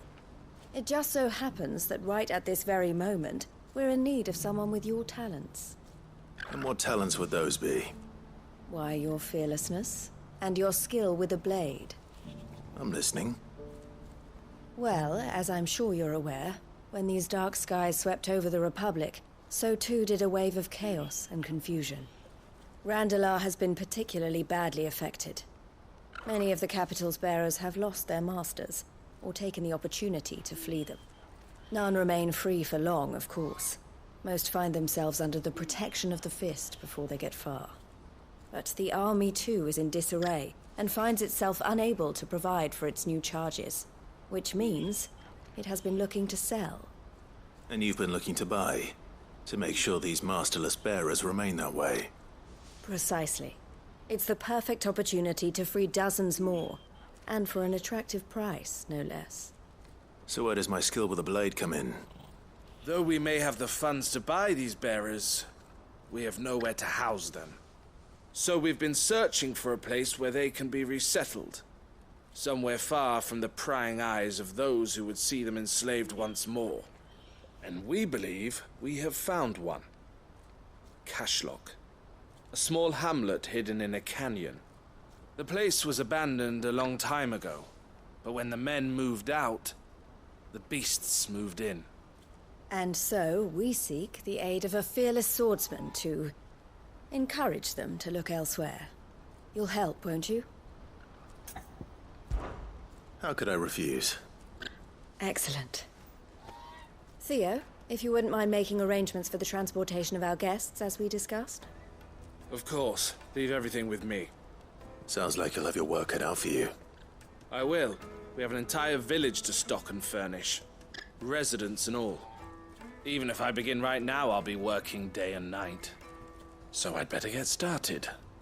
Try to clear the place out before the wagons roll in, won't you? I'll do my best. You will find a village in Chairdress Thread, past Leitney's Cleft. My man there will open the gate for you. All right. Wish me luck. I'm sure you won't need it.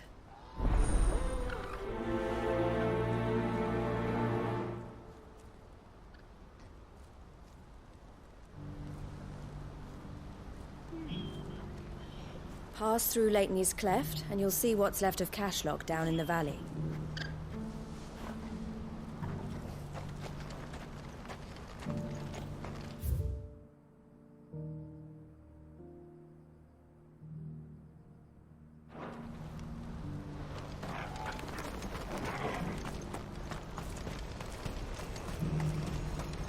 What's happened? The guards at the gate are in a right old panic. They're saying Twinside's gone.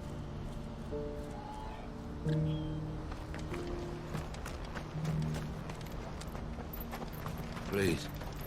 A piece of fruit. A crust of bread. Anything.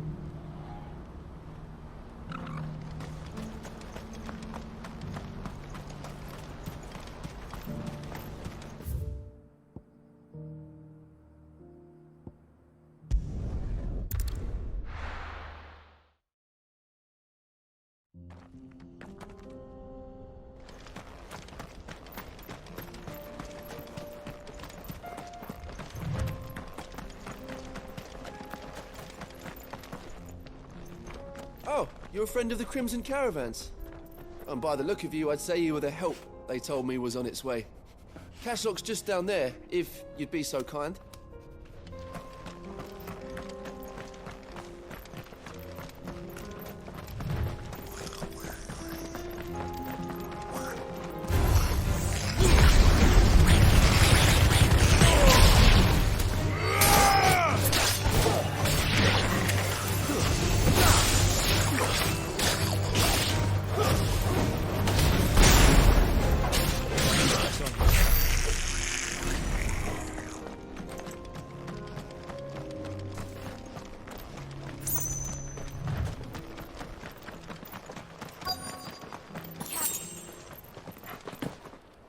This must have been a nice place once.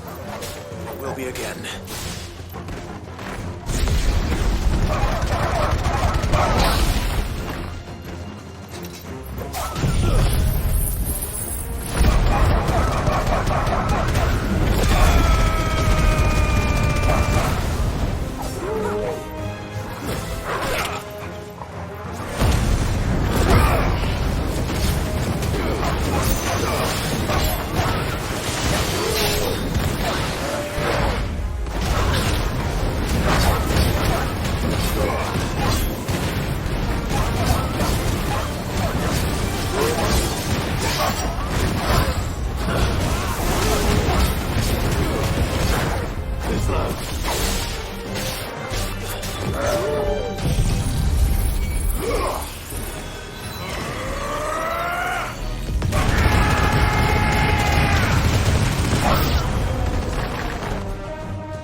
I think that's the last of them.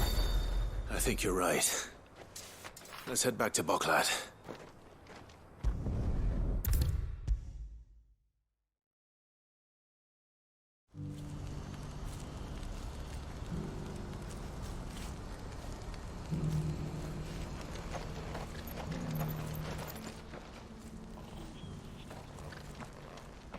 Is something the matter, Theodore? Quiet. Those are our terms. I trust that you will give them your full consideration. I shall. Thank you.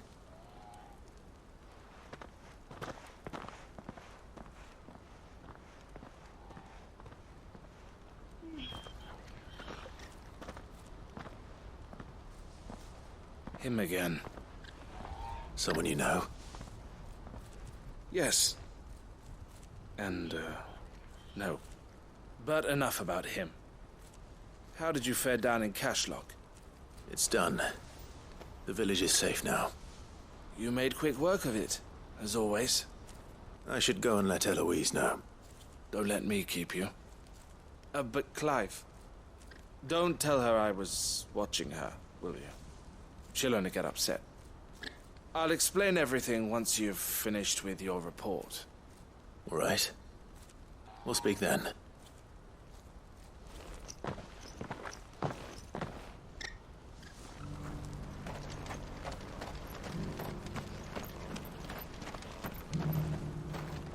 Eloise, I just got back from Cashlock. The village should be safe now. Thank you, Clive. Here, something for your trouble. Well then, now that you have laid the groundwork for our little project, I suppose we'd better finish the job. The first thing we'll need to do is make sure our offer for the bearers is accepted. You're still in negotiations? We are. A trusted colleague has been dealing with the Fist on our behalf, but things have been trickier than we anticipated. I suppose it's to be expected. This is the army we're dealing with. Fighting's what they do. but we shall emerge victorious in the end. Well, if you need any help, you know where to find me. I'm not sure I do, but thank you all the same.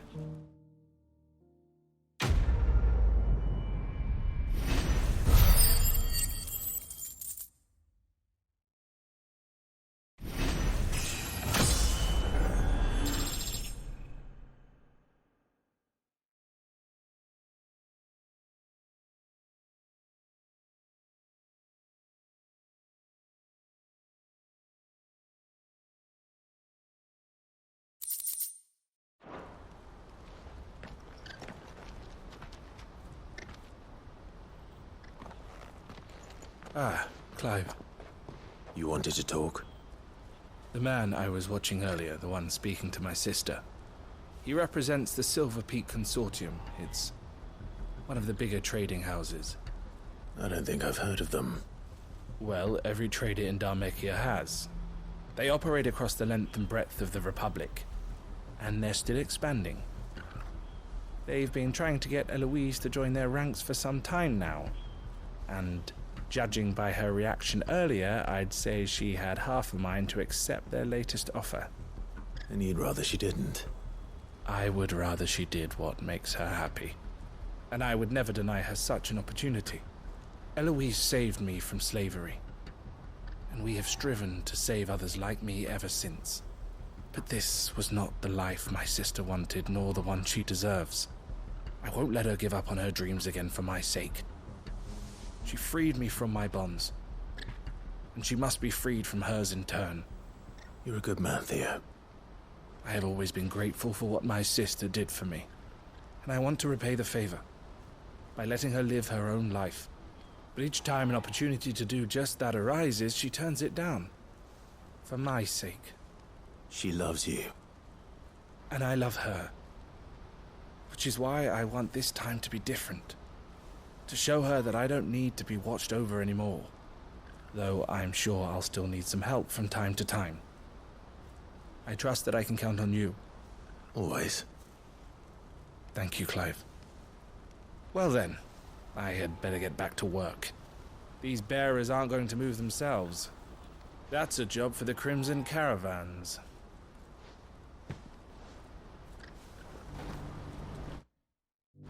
This could well be the last commission the Crimson Caravans undertakes. Under present management, at least.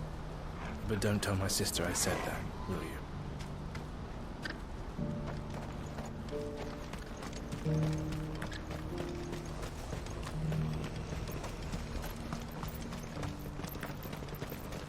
It's only a matter of time before the army agree to our terms.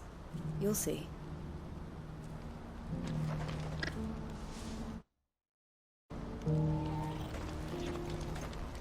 I think something might be wrong with Theo. He never plays with us anymore. We want to cheer him up, but we don't know any good jokes.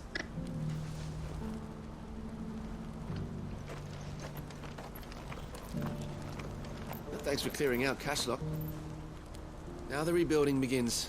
But don't worry, you can leave that to us.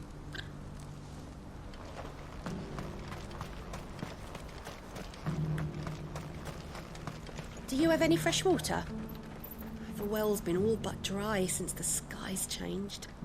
Barely a drop left for myself. Oh, looks like I'll be making another trip to Chedra's Thread.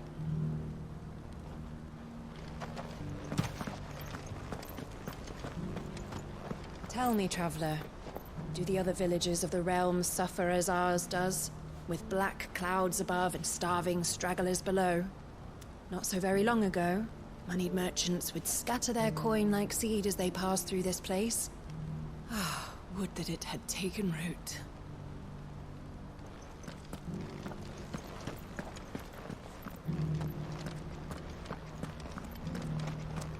Has this wine turned, or is it my stomach? Tastes better if you don't look up.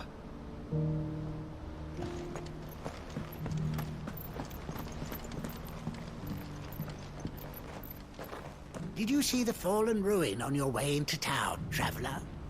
The scholars say that wreck once soared through the skies like some tremendous whale. An entire city of men, women, and children, just like us, inside its belly.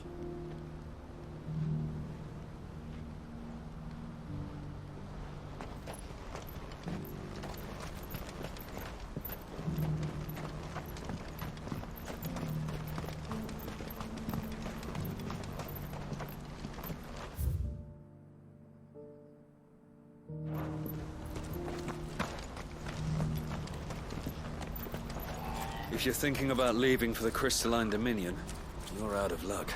They've closed the checkpoint, even for those of us with traders' passes. Not that I'd recommend heading that way. People are saying they've seen smoke rising over Twinside, and infernal beasts roaming the Crystal Road. Who needs a porter when there's nowhere left to go?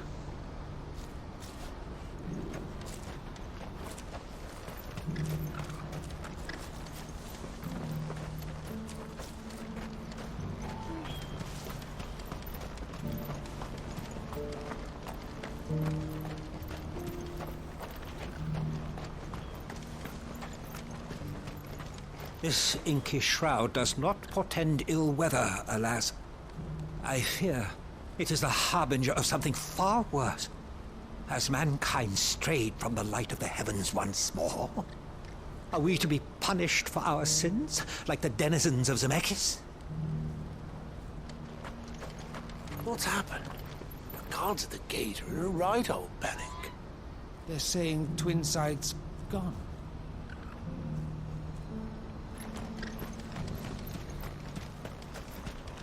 Please, a piece of fruit, a crust of bread, anything.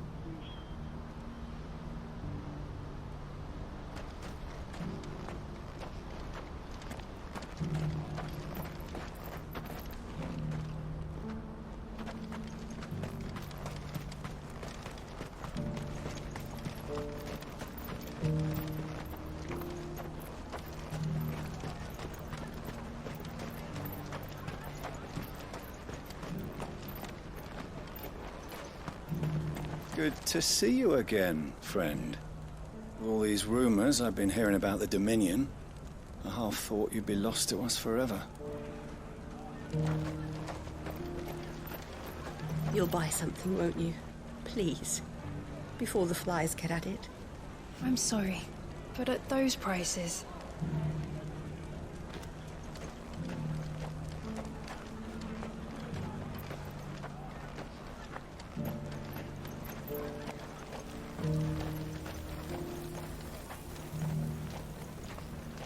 Eloise told you about our negotiations with the Fist, I take it. Yes. They're surprisingly slow going, but we'll get there in the end.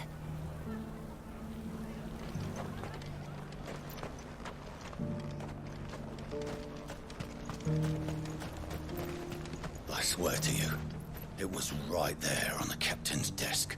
Drake's tail, gone. Gods! What does this mean for the war with the Empire?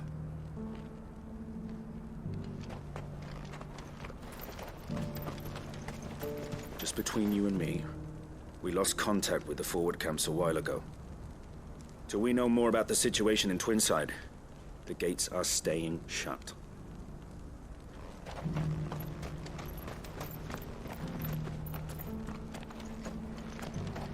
I showed you my pass. What more do you want from me?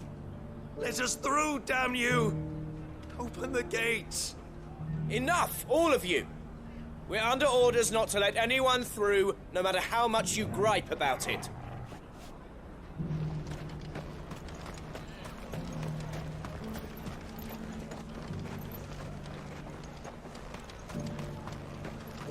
You've raised the price? Again? If you knew what a bushel of rye costs nowadays, you'd be shocked I didn't raise it more.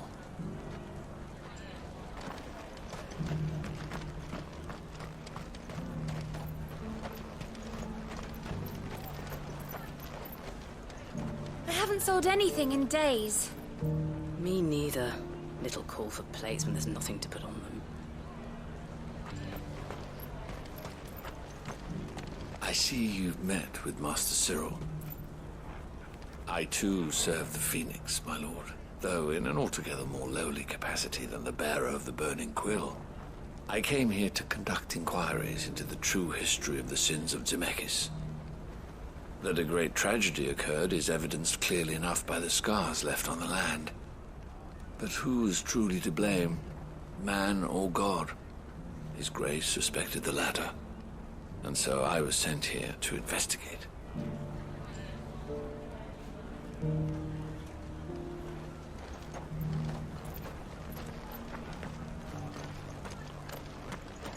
Oh, it's you. Hey, next time you see Goots, tell him we won't go back to stealing. Marcel's keeping us too busy to even think about it.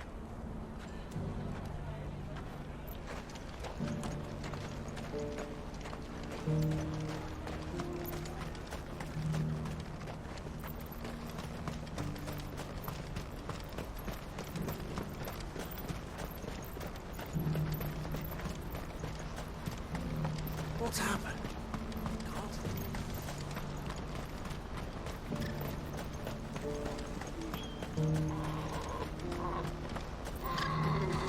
Sky's getting you down, girl. It's all right. We've survived this long, haven't we?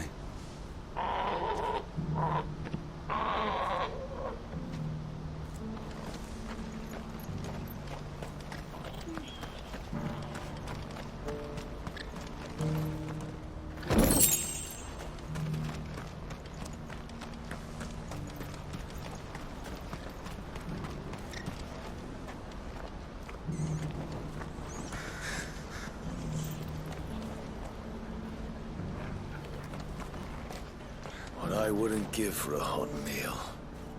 Would that we had anything to give.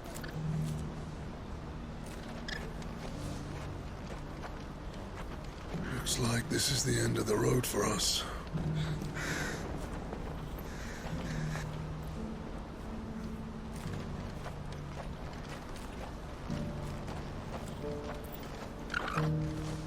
When are they gonna let us through? I don't know.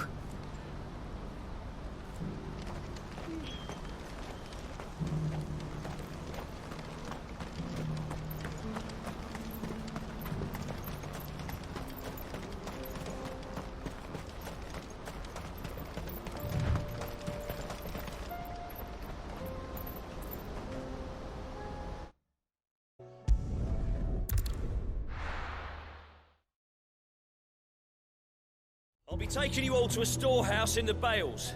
Leave anything you don't need behind.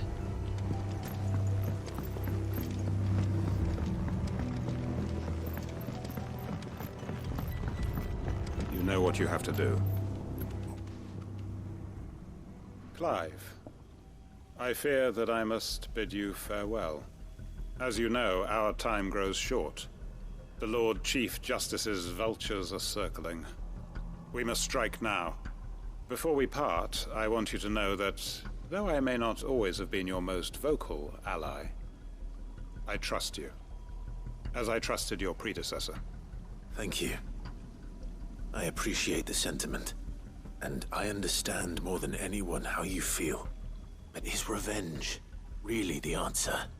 It is the one I found, and it is all that I have lived for since that day. But what of Lostwing? Everything you've built. I built Lostwing to achieve this aim. Once it is done, the village will have served its purpose. My comrades and I are sure of our cause, and we shall fight to the last, come what may. But there are those among us who cannot fight. Children, the elderly, bearers afflicted by the curse. I would place Lostwing in their hands, if I thought it would do them any good. But a village home only to the frail and the infirm is not likely to stay a safe haven for long. And so, Clive, I find myself turning to you once more. Will you take them to your hideaway, that they might live even should Lostwing die?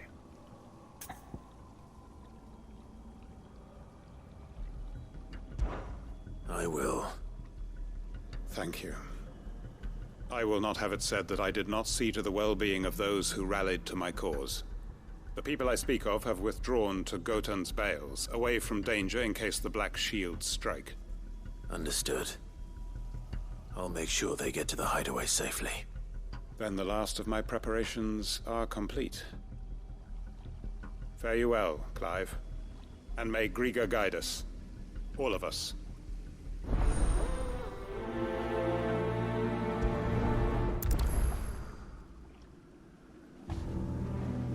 Those who cannot join us in the coming fight are gathered at Gotan's bales. I would ask that you see them to safety. I'll search the village one last time for any stragglers. Then join Master Quinton and get some justice. Come then, brother. We are awaited in Gotan's bales.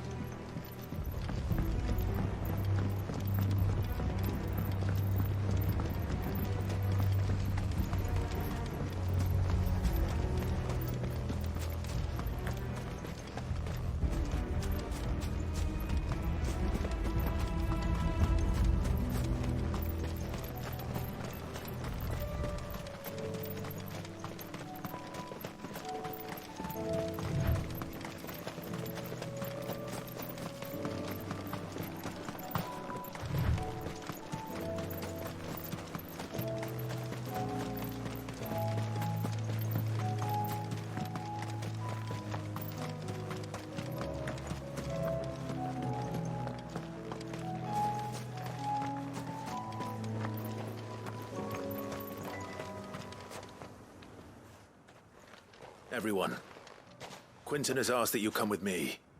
He can no longer guarantee your protection, but I can. There's a safe place I can take you to. Well, if that's what the Master thinks best. Sid, none of us would be standing here today if it weren't for Master Quinton. We owe him our lives. So we ain't about to start telling him what he should do with his. If he's saying we ain't safe in Lostwing no more, it's 'cause he ain't coming back. And if that's what has to happen, then so be it. I only hope he can see this through to the end. That we get to see justice done. I hope so too. Oi!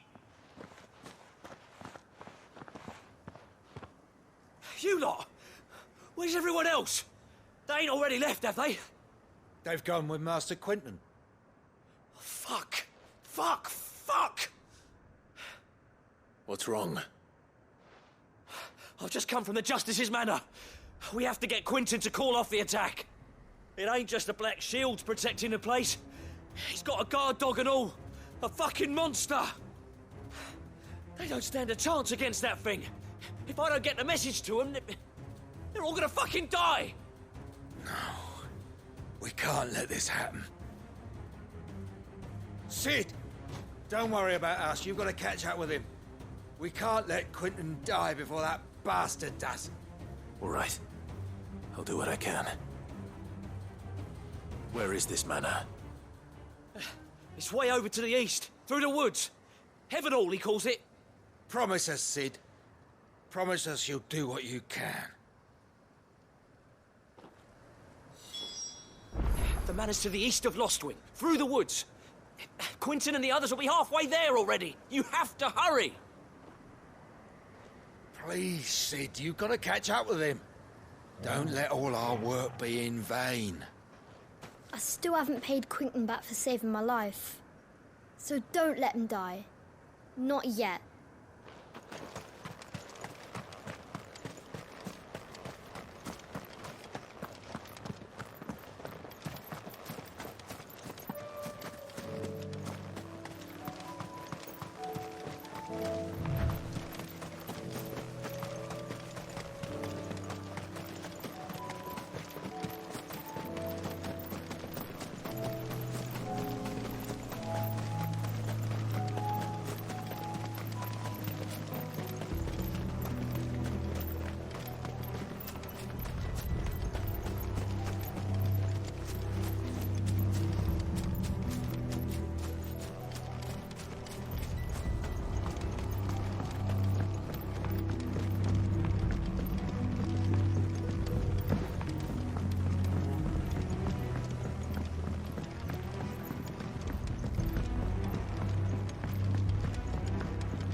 Good girl. Run like the wind.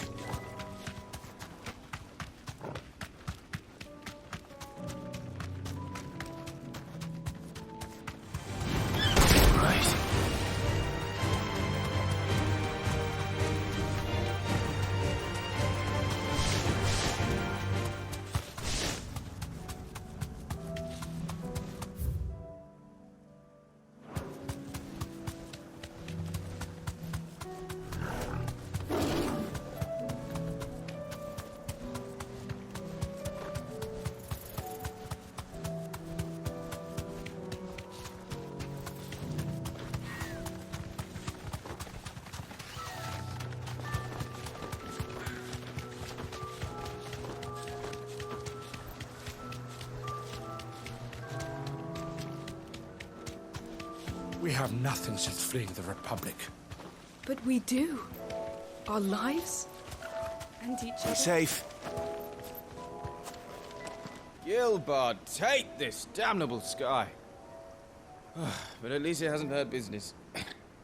I used to run a caravan from Bocklad to the Dominion. After good old Dion the Bold put an end to that, I was ready to hang up my porter's cap. Until I realized my ill fortune was not quite as ill as I had thought. There were no more goods to transport, it's true. But people, there was no shortage of those.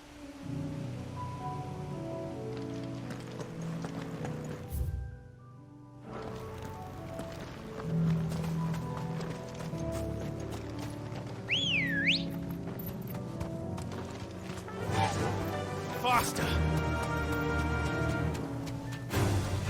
Time to fight.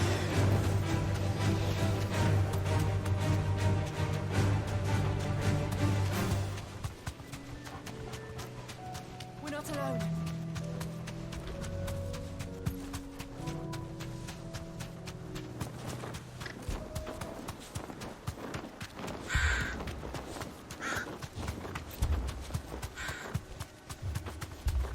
Clive, look. No. Don't tell me we're too late.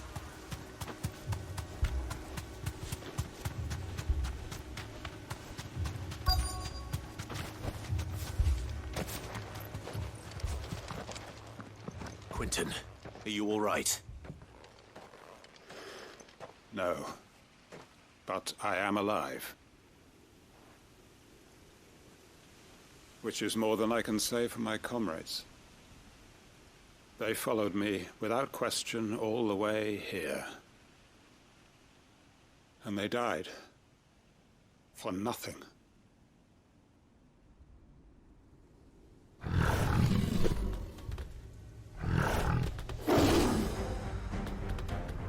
This must be the guard dog. Quentin. I'll hold it off. You go. But your comrades didn't die for nothing. They died for you. Don't let their sacrifice be in vain. I won't. Come on, then. That is no mere guard dog. No. It's a rabid beast that needs to be put down. I'll try.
If only we'd arrived earlier.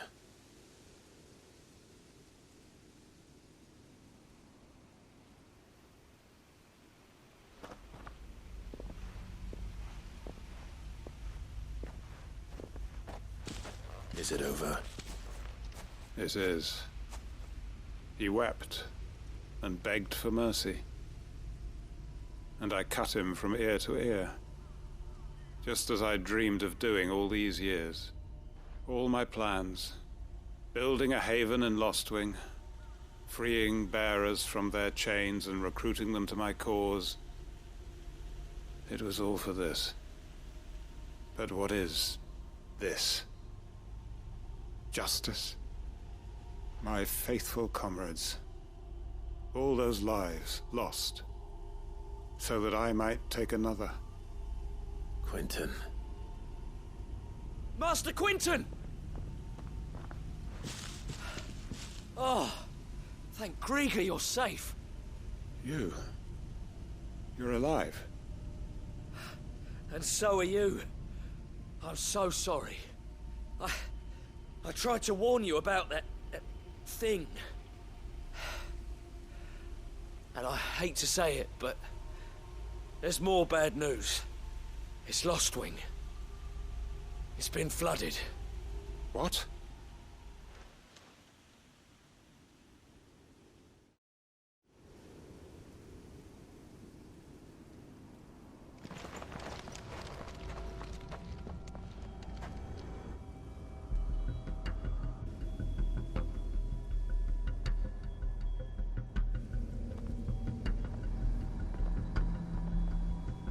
Lostwing. My Lostwing. And look who's here. They must have stolen in after we left, just before the flood struck. What if there are still people in there? Don't be a fool!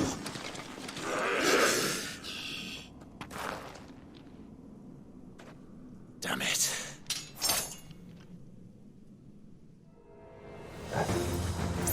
It's not going to last long in there. Then we finish this quickly.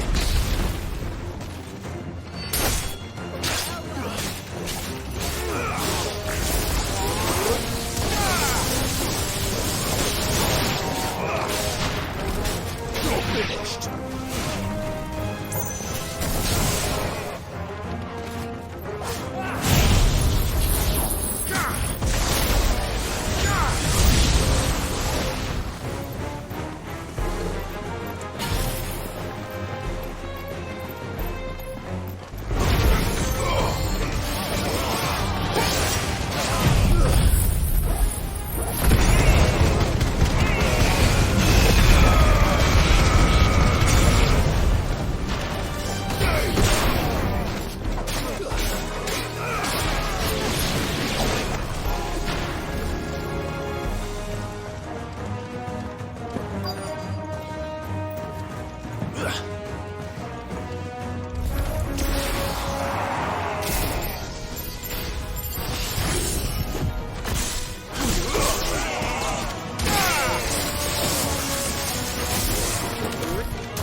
I need to get back to Quentin.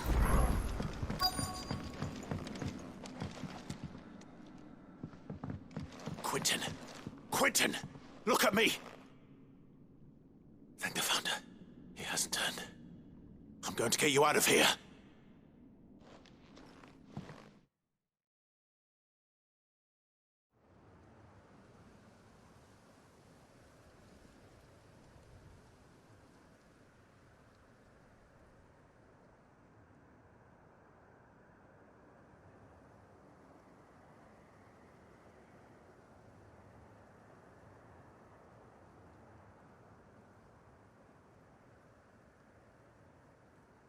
Welcome back to the land of the living. Is Lostwing? The flood has filled the valley. I see. Then all is at an end.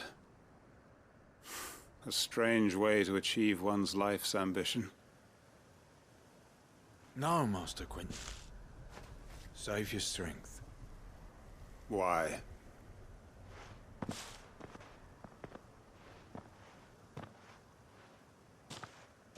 All that I strove for is gone. Only emptiness remains. I have nothing left to live for. What the heck are you on about? You've got us, ain't you? Don't try telling me you only freed us so you could get revenge. We're more than that to you, and we all know it. I thought you weren't coming back. But I prayed, and you did. There's got to be a reason for that, right? Can't we just go back to how it was? You know, you looking after us all. Your work ain't over yet, Master Quentin. We believed that you were the right man to lead us, and we still do. Your village may be lost, but it seems your people aren't. So long as you remain to guide them. But why? After what why would anyone follow me? 'Cause we're family, aren't we? Family? Yeah, and all our comrades who went with you, they felt the same. Lostwing weren't just a village. It was all of us. It was. And as long as we're still here, it is too. We can start again. Build a new Lostwing, right here in the Bales.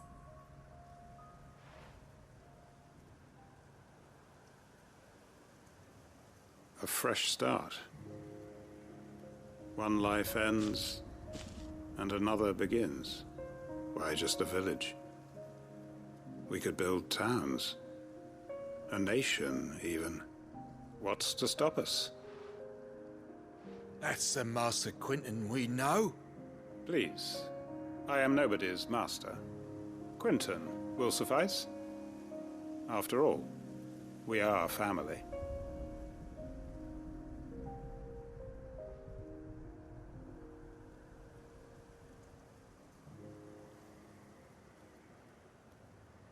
Permit me to withdraw my request. I will no longer be needing your help in looking after my people. I'll pretend you never asked. But you must be rewarded for your efforts on our behalf. You saved my life twice over. And more besides. A bottle or two of your finest red will suffice. Of course. Nothing but the best. And I have a feeling that this year's vintage will be the finest yet. If you don't mind waiting, that is. I look forward to it.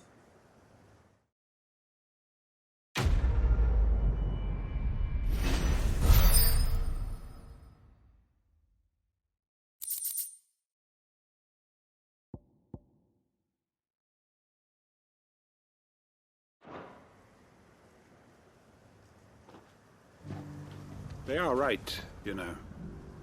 Lostwing can be rebuilt. It was more than a mere village. More than a staging ground for revenge. It was a vision of how life might be.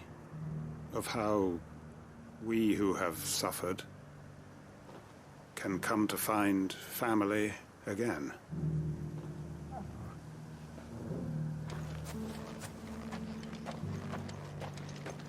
We may be bruised, we may be battered, but we won't stop fighting.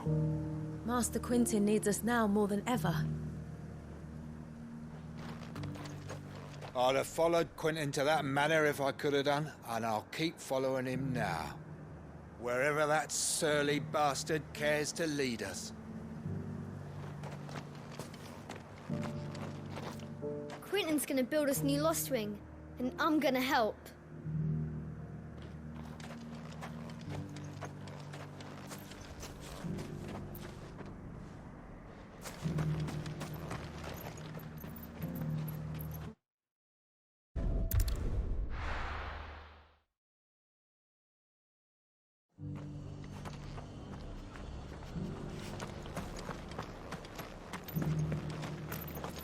I'm all for making this town a welcoming place, but... hospitality has its limits. Just because the heavens have gone to rack and ruin, it don't mean we have to. Now, let's get this stall set out. Nearly done. I've got greens of all shapes and sizes. Colours too. Mostly green though. Martha's bearers have been helping us keep the streets tidy. With all the traffic coming through here lately, we're glad of the help.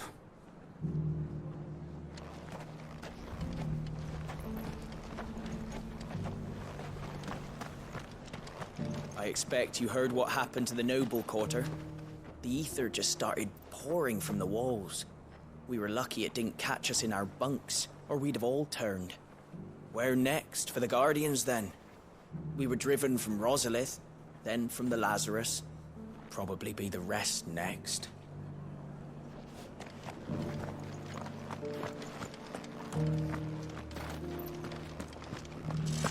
Want to know how to tell if the world's going to rack and ruin?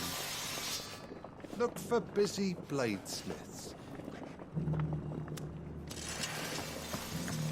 The world seems to be changing so fast lately I can hardly keep up. But what I do know is that there's more bad news than good. You can tell that just by looking at people's faces.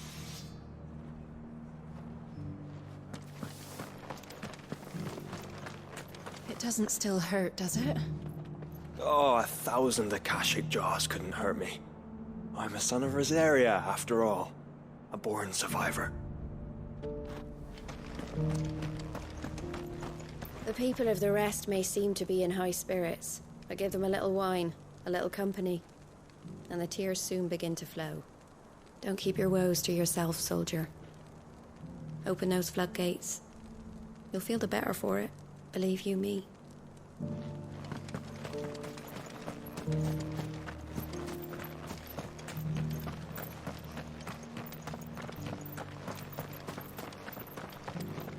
Scouts have reported seeing more Akashic on Rhiannon's ride. The road to Eastpool. We'll bolster the guard at the North Gate then.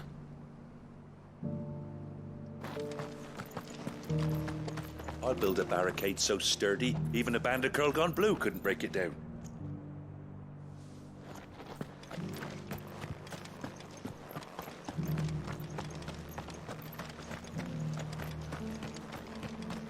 Did you hear that Martha's been turning travellers away? Her beds are full of bearers. I was starting to warm to him, the way they help around the village and don't cause no trouble. But depriving Martha of paying customers, they're putting her on the road to ruin.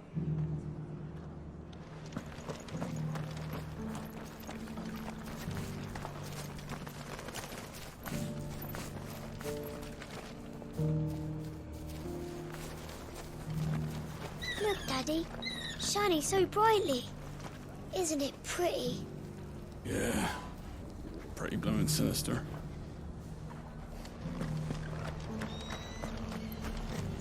Inn's full. Don't bother.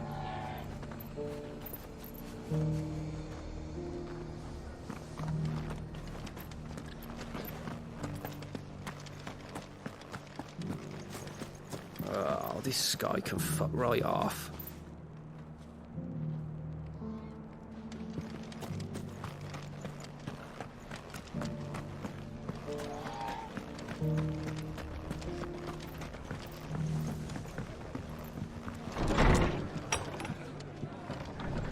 Martha's got a big heart. It's a pity there's so many who are happy to take advantage of it.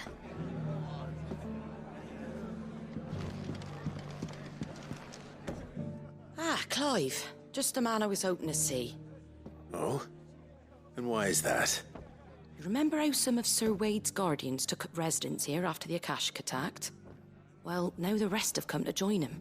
Seems their barracks in the Lazarus have been lost to an ether flood. Now, I don't mind having a few more brave boys around to keep them animals at bay. I ain't daft after all. But we ain't got nowhere for 'em to bed down. Poor buggers are having to make do with haylofts and chocobo pens. I'd build 'em a new barracks here if I could. But where would I put 'em? There just isn't enough room up here on the rock. Which leaves us in a bit of a pickle. The people we're counting on to keep us safe are living like beggars. I see. And it isn't just that lot. There's bears to think about too.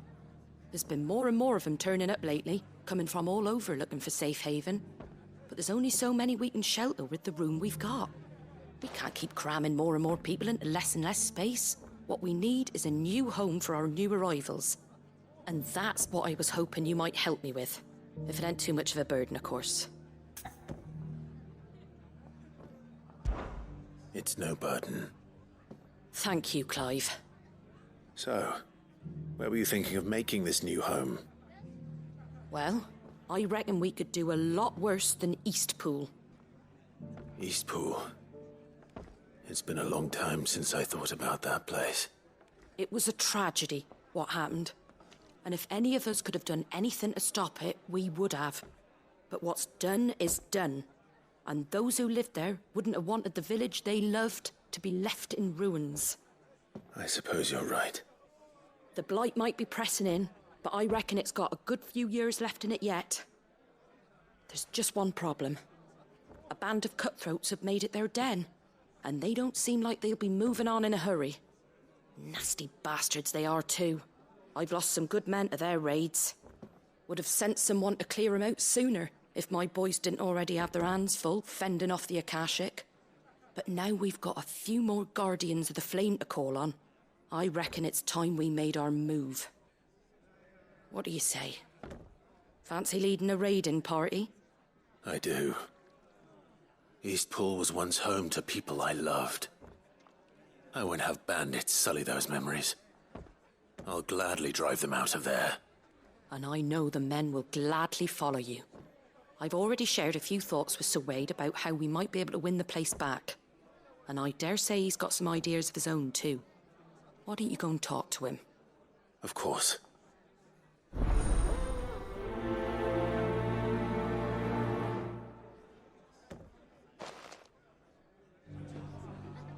Reckon Eastpool would make a nice little home for a few bearers and guardians with a mind to make a go of it.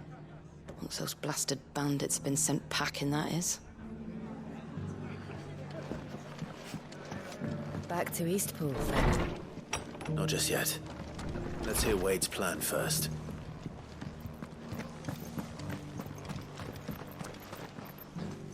So, Wade, it's good to see you well. And you, Lord Rossfield. And you. I spoke with Martha.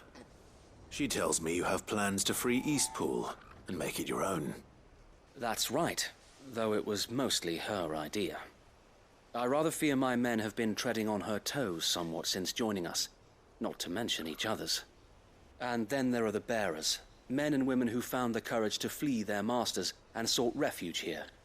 We need somewhere to settle them, and I can think of worse places than Eastpool. As can I. Which is why I agreed to help you win it back. That's very kind of you. I'd be most grateful if you would. With you beside us, we shall soon send that rabble of rogues running for the hills. So, what can you tell me? That thankfully there aren't too many of them. Fewer than a dozen at our last count. And rather less, thankfully. The road that leads there will more than likely still be crawling with Akashic. A small force would suffice to clear the village, but if the Akashic were to follow them in, that force could end up trapped between a rock and a very hard place indeed. I'll head into Eastpool and deal with the bandits. You and the Guardians can stay outside the village and fend off any Akashic who come too close. Make sure I'm not taken unawares. I can't ask you to bear all that risk yourself, my lord. The Akashic are the bigger risk. I can handle a few bandits. Well, if you're sure, I shall summon my men at once. Shall I wait for you here? No need, my lord. You go on ahead. We'll be with you before long. All right. I'll meet you at Eastpool then. We shall see you there. And may victory await our coming.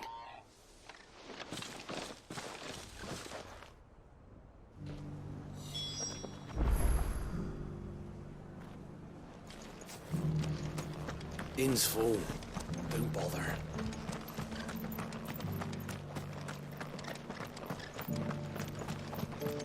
Brother Wade informed us of the plan, my lord. Please proceed to Eastpool whenever you're ready.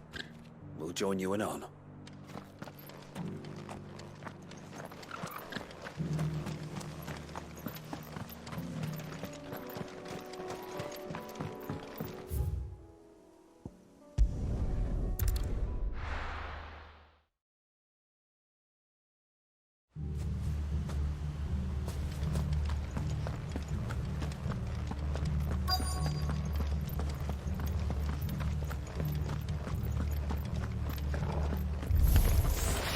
Who the hell are you?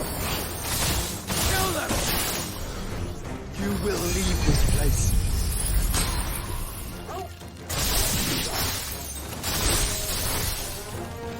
Or face the consequences.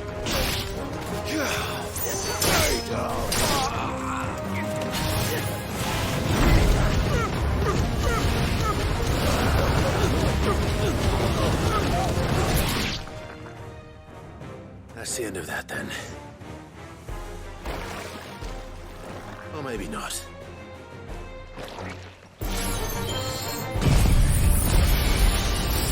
What's that thing doing here?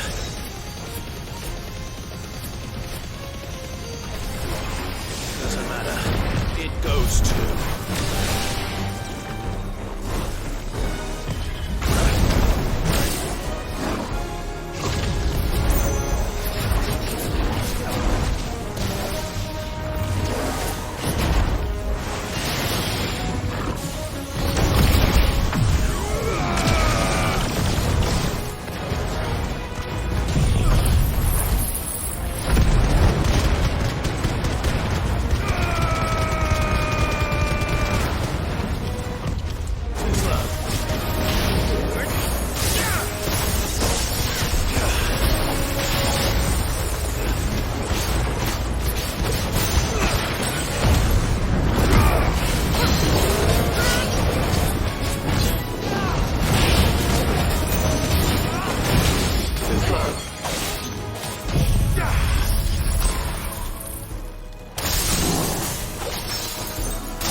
Any more surprises? I'll take that as a no. Bravo. A magnificent display, my lord. You were watching? I thought you were keeping an eye out for Akashic. We were. Put down more than a few on the road. then arrived just in time to see you slay that... whatever it was. Let's hope it was the last of its kind. Though I expect you and the Guardians will be up to the challenge should another appear. I would hope so, my lord. Your men will be bringing the bearers who'll be living here, I assume. It might be best to send word for them to come right away, before any other unsavory characters move in. Of course. I'll send orders for them to depart immediately. Leave it with me, my lord.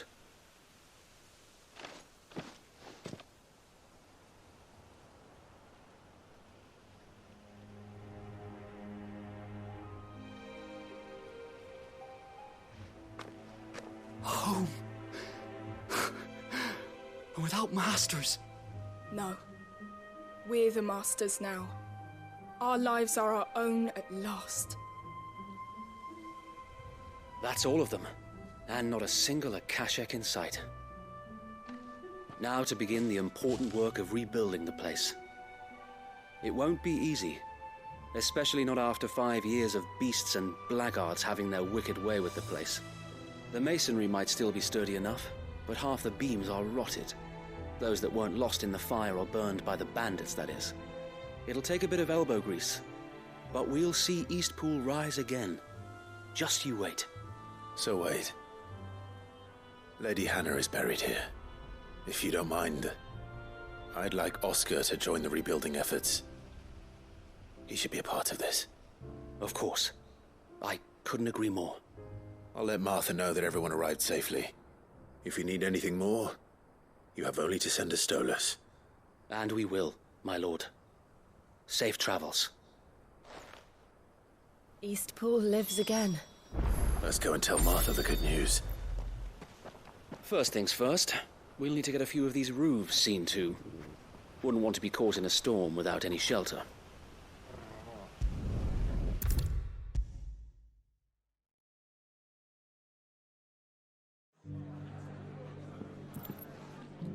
Ah, there you are. All went well then. Sir Wade told me you got rid of the bandits while his lot kept an eye out. Nicely done. And what's all this about some shape-shifting nightmare showing up? On second thoughts, don't tell me. It'll only give me nightmares of my own. What matters is you did it, and now we can build our new village. I suppose it will be. What will you call it? What else? Eastpool. Sir Wade said it best. There's plenty bad happened to that place, but that don't undo the good that happened there. No need to throw the baby out with the bathwater. Did Wade say that? Well, something along those lines. Anyway, the poor souls might have made it to Eastpool, but their work ain't done yet. So the way I see it, neither is mine. If it's food or lumber or strong backs they need, the rest is ready to provide it. Thank you, Martha. No, thank you. You didn't have to help us. I wanted to.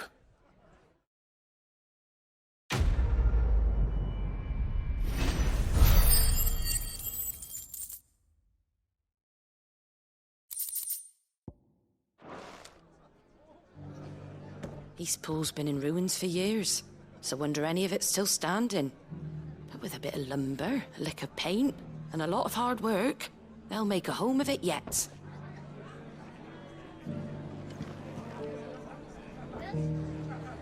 Can't say it wasn't a relief to see the better part of the Guardians finally taking their leave. We barely had room to breathe, what with them and us and all the others all crammed in together. They were good lads, though. I'll miss not having them around. Are the bearers taking well to their new home, do you know? I sometimes worry how they'll manage without me to cook and clean for them. Have you heard the latest from Twinside? That the Empress is no more? Never trust an owl bearing good news, I say. But if it is true, we might finally have a chance to get our country back.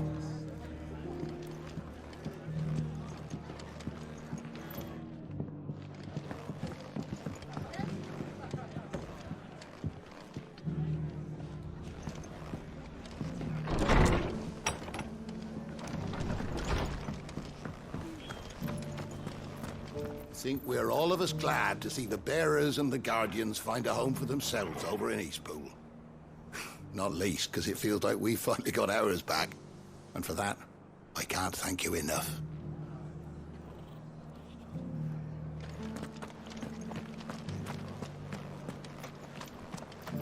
Just because the heavens have gone to rack and ruin, it don't mean we have to. Nearly done.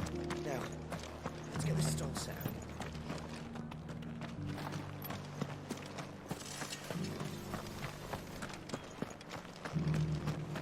It doesn't still hurt, does it? Oh, 1,000 Akashic jars couldn't hurt me.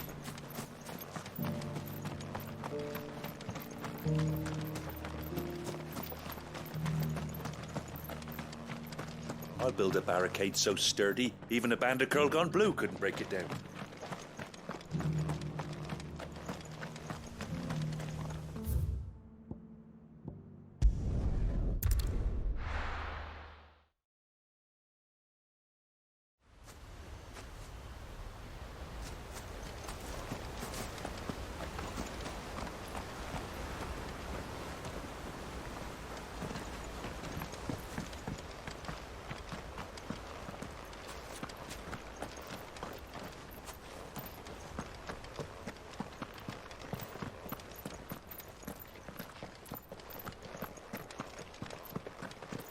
So this is our new home, is it?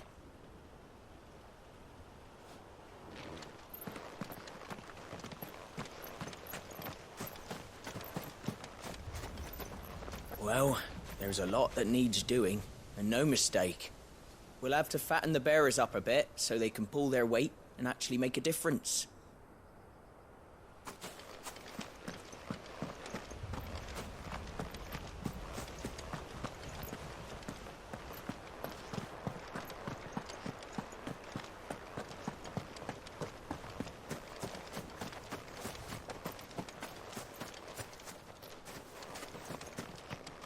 I'd better get this well back in working order. If we're gonna live here, we'll need something to drink.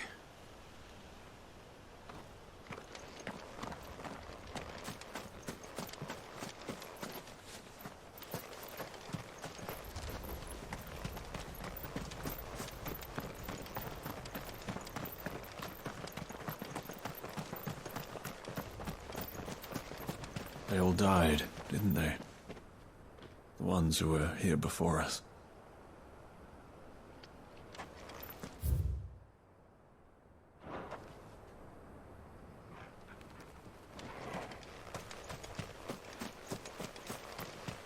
I'll keep watch. If any stragglers from that band of brigands return, we'll deal with them.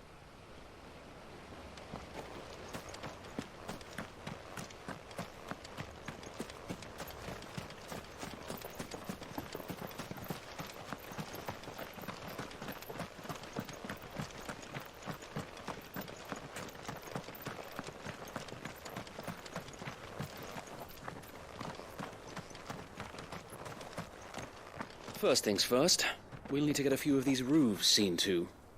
Wouldn't want to be caught in a storm without any shelter. This was the Murdoch residence. We'll see your home restored, Lord Commander.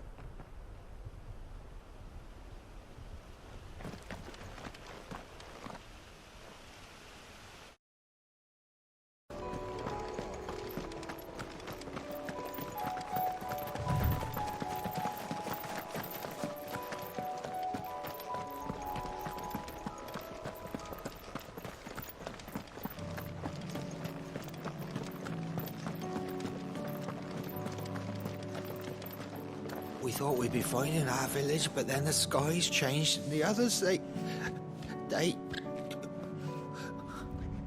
It's all right. There's room enough for you both inside the walls. The Imperials promptly quit their posts once word of the Dominion's fall came. Lord Rosfield hired us not long after to see the refugees safely inside, and make certain those who now want in, get in.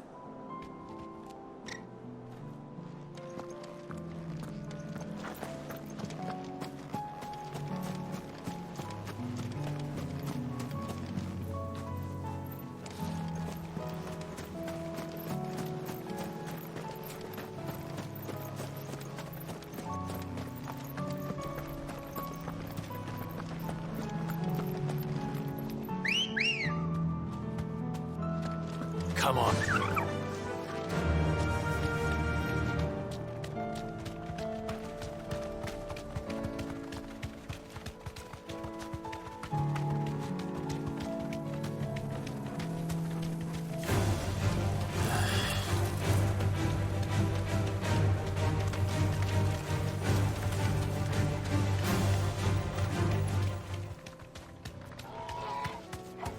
Faster!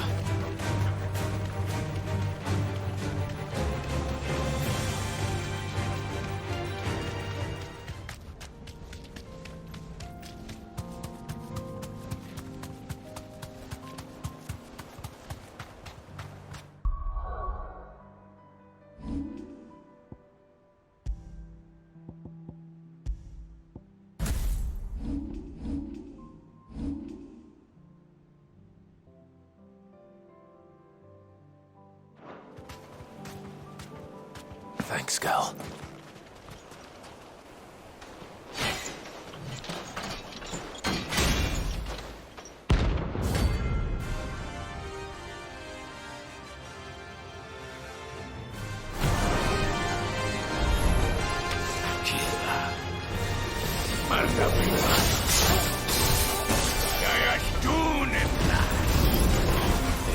Dark on our shores again, but not for long.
No more vengeance.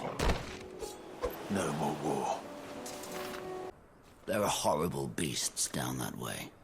Ashen terrors who'll kill you as soon as look at you. Would that I had the strength to kill them first.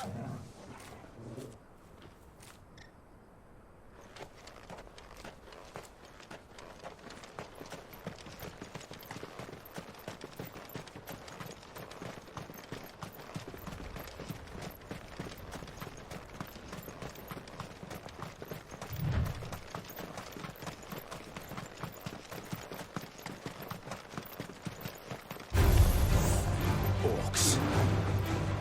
Then let us be rid of them.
Clive.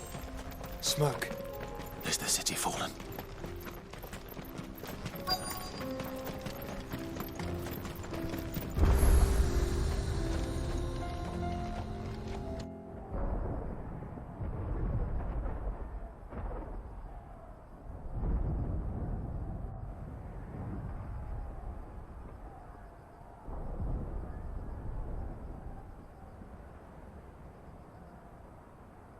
The free men are still holding their own, then.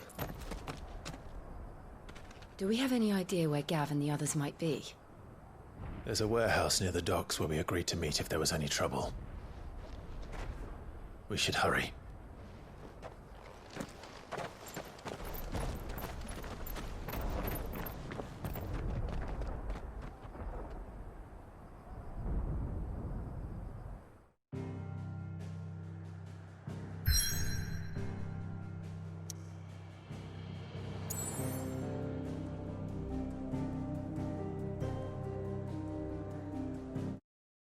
Aid, I would be long dead. Grant them your trust, and they will repay you with their loyalty. Canva's walls will not hold the Akashic Horde for long. We can only hope they hold it for long enough.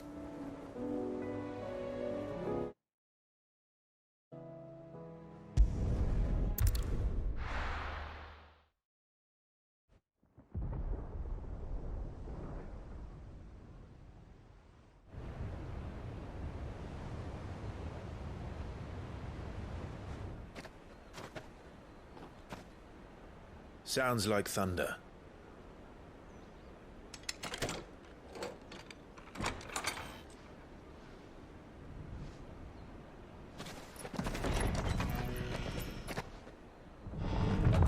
You're late. I was starting to think you'd stumbled off a cliff.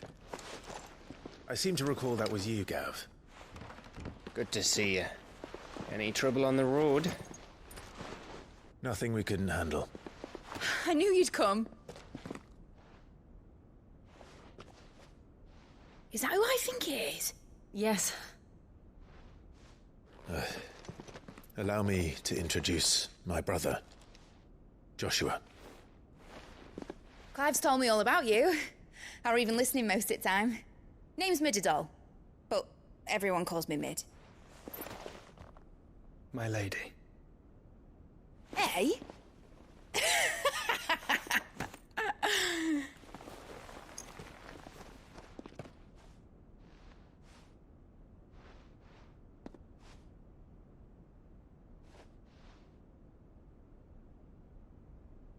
My boy. Uncle Byron. It's really you. I never thought I'd see the day.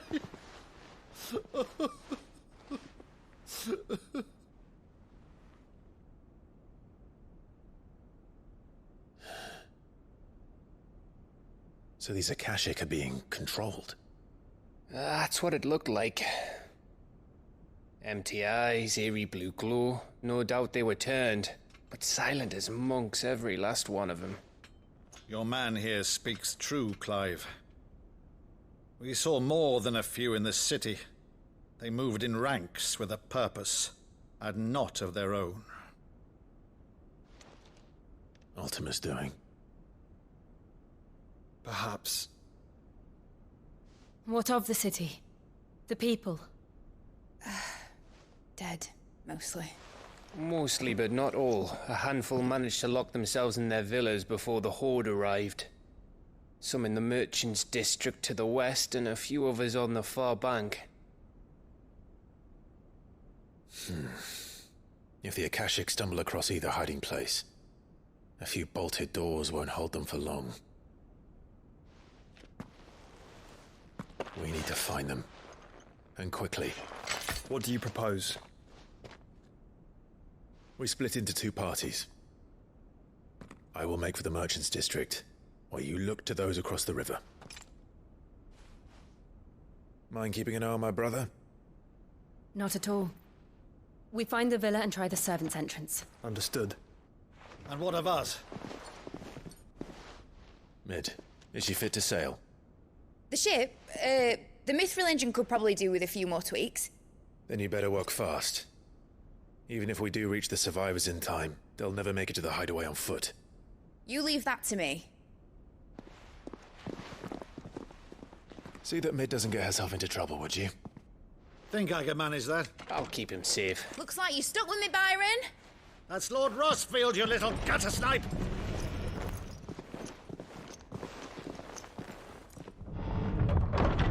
Shall we then? And you keep Clive safe. Be careful. Both of you. You too.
All right, Torgal. Let's find those survivors.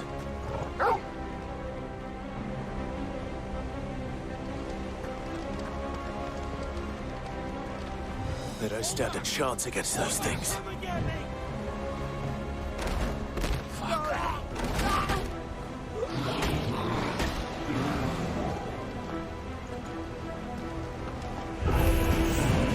They've been routed.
beast is here.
city's leaders gather, there may still be survivors inside.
You've caused quite the commotion.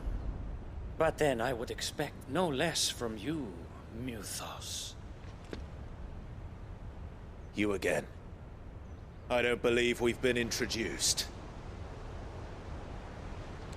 You were in my family's crypt, and now you're here, with an army of Akashic thralls. Manners, Lord Rosfield?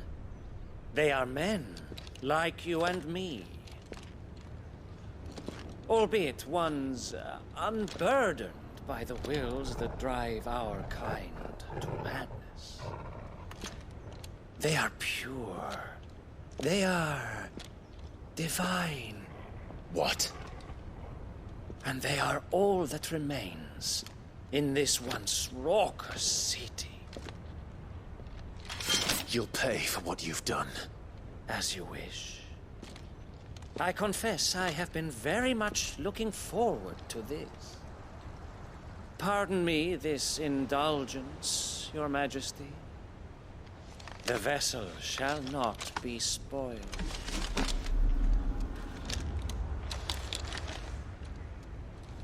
I am Statelian of House Harvard, and you will yield. Or not. As long as you don't hold back.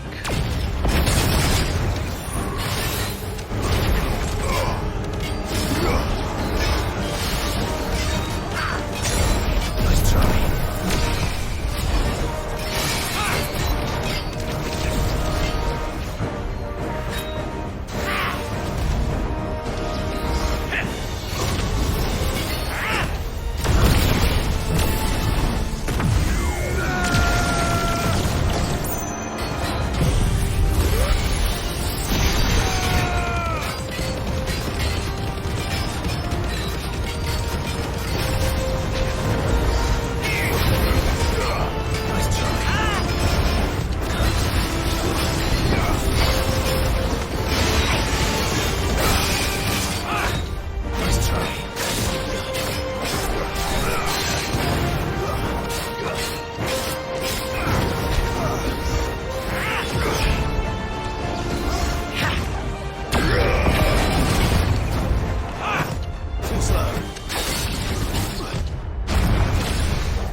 Fuck.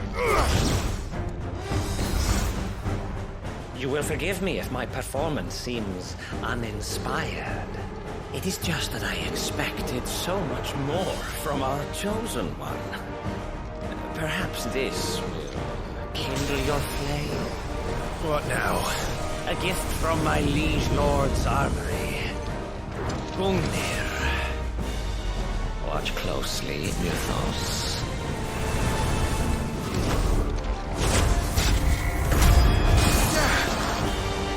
Yes! Yes!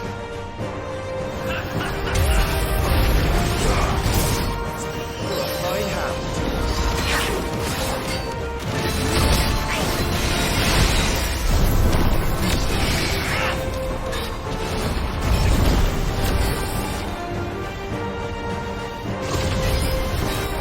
Still my beating heart.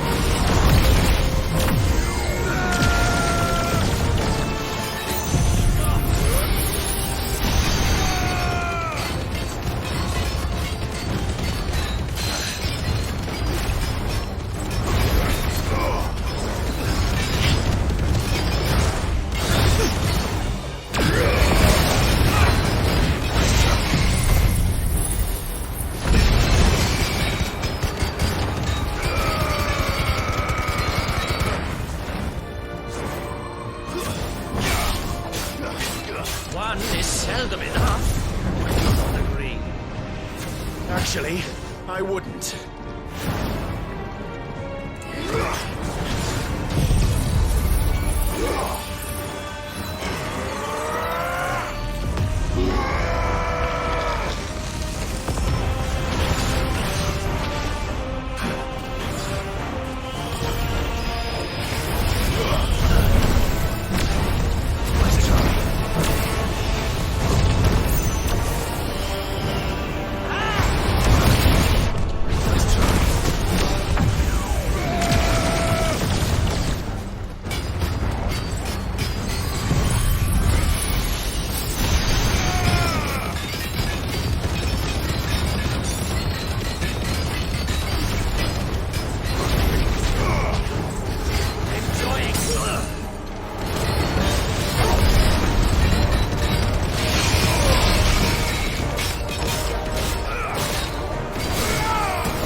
The vessel is strong. My liege.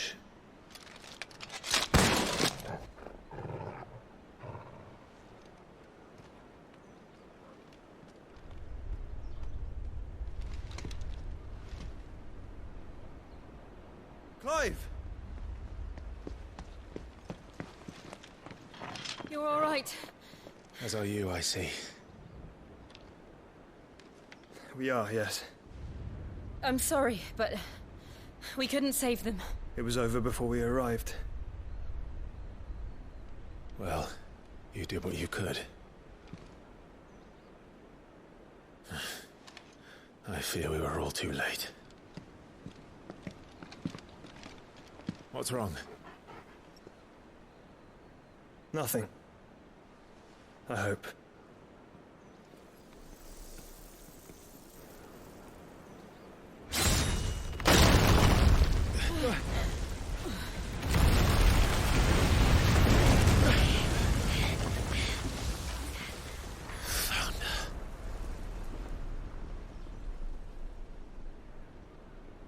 Leaving so soon, Mythos? It's the king. Indeed. You may kneel before Barnabas Tharm, Warden of Ash and King of Waloed. Get back.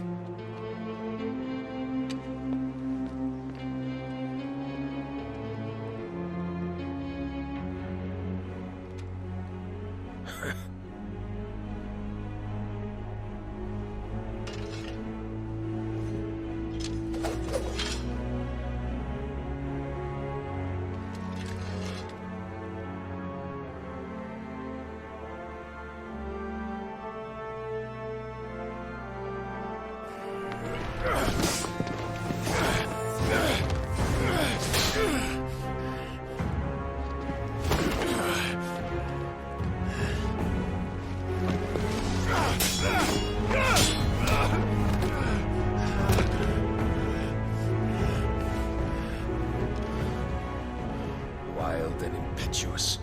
I expected more of the boy who bested my Lord Commander. Yet I see why my master covets you so.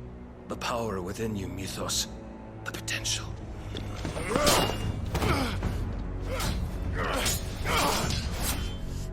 Stop calling me Mythos. But Mythos is everything. The cornerstone of all creation. The Lord's vessel. Your purpose. My purpose? To surrender my mind and body to that thing.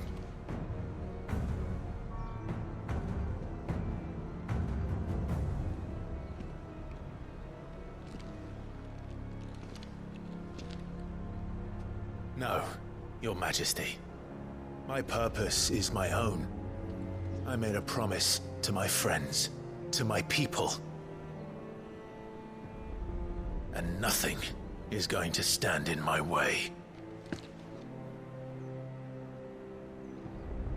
You would allow this delusion of free will to bar your path to greatness?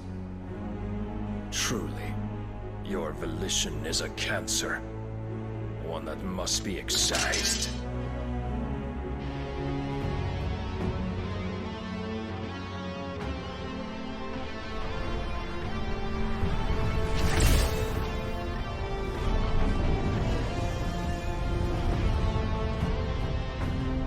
Try it.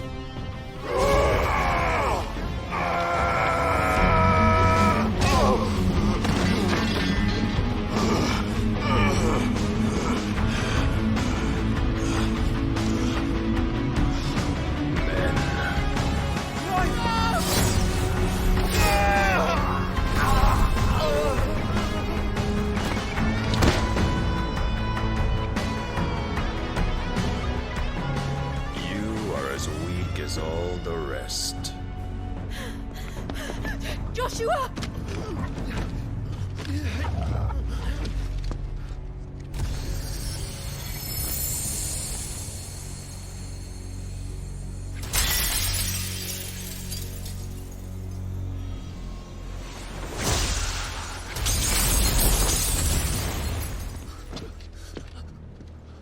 Oi! Oi! This way! Hurry!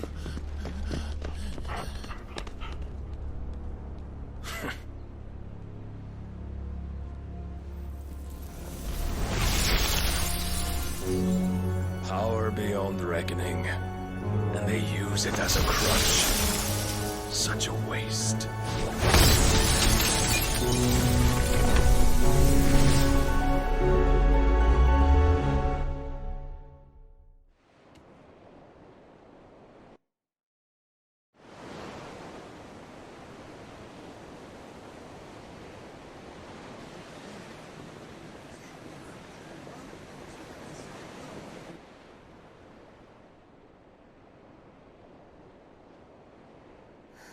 Will he be alright?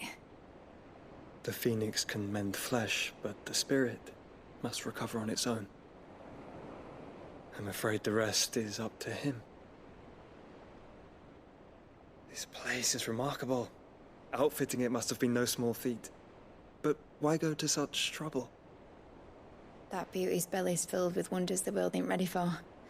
If the guilds caught wind of what we were up to, they'd all want a piece. All right? And how is he? Do not blame yourself. He was barely breathing when you brought him here. We would have lost him if it were not for you. No. Barnabas may have severed nigh every sinew in my brother's body. But he made certain the wounds were not fatal. Nigh every sinew? Allow me, your lordship.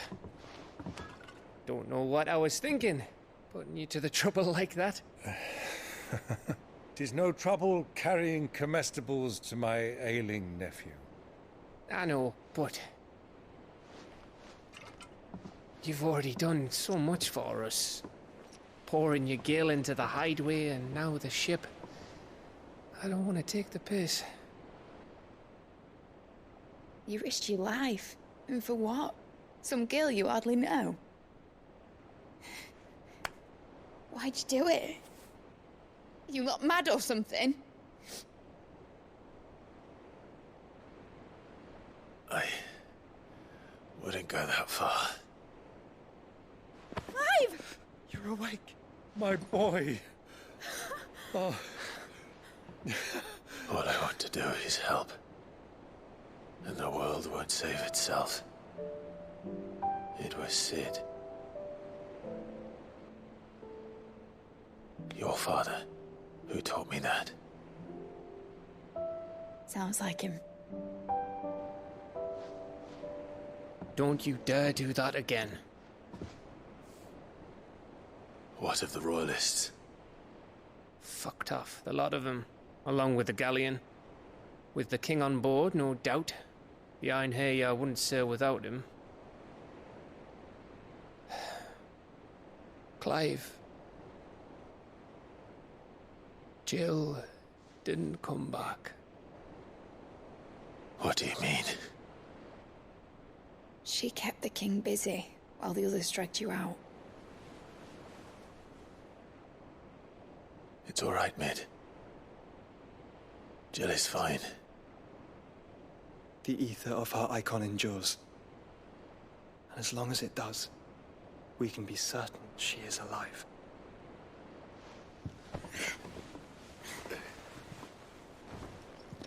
We must pursue the Black Galleon. Jill will be with the king, I'm sure of it. Well, good luck catching him, because my ship's going nowhere. It's the Mithril engine. She's got a kick like a wild chocobo and a mind to tear the hull in half. But do you have an idea? Well, of course I do. My dad'll have seen this coming a league off. If I had his old writings... If you had his old writings, you'd be sitting under a fuckload of rubble. The ones Otto didn't save anyway. I suppose you might still have a few pages in his stores. We'll have to hope it's enough. Do what you can to ready the ship. I'll speak with Otto. In your condition, you really are mad. Perhaps. But the world really won't save itself.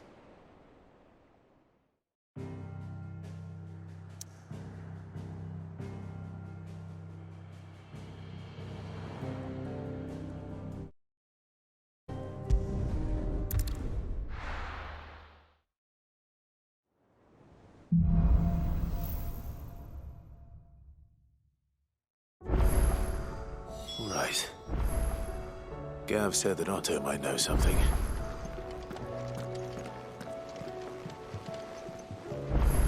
Goodness, you're as pale as a poltergeist. Why don't you sit down and have a nice bowl of Molly's brown?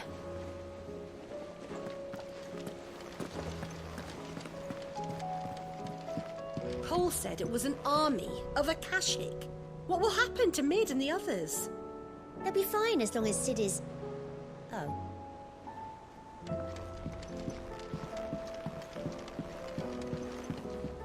How are we supposed to do our duty when the hills are crawling with Akashic and the valleys are full of ether? How indeed. My men and I lost an entire day avoiding a flood that wasn't there a fortnight ago. We'll be heading back to Canver soon. You let us know if you need an escort.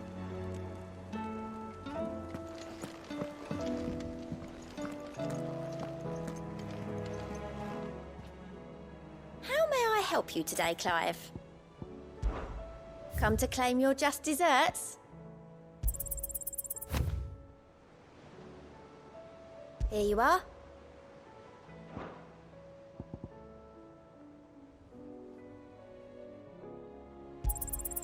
You earned this. Best of luck out there, Sid. Clive? But if you're here, where the hell is everyone else? Don't tell me. They're all right. But it's a long story.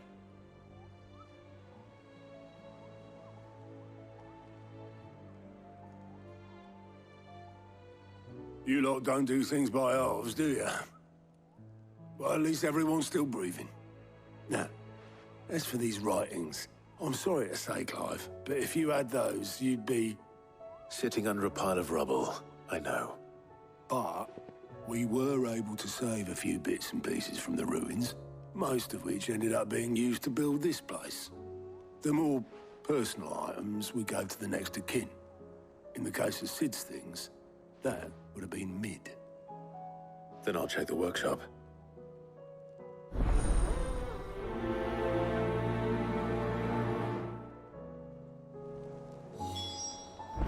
I'll try not to think too much about what was lost the day Titan attacked. If only it was just Sid's life's work.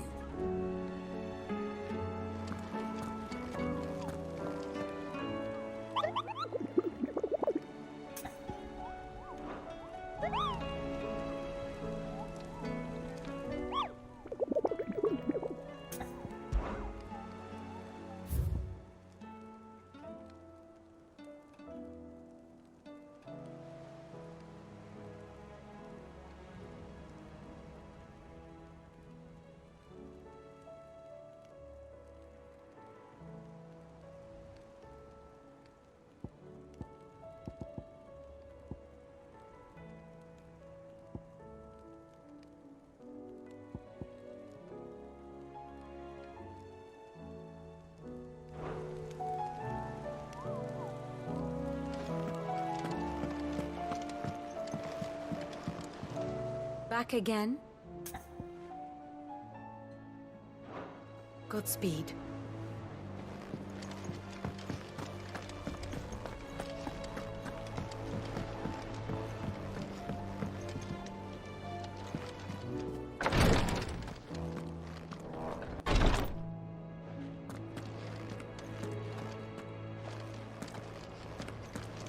You'll see to my boils if Tyre ain't around, eh?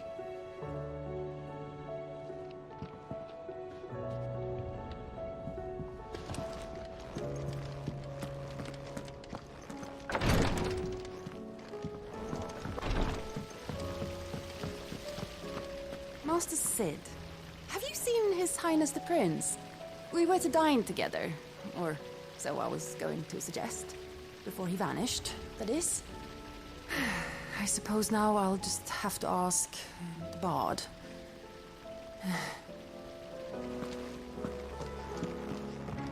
It says here that once turned, an Akashic is forever lost. Your brand.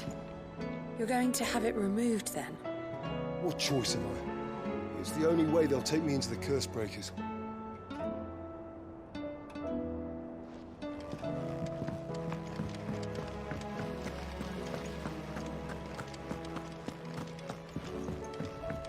If Amber and the Lazarus are gone, then... Then everyone in Port Isolde's in danger.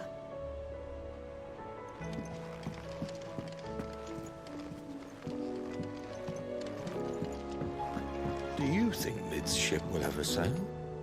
You saw that work of devilry on the deck, didn't you? The second fall of man is nigh.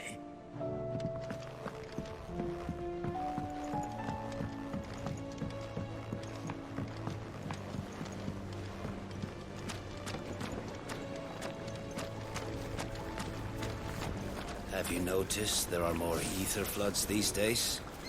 Some say the skies are to blame, but then there were ether floods before all this, weren't there? Makes you wonder.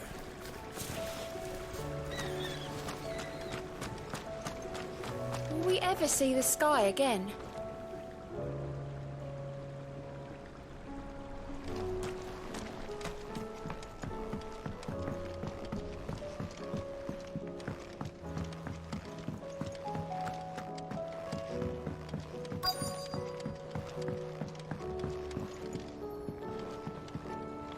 We've had no word from Canva for days. Please tell me Mid is all right.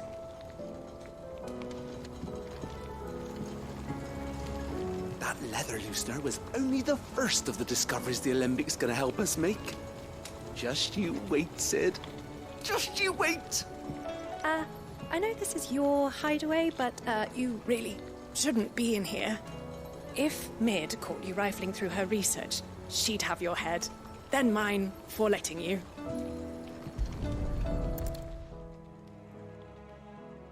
What do we have here? Oh. Sid's pipes. Something tells me Mid won't be needing these.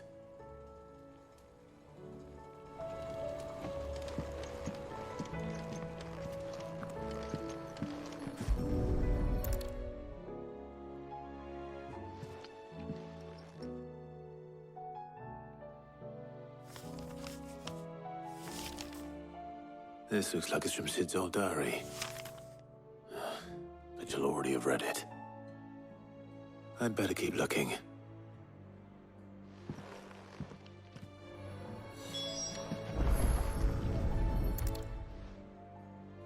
I remember seeing this doll in Sid's cellar.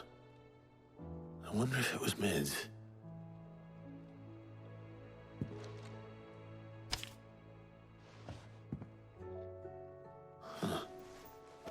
What's this tucked inside it?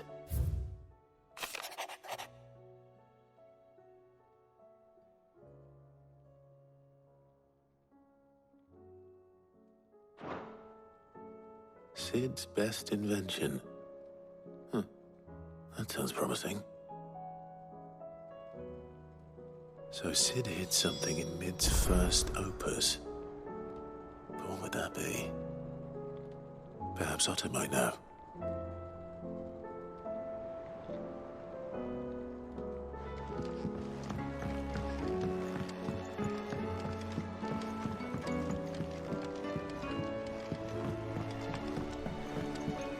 Miss Shirley, how can we learn to be clever like Miss Mididol? You can start by paying attention during your lessons.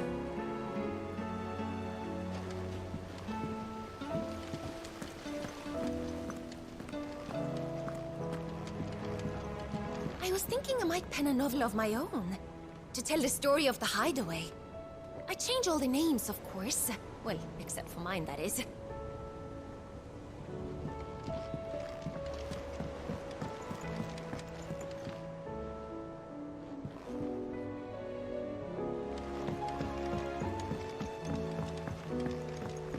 Sid! Heard you were in Canva fetching young Mid.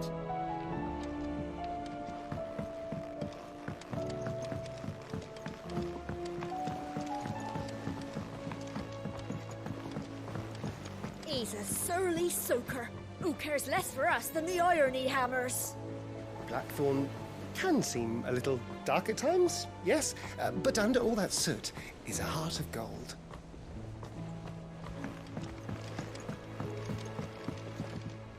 Oh! Be careful out there. have a name, doggy? I'd call you Torgal, but that one's already taken.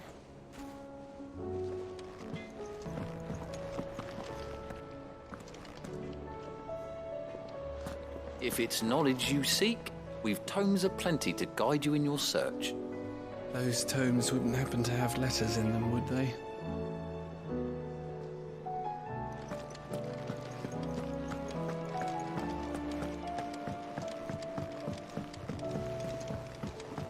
Lord Marquis, you seem unwell. I know His Grace has asked that I remain here with your people. But if you were to require my services, I could leave for the Free Cities at once.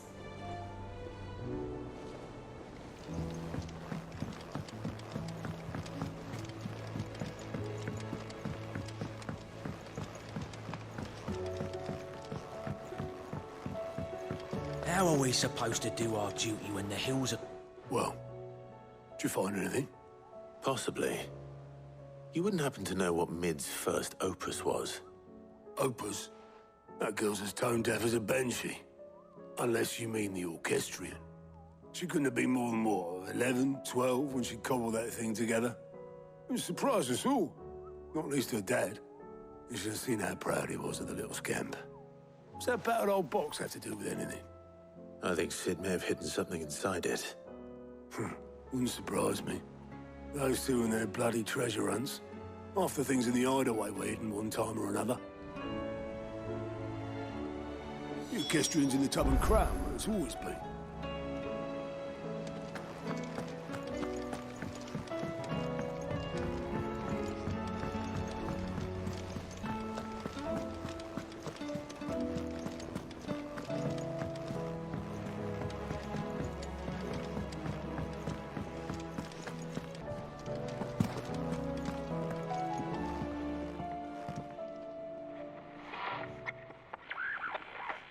I didn't break it. Well, I didn't break it. What didn't you break? Nothing. We didn't break nothing. We definitely didn't break the orchestrion. What's wrong with it? It's broken. Except when it isn't.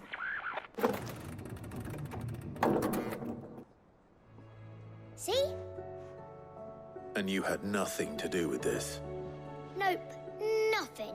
We just wanted to listen to all the songs at once. So we pressed all the buttons. Like this.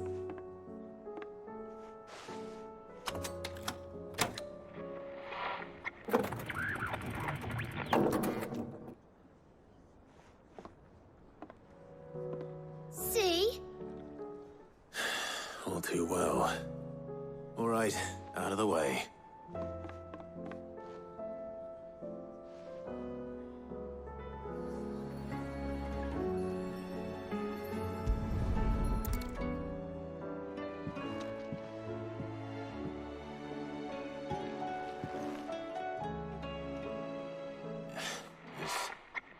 Something caught on one of the gears. Did you break it? Can you fix it? No, I mean, yeah, yes. There. How about now? You fixed it! Sid fixed it! He more than fixed it! Yeah, new music! Huh. Never heard this one before. They started playing when I removed this. Whatever it is.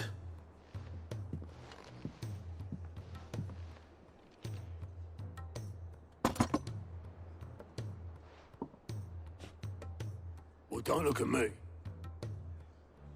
I can tell you it's important, though. Sid showed it to me once and said as much. Said it was the stuff dreams were made of. Let's just hope it's the stuff ships are made of as well. Indeed. Let's see if we can make some dreams come true.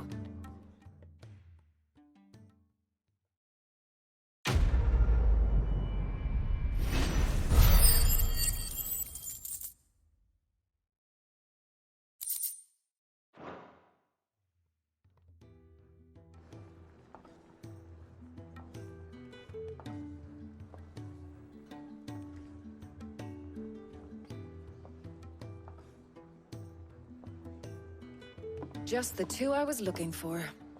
Aye. Who's a patient? Actually, yes. The Crown Prince just left. Dion left? Unless you've another word for stood up and walked off. Yes, left. He did have the decency to leave a message with Obelisk before commandeering one of his dinghies. Should we go after him? No. We're not the Prince's keepers. He's free to do as he sees fit. I'd rather he did so in bed. His wounds are nowhere near healed. Much like yours, I suspect. Otto told me what happened in Canver. What is it with this realm's princes and their aversion to rest? Ask me when I get back. Though I may be sometime. Then at least try to stay safe. And if that fails, try to stay alive, eh?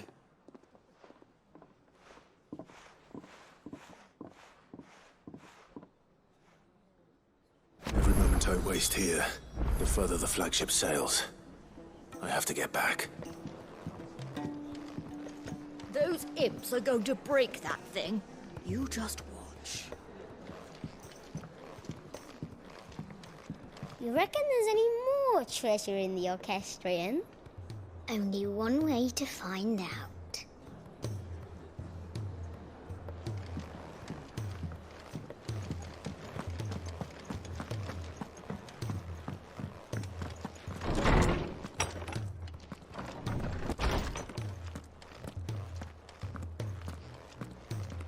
We all know that bearers have a resilience to the ill effects of ether.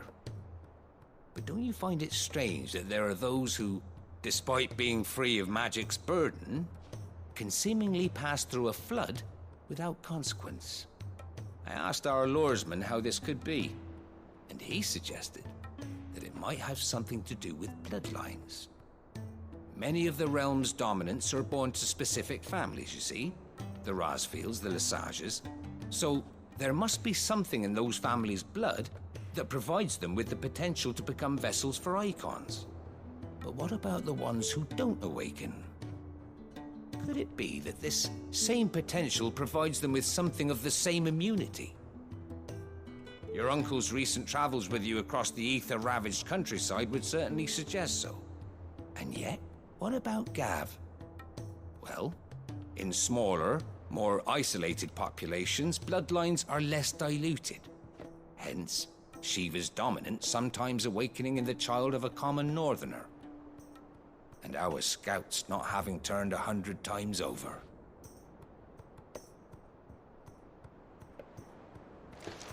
Let me help. I know my letters. Most of them anyway. Very well. The more eyes we have poring over these tomes, the sooner we'll find answers about these skies. Sid, did you know that chocobos are far more resilient to the effects of ether than most other beasts? Some say that's one of the reasons they were tamed for use as mounts and sumpters, so that an ether flood wouldn't mean instant death for their riders or drivers. Me, I reckon they built it up over generations. Too many foolish traders driving their birds into floods, and only the toughest surviving. Knowledge hoarded is knowledge lost. What subject shall we consider today?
The door to the shelves shall ever be open.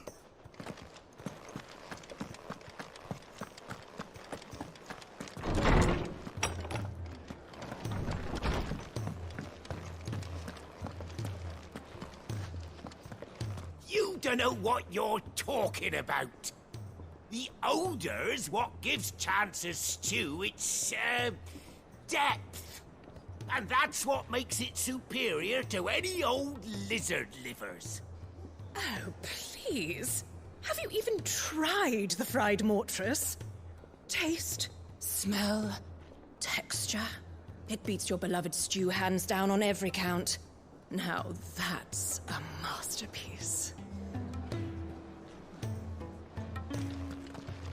A shadow looming in his path, his life hung by a thread.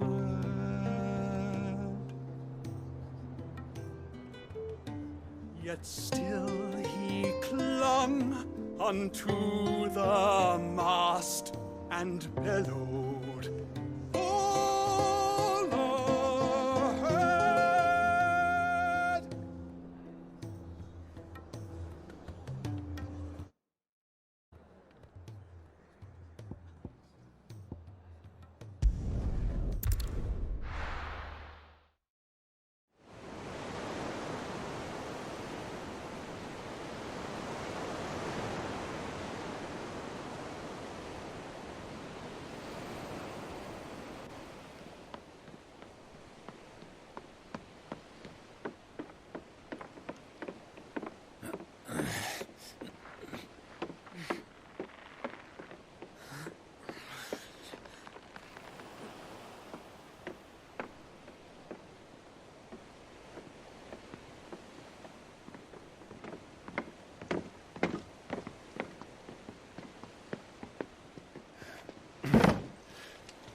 I were right, Clive.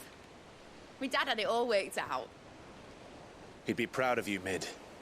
His writings may have helped, but this achievement is all yours. Can we catch them? The Ainayar's one of the largest, fastest vessels ever built. And it won't help she has the wind at her back. Any other ship would be hard-pressed to keep pace with her, let alone reel her in. But this isn't any other ship. This is the Enterprise! And the world's never seen anything like my dad's engine. It certainly hasn't.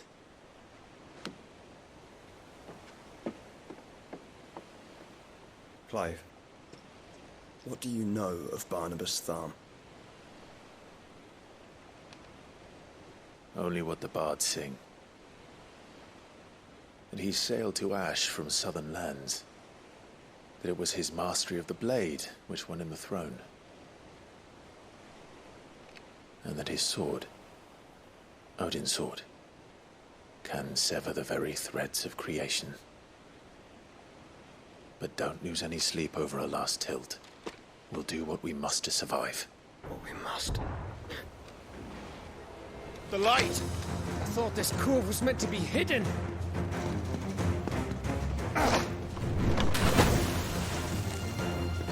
Mid! Company! Eh? We'll hold them off until the ship is ready. But hurry! Bollocks! All hands! Man your stations!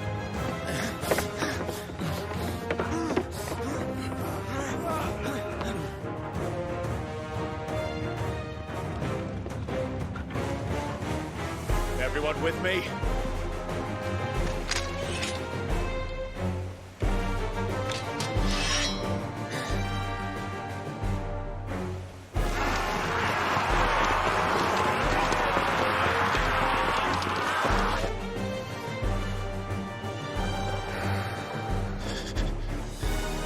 Here they come!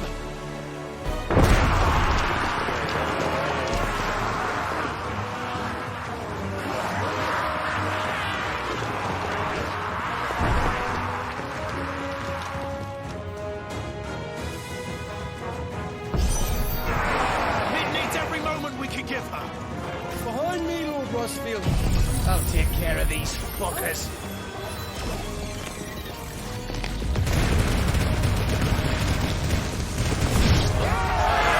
About that offer, Gav? How are we doing, Mid? I thought you said that ship was as fast! Yeah, but it's good, but that takes time. So if you fancy giving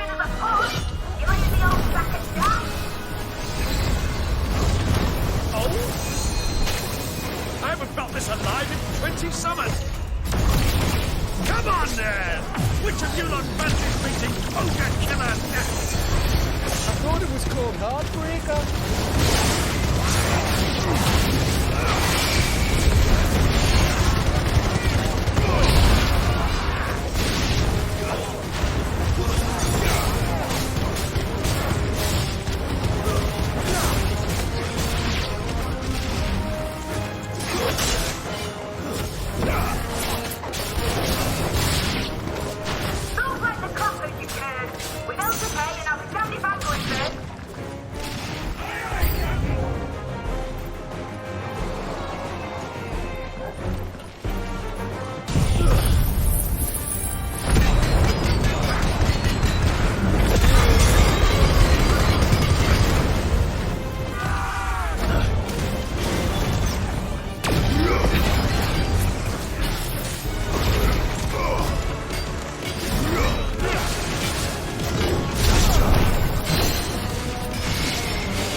That was easy enough. All right, you lousy lot. Get your asses on board. She's ready to sail. You heard the captain.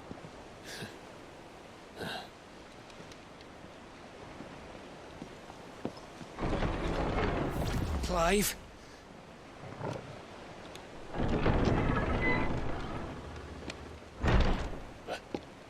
But I thought he was... Confounded. Then it is as I feared. Sleipnir is no man, but a creation of Odin.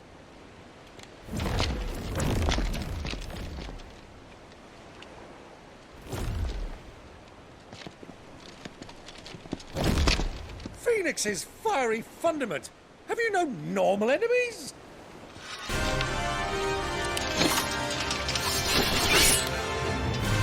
For another round? Of course we are.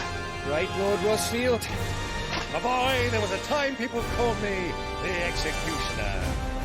Those are my hands. No matter, heads will roll all the same. Mate! New plan! You lead! We follow! Follow? Swimming, are you? Oh, bugger me! Weigh anchor! Engine's dead slow ahead!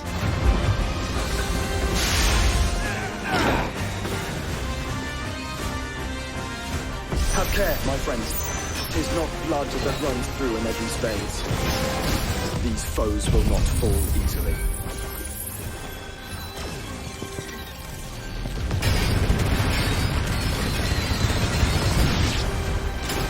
But they will fall.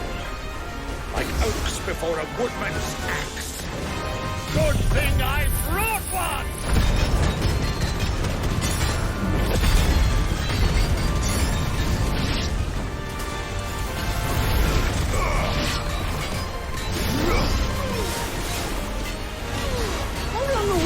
keep this up?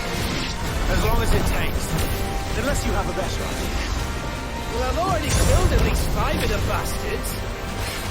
Fuck it. Let's do the lot.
What do you want?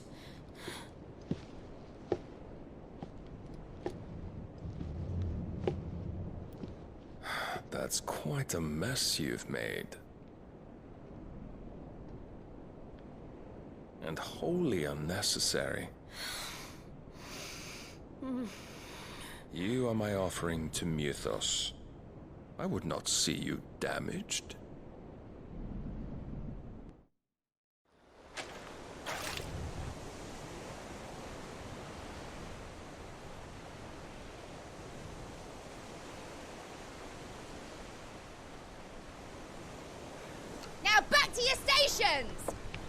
Every bell spent treading water puts another league between us and the galleon.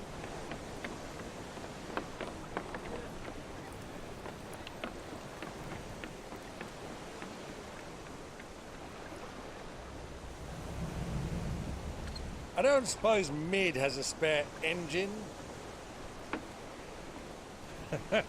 Since you rose from the grave, my fortunes have plummeted. Are you absolutely certain of this quest of yours, Clive? The foes you face are as terrible as they are numerous. Aye, and they'd have us live and die on their terms, which should answer your question. Ha! You have that same stubborn look as your father did when he set his mind to something. On the battlefield, I am but a single axe. A deadly one, mind, but a single one nonetheless. Yet what you require is 1,000, and I believe my old friend in Randalar can provide them. Take care, Clive. I have many more tales of your father's exploits to share. And I cannot very well do that if you're dead. Again. Good luck, Uncle. And may fair winds attend you. As for you, Joshua, take care. I shall do my best, Uncle. Farewell, my nephews. When next you see me, it shall be with an army at my back.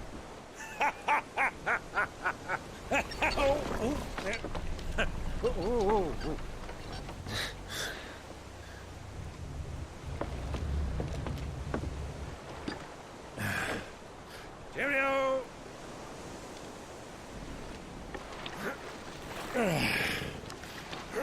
Oh, yeah. Do keep up, my boy.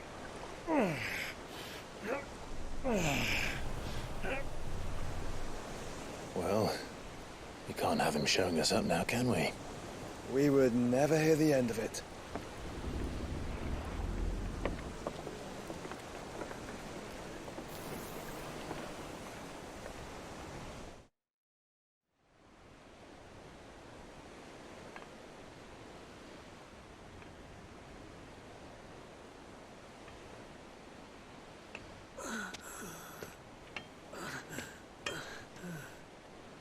Great God of mercy.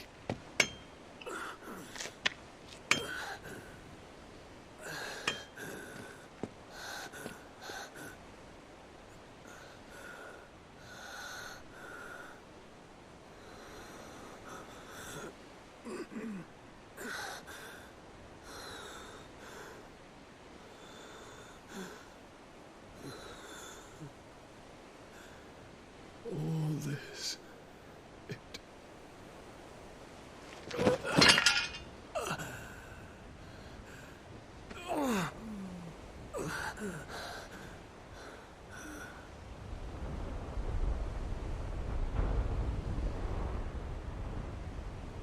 What have I done?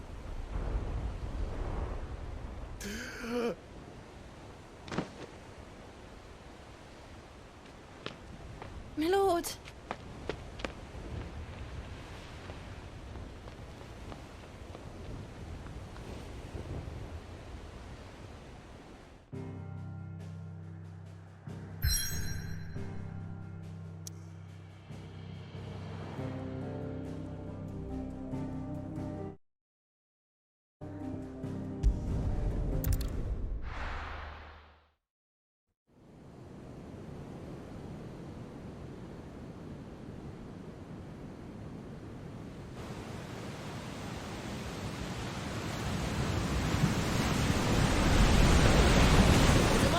Between here and Waloed, but any ship heading north has to round Zemeckis and put through the Narrow. Maintain our current bearing north-northeast, and we'll catch the Black Galleon before she vanishes again. What's to prevent her from circling around Ash from the south? With these winds in those waters, it'd taken forever and a fortnight to reach Stonehere. Mid knows what she's talking about, Clive. Better than any of us lot, anyway. I say we do as she tells. Sails on the horizon. She's ours.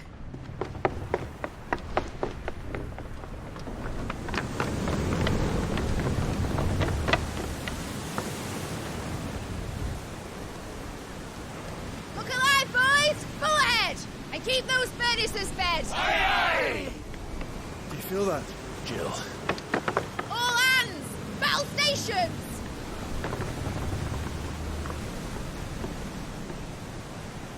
Let's see what this skill can do.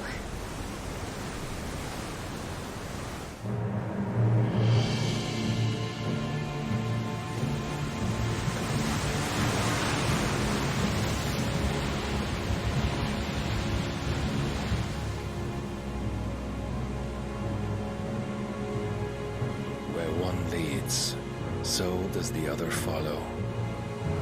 A bond of consciousness which joins them, condemning both to the same fate. Yet my every attempt to strike it from their hearts serves only to tighten its hold.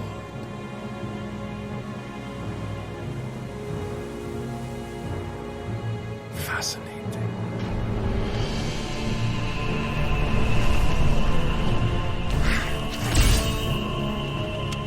But then, there is naught my blade cannot sever.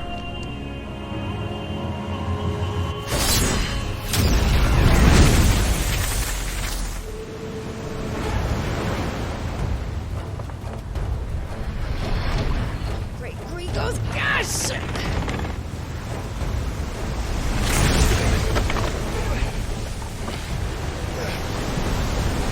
One of us. Harder port! Heads down, you brutes! And brace for impact!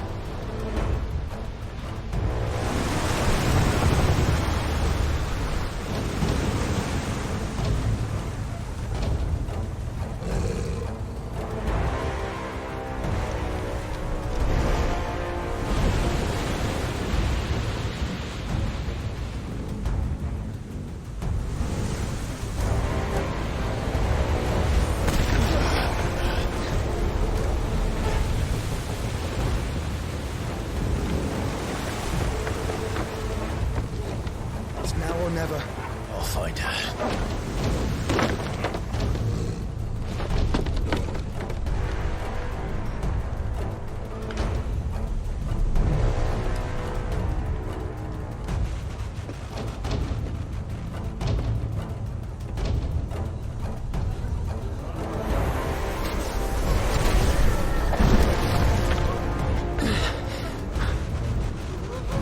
Bloody hell! How to stop it!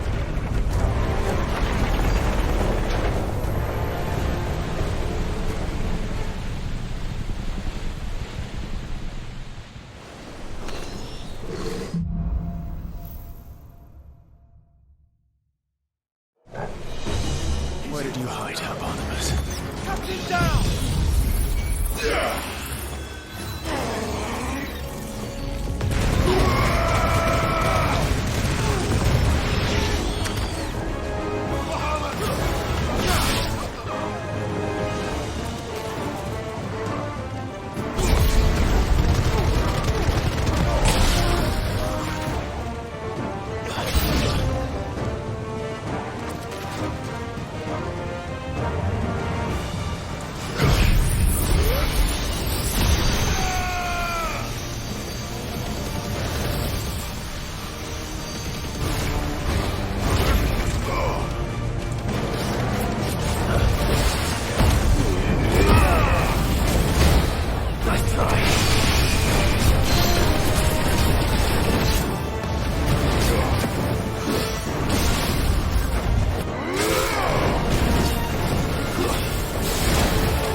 he is!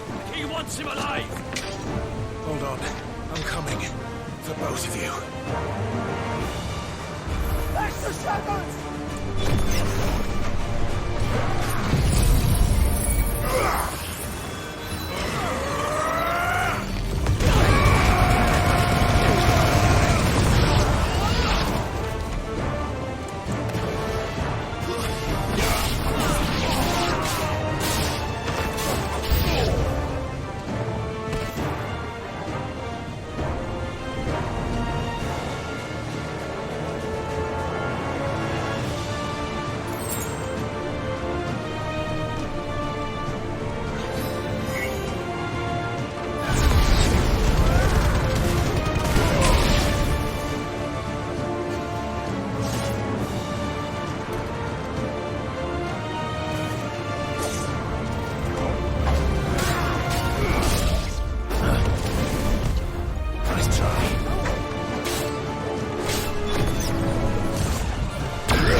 Get back!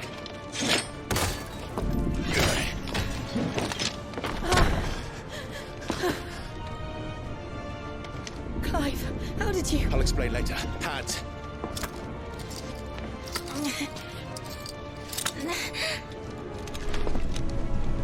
Can you walk? Out of here I can.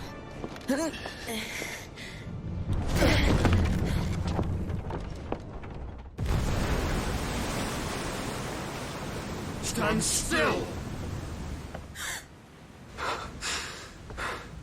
Phoenix. Are you not the dominant of fire? I see naught before me but a guttering flame.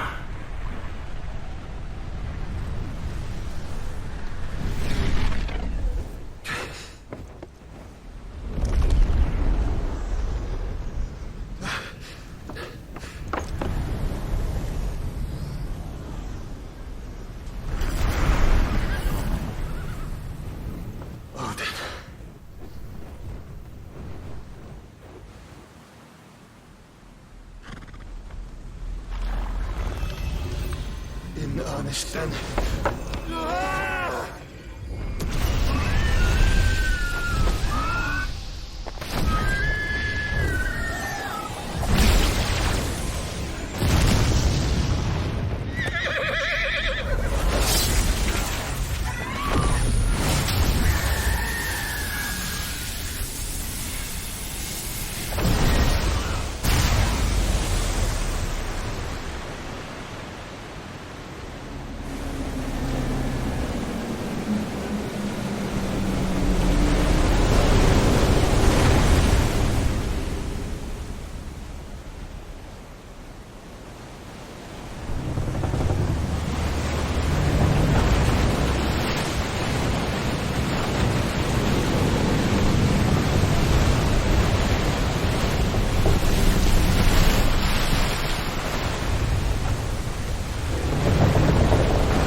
Go on.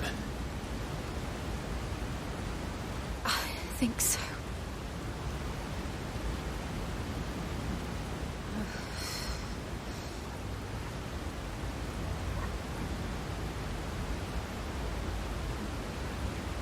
But to where?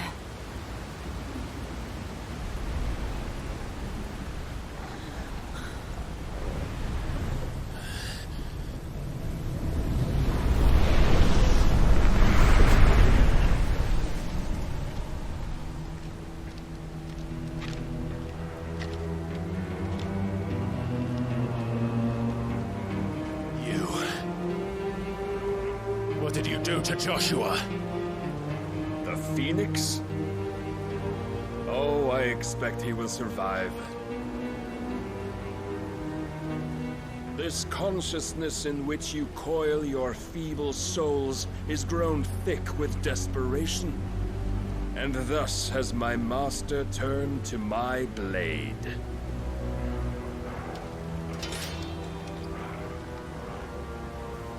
The world will soon be painted in black. And all that live shall gather in death's autumn wake. Not if we remove the cause of this misery. Not if we destroy the last of the Mother Crystals and restore balance to the world. Come. Do you truly think it's so simple?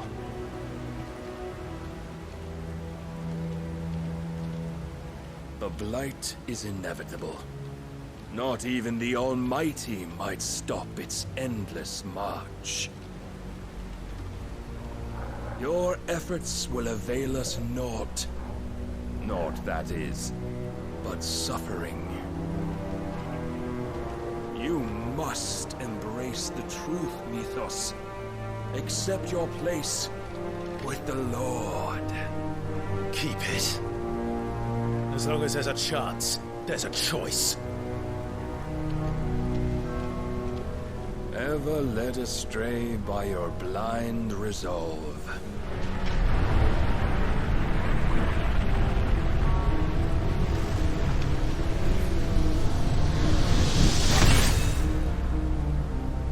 Now, it is time you learn the inevitability of your divine fate, however much it may hurt.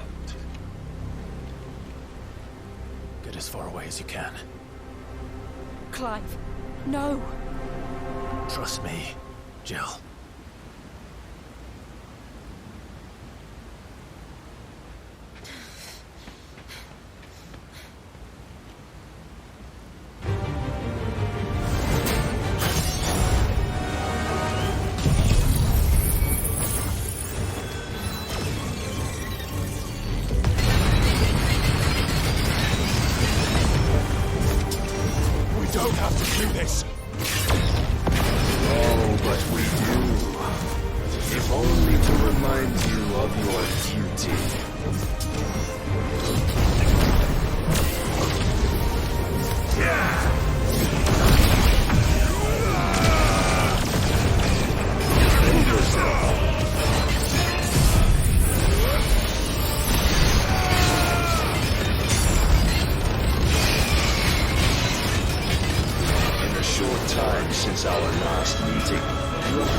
As a vessel, I fear my lord will still find you lacking.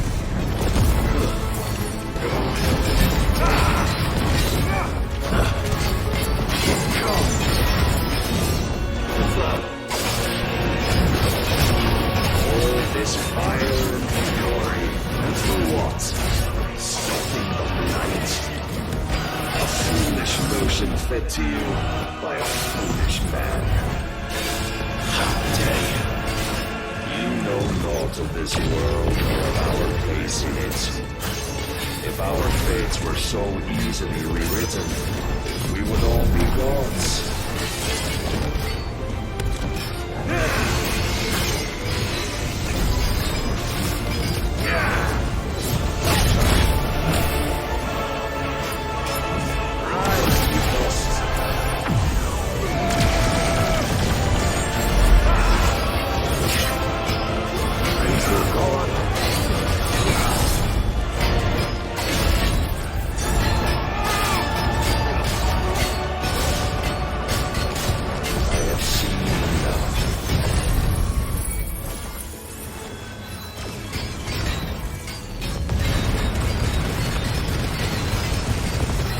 Reason cannot sway you.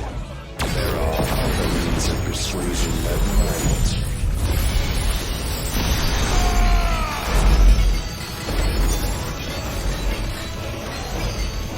Cast of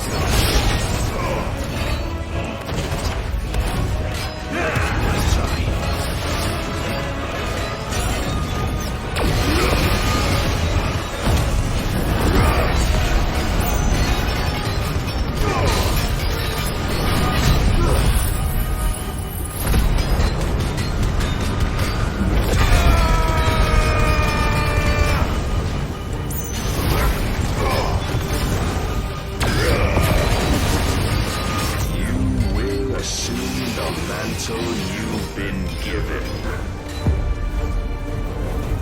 And thus is the light of hope severed.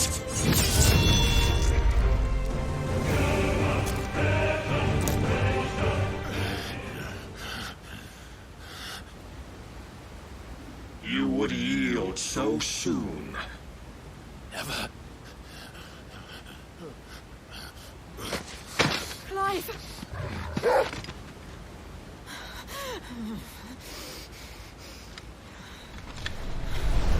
Do you not see? Your iron will weighs you down, dragging you ever further from your purpose. And what is my purpose? Mythos. Who are we? What are the dominants? The breath of the Creator still warm on our lips. We carry his light that we might guide the masses in his name. We are but mighty acts of God. We are more than that! You would be nothing without what he has granted you. The power we wield is his, and yet every time we draw upon it, it wears away at our very being. It breaks us. It unmakes us, that its immaculate aspect might reveal itself. The icon. It is too much for even his chosen few.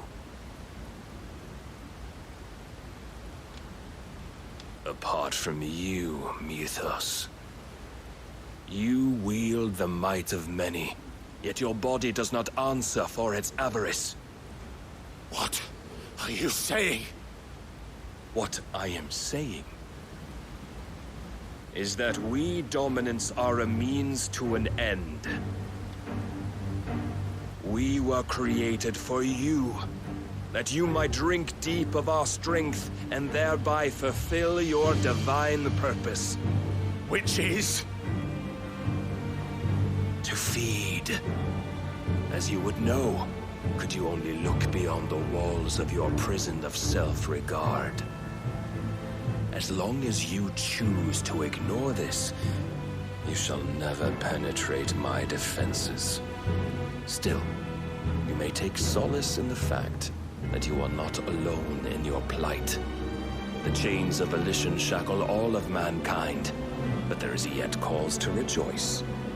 For the Lord, in his mercy, has taken pity on his flawed creations, and shall see them restored to their proper forms. And what exactly would that be? Why, loyal servants to God. No. Manners, Lord Rossfield? They are men, like you and me. Albeit ones unburdened by the wills that drive our kind to madness. They are pure. They are divine. You mean to turn everyone Akashic? Not turn, Mythos. Turn back. For too long has mankind been led astray by their clamorous wills. It is time they return to a world of quiet equality, where they might once more know salvation. Salvation? And abandon everything we hold dear? We don't need your salvation. We'll save ourselves, and we'll do it on our own terms. Not yours, and not your gods. With every defiant expression of your will, the tighter the chains of consciousness become. But perhaps that fact may be put to use.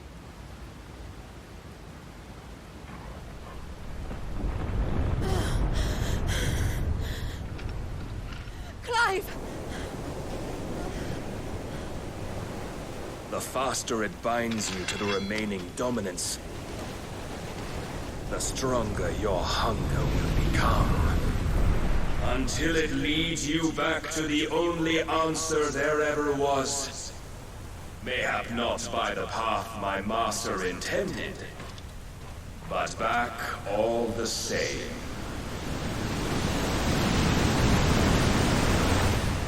Ash is not far. I could freeze a path.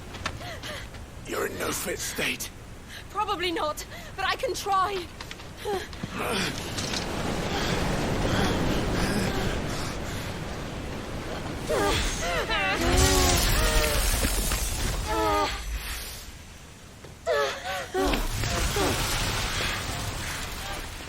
Don't look back!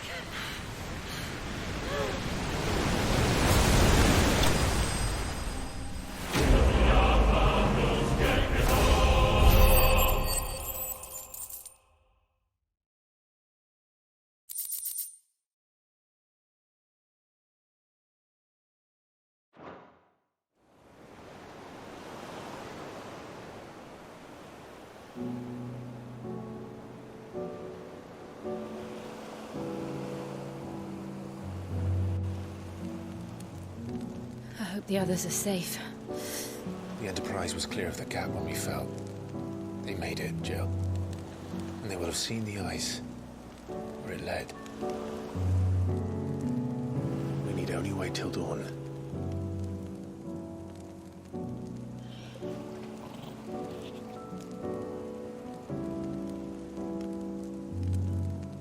This is the second time Barnabas has bested me. I'm powerless against him. And maybe there really is nothing else for it but to give yourself to his master.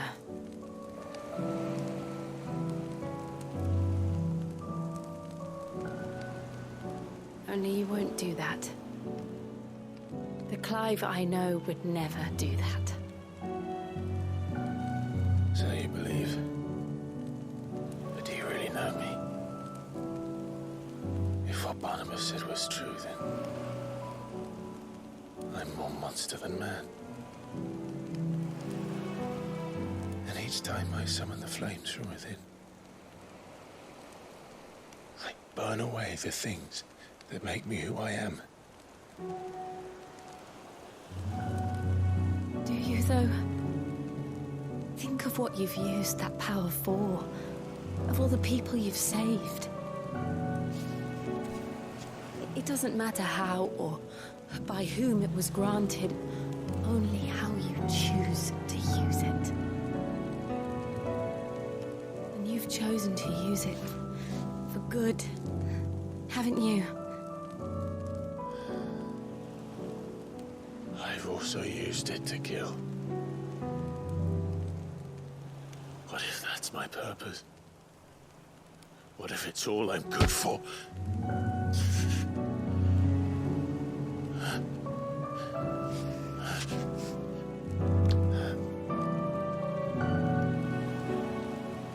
You're still that same boy I grew up with. Always so eager to save everyone around you, and yet always so alone. Because you failed to realize the one thing that needed saving most of all. You, Clive. You. You never once took the time to save yourself.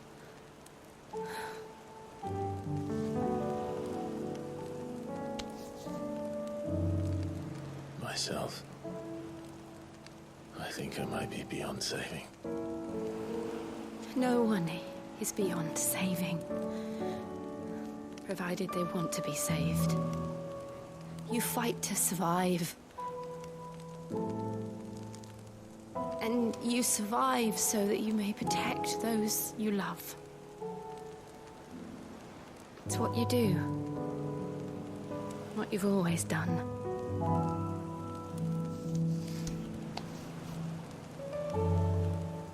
And I know you're not about to change. So I'm going to help you. To give you what you need to protect us all.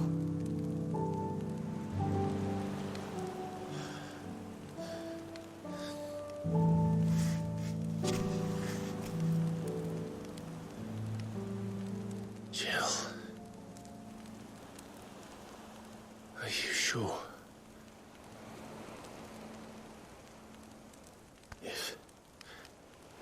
If this is what you want, then...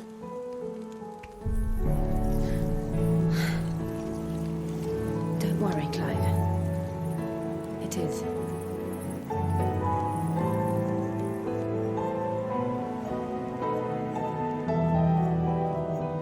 This burden, I'll give you the strength to bear it alone. But I'm not alone. These burdens I carry, my sins, my pain, my sorrow, I see now that they are all a part of me.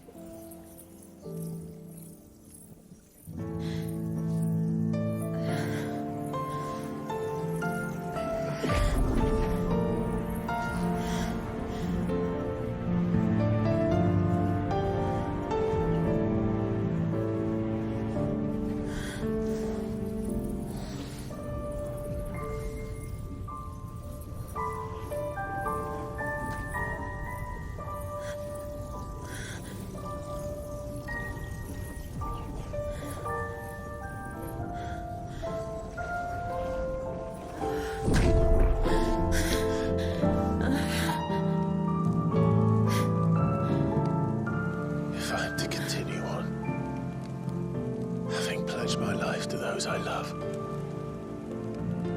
And I will gladly bear your burdens too, until my last breath.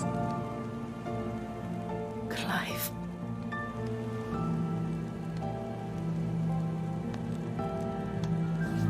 I promise you, Jill. We will find a way to escape this fate. Find a way to save each other.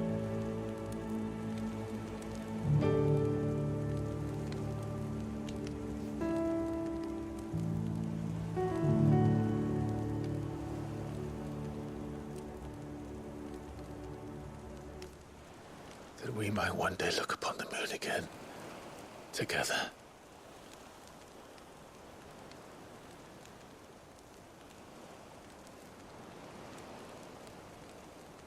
And I promise you, Clive, that I will be there, no matter what you must become. I know.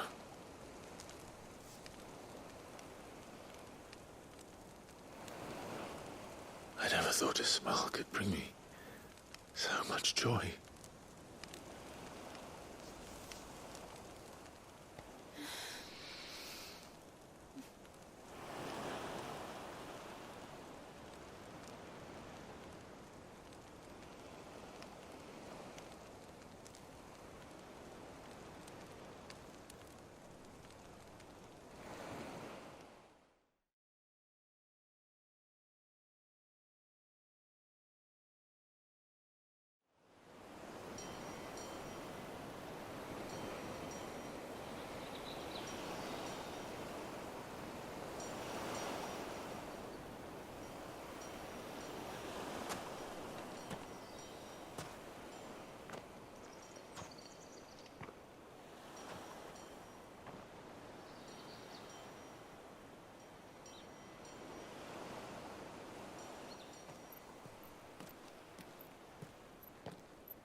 What of Barnabas?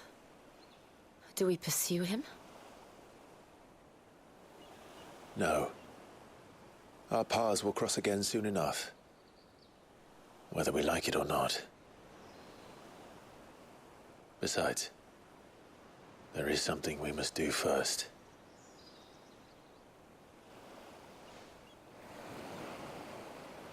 Of course. Drake's spine.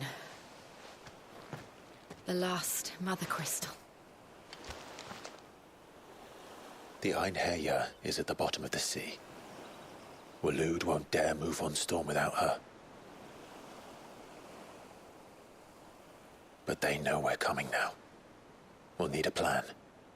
And a damn good one at that. Then let's go home and find one. Ash will have to wait.